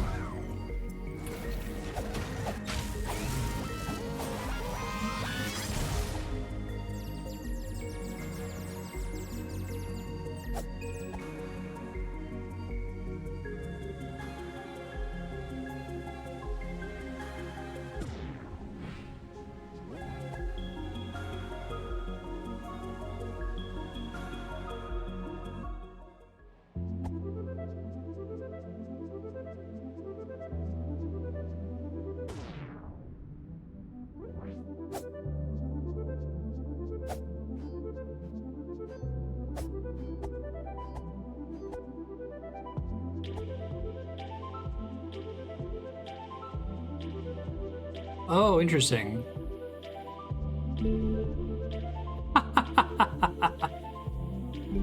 Big fan.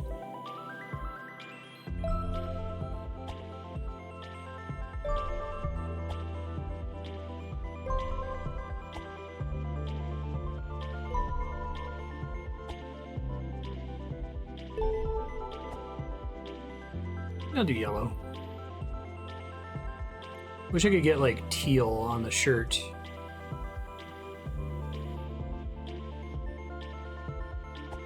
Shirt. Bright blue.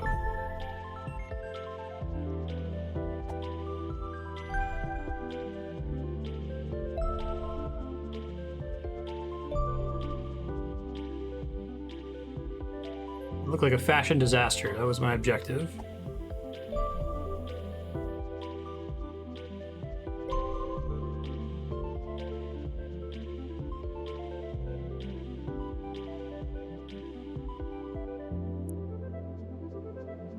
Maybe.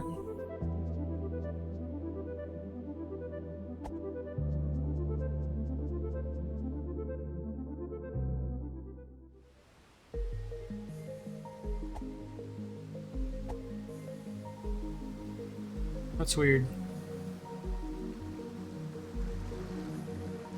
Open that. I don't think I've been on that side.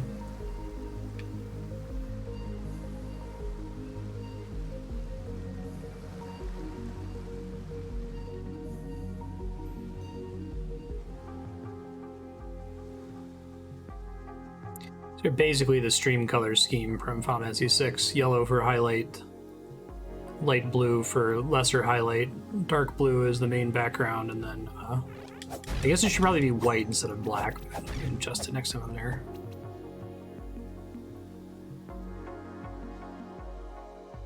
I don't have anything to level up here. I don't have enough money. I need 1,000. Actually, not that far though.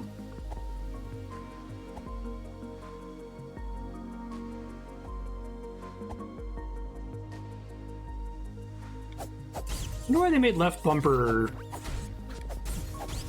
the item menu.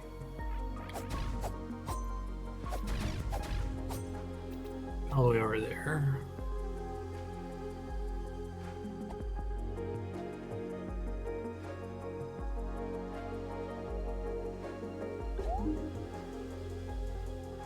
Very helpful. Kind of reminds me of the weather vane where you have to play the flute in Link to the Past. Which might be what they're going for with it.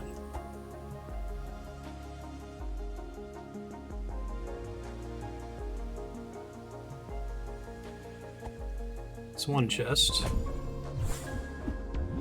Oh, that's cool that your little banks match your color scheme. I dig that.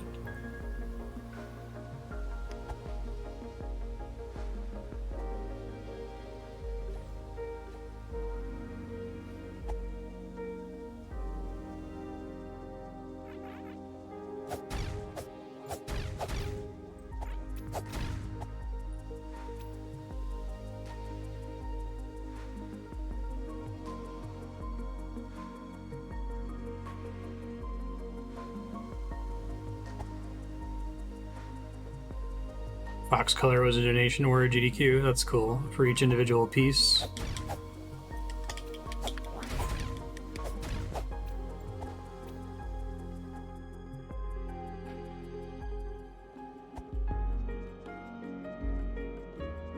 This again. Try to add those in my screenshot list when I look at this for next episode.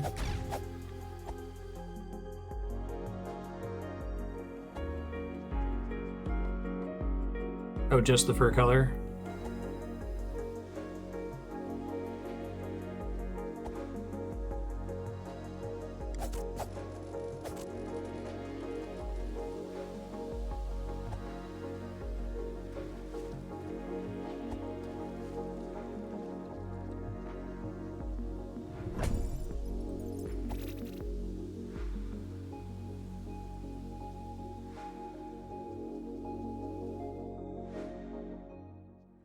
So now that we finally have the modern Zelda 1,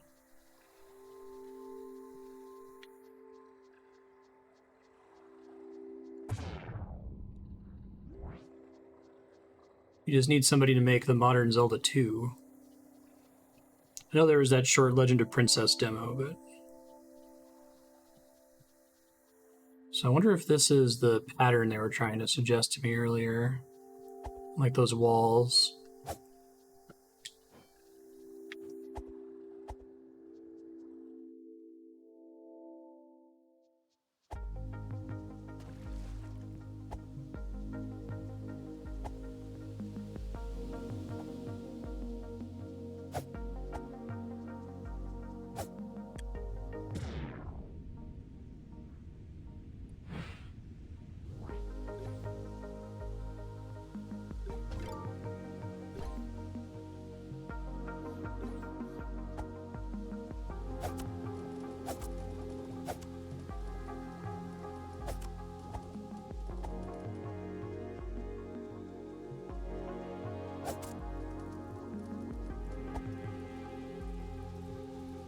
Ready for banishing the tech gremlins.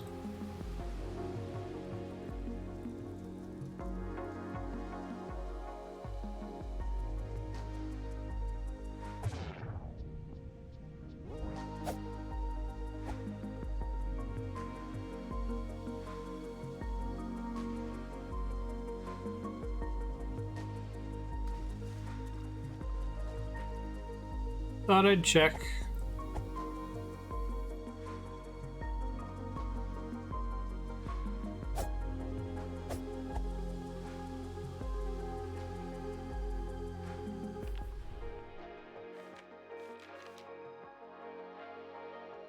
Like the big question mark on the map for this. So does some stuff get added in pen, or is it always there? Like that little door icon northeast of where my icon is?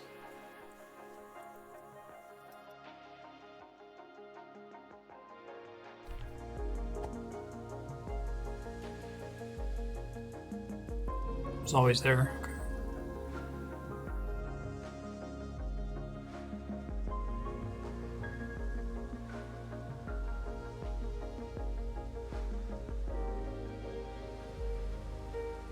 Top off real quick. Shit's not looking too hot.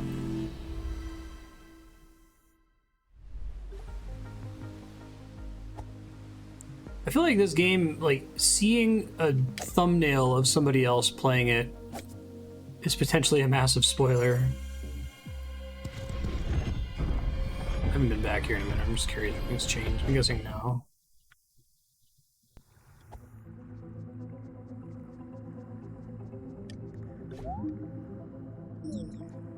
Temple of Time, collect the 3 jewels, yada yada yada. This is not what this place looked like the last time I came here, right on.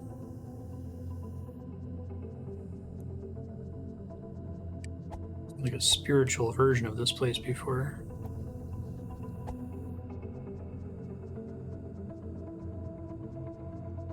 Hello. Oh, because I got warped away while the door was opening. No way.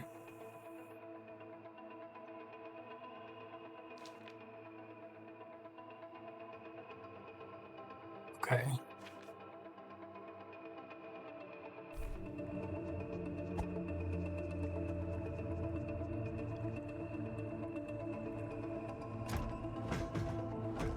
Hold on. I don't have the other half, but I know it must be on the left side of the controller. This game fucking rules.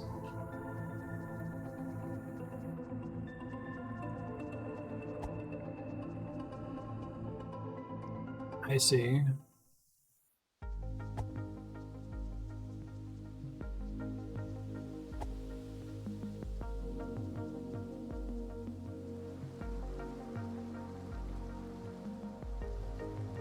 Oh dear, okay.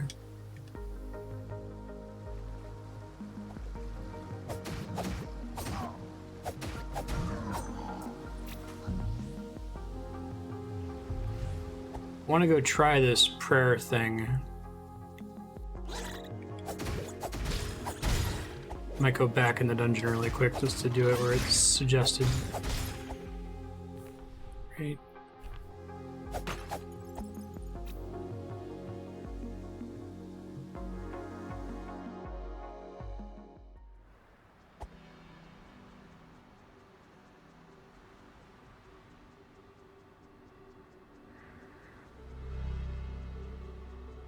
Yeah. Sacred lands?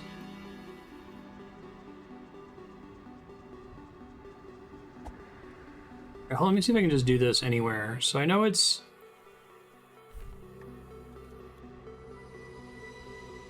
Have I been able to do that since the beginning of the game?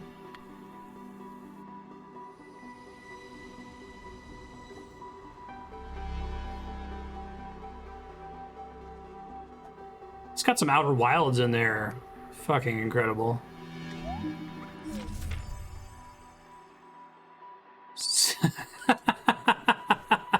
Cyan Peril Ring. Uh-huh. Alright, so they've got a red Tearstone ring for the speedrunners. Cute. Inverted Ash. Lucky Cup. Muffling Bell. Muffling Bell, okay. Looks like it shows us some combinations. It tells you to use the coins in the well, which I already figured out. Okay.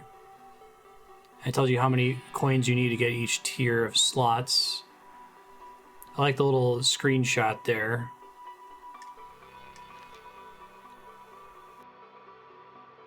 Going to tell. Interesting. Hints and clues.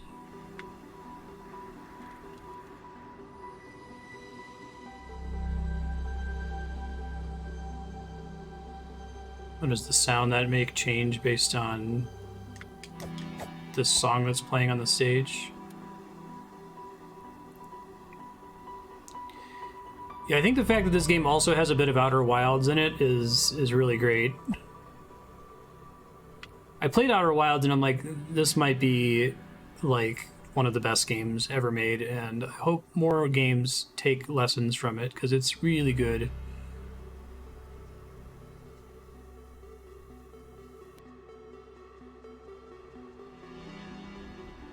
Oh shit, I didn't realize I could fall.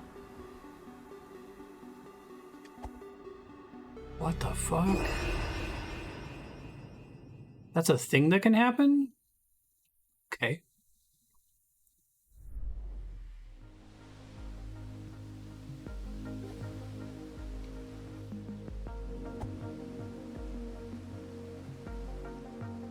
Oh no, did the sound effects bot get disconnected? Hold on.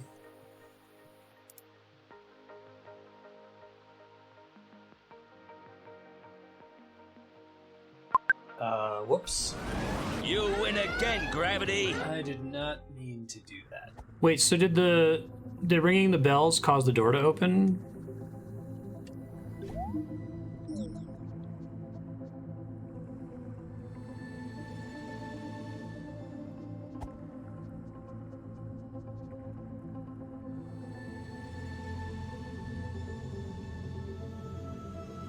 I pulled my shield while doing that?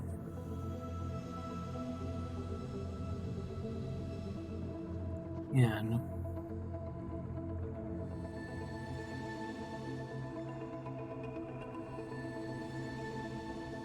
Why, though?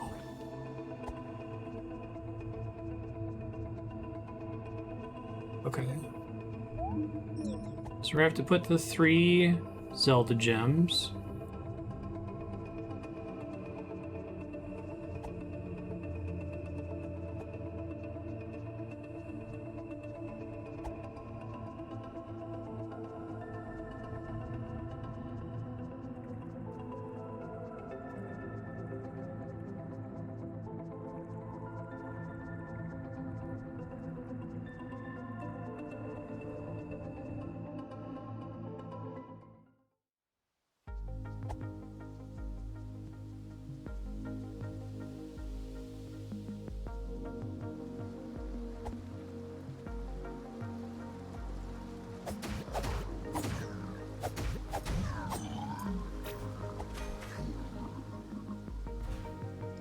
Wondering if the thing I have is the red tearstone ring.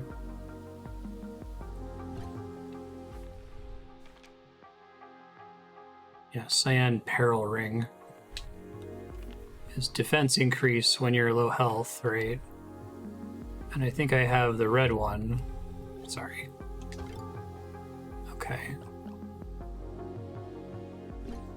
Try that one.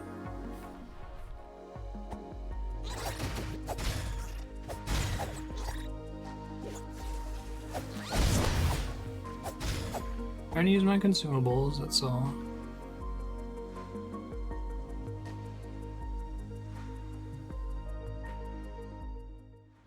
Does it not cause you to lose any souls when you fall off the map like that? I think I might be done here for now. I think I just could get that page, but I'm just gonna look around real quick. Hopefully not walk off the map again.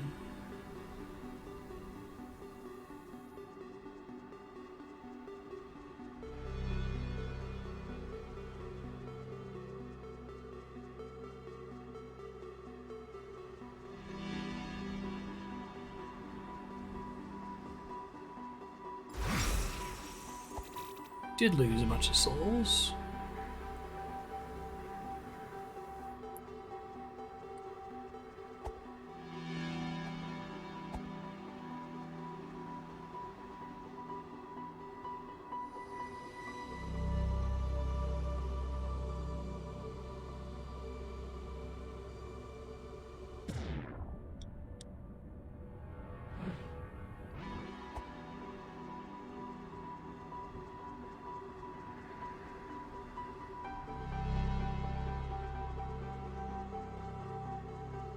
Cute.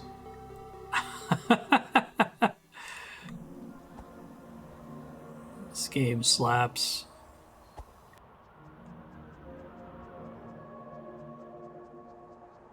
I feel like games like this and Outer Wilds and Zelda 1 and the like, where like you're never gonna get back the feeling of playing it for the first time, you know? It's kind of a beautiful sadness while playing it.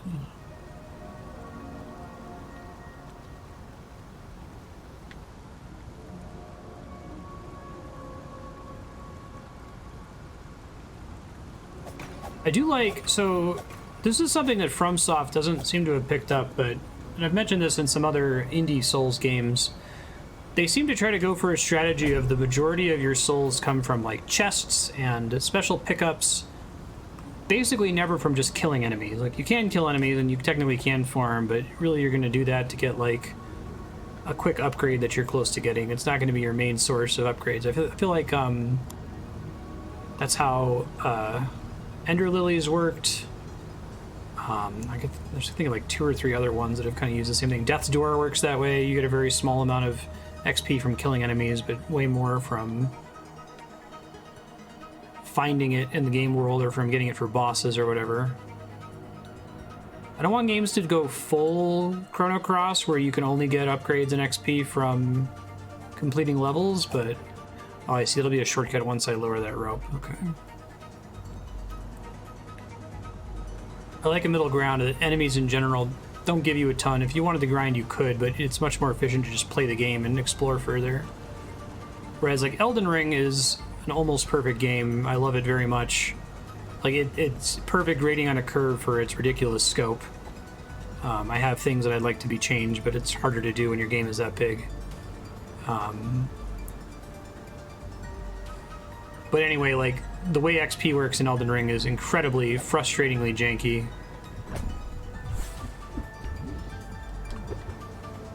Very much some really stupid areas where you can just get, 100 times the XP you could get elsewhere. You could solve that by just associating XP with exploration more.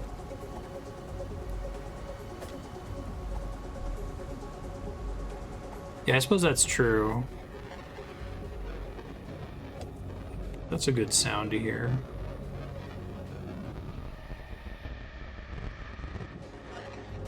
I really like how that fucks up your screen. You don't know what it means. It's actually... it's draining my max health! It's those fuckers! Cool.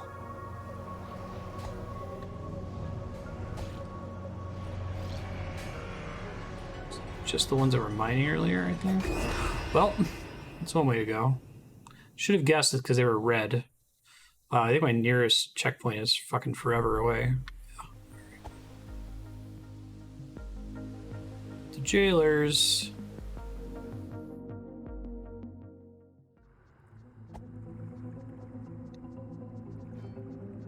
I was wondering if I could use the shield to strafe. I guess not.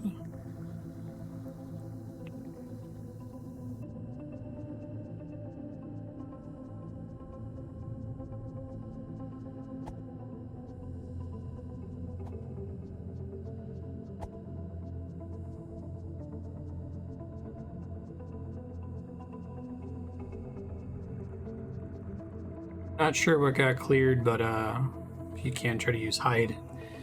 Exclamation point hide before your message. Chat can see it, and I will not be able to see it.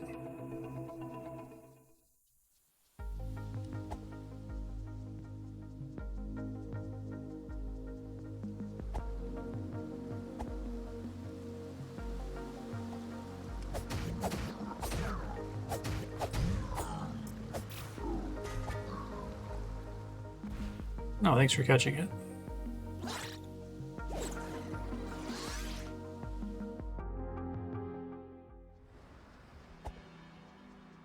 I think if I go straight down at the beginning.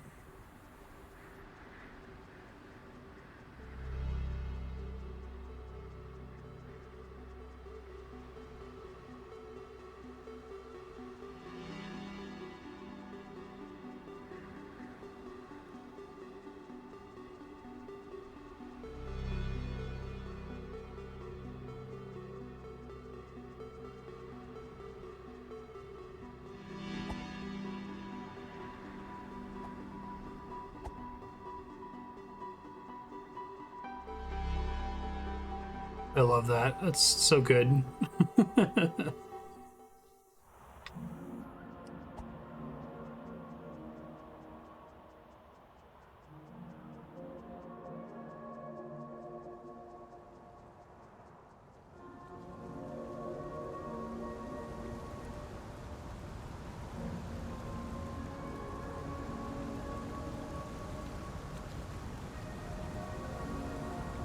I need to find a... Oh, there's a bonfire. Can I get to it, though? I know that one takes me up to the thing that I can't use yet.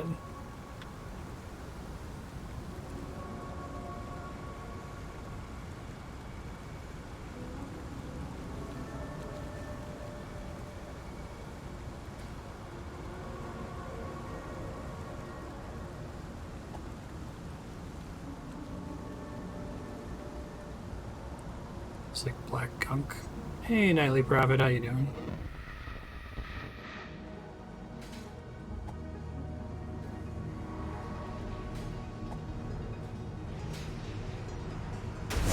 Okay, I was like, does that damage me? Yes, it does. Oof, owie. Guessing those restore my blue.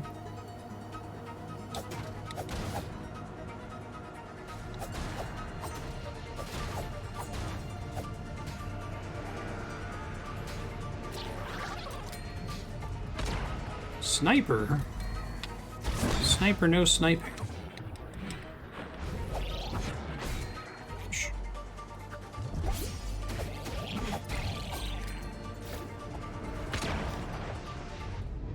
Well, that shit itself. Okay, I wasn't sure if it was the enemies or there was like a thing.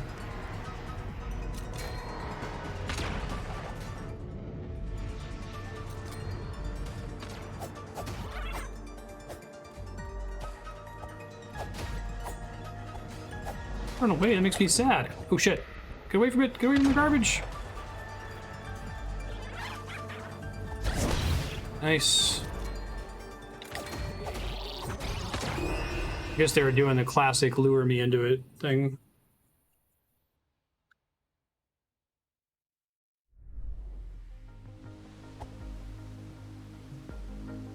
Yeah, not really. I'm doing alright. Nightly, I'm really enjoying this game. Oh my god, it's 5 o'clock. I was just looking over, like, I still got like 2 hours left, right? That's incorrect. I did start a little late due to dropped frames at the beginning, so I'm gonna go into the live split timer, so that's 4 hours. I really thought I had a ton more time, wow.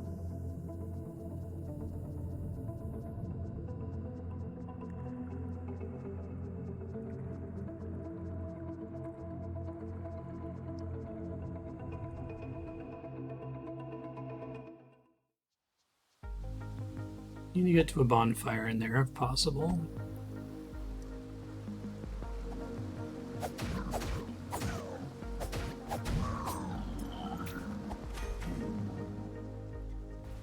Do you lose a fixed amount on death?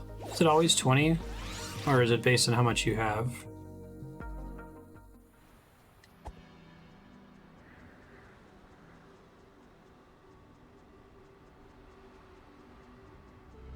Okay. That's interesting. I wonder if it was more at some point and they're just like, ah, we want to have the mechanic, but...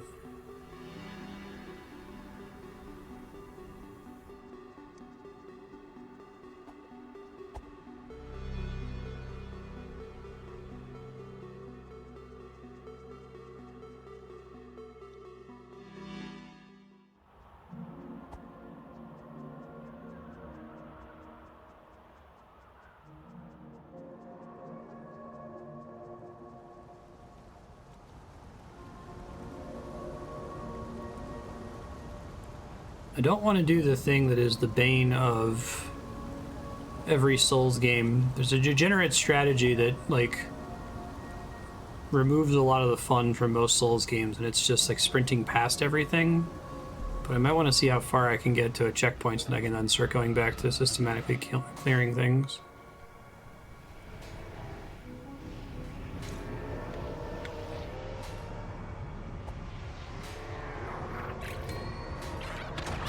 Oh, Jesus Christ. Oh my god.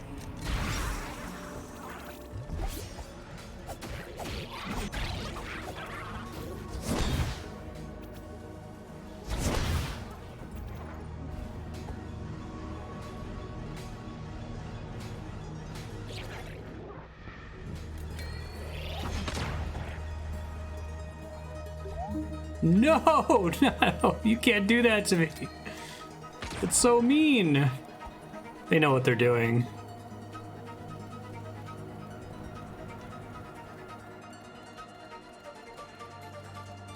Okay, so like the cubes are being mined and only when they're uncovered from the inside. And I see there's that little like glowing stuff on the ground, except it's not activated. So I wonder if that was what was powering the stuff in the overworld earlier. You can lose half the game's worth of geo if you're bad about it.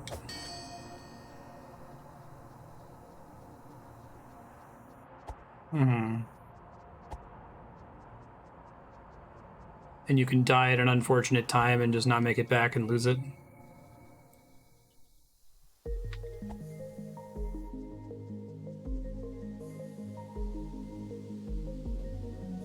Is this a shortcut?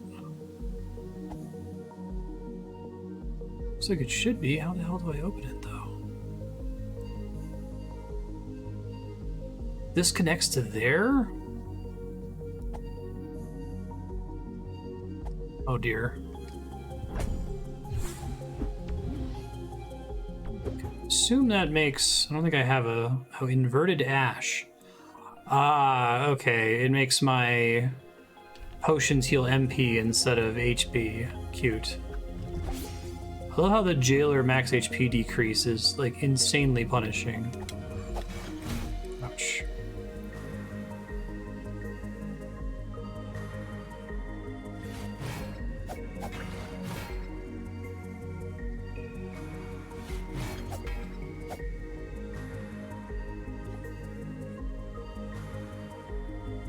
I'm gonna use this decoding.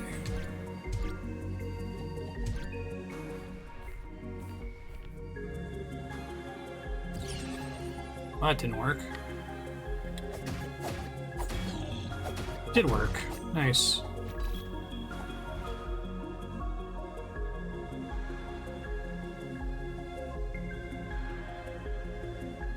Seriously? Don't get up. That would be really bad if I did there. Everything's fine. Nothing is ruined.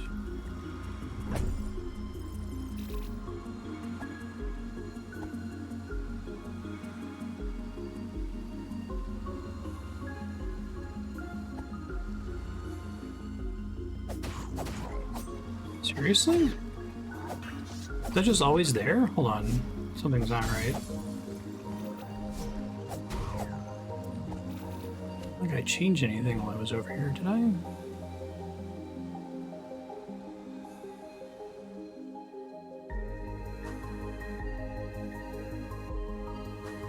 Where did I not find this before? Ah. I think I gotta come here almost immediately, right? I don't see like there's any changes I made. Interesting.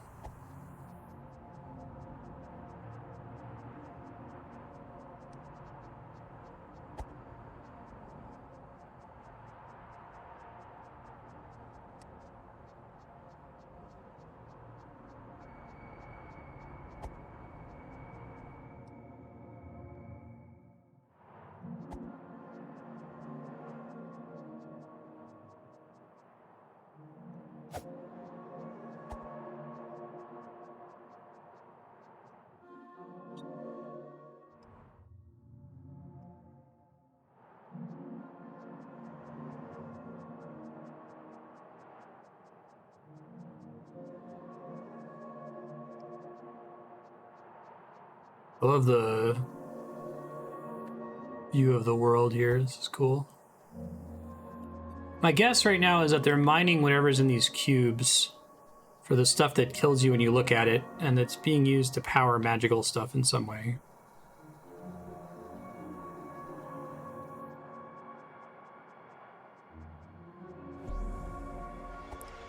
Very sad about this. This makes me want to cry. I bet I can like offer something to revive it later on. I assume those are gonna be warp points later. Fox statues. I know people like to laugh about that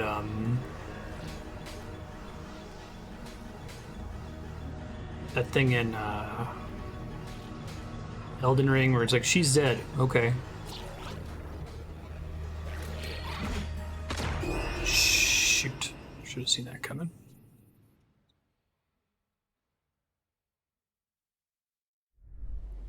I'm going to try to go back there one more time.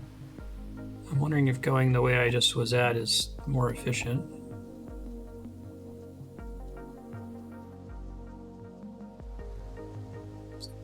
On this way, right?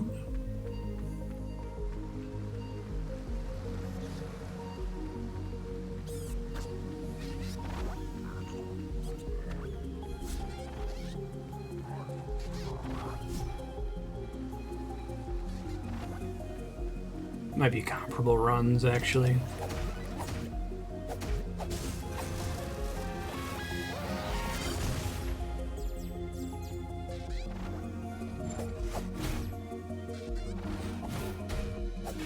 Oh, I see. I literally can't get behind him there.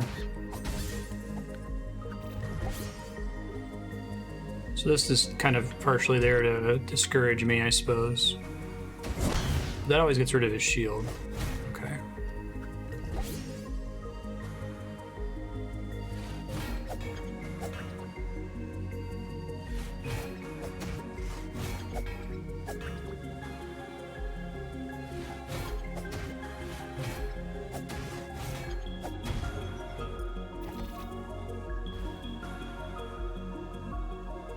Wasted a bunch of healing there.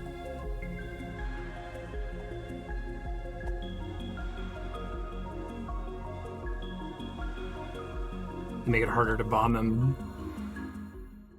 This is a really long bridge, so maybe they're probably about comparable.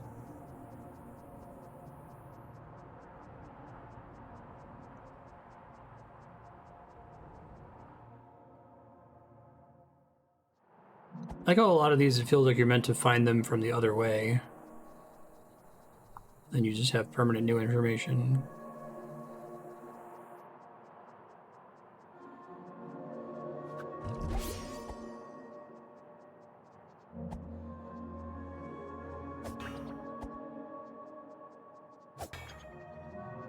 I assume this would be a bad idea, but I figured I should give it a try.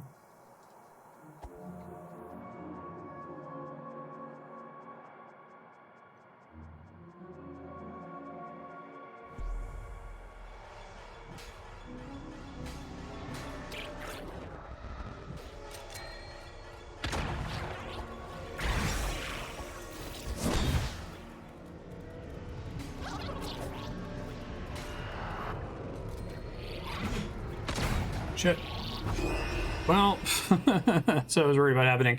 Future Marstead, just explore and have fun. This game rules. There's other paths you haven't taken through the big golden door. You probably don't need to do the quarry right now. It's just too much bullshit at the moment.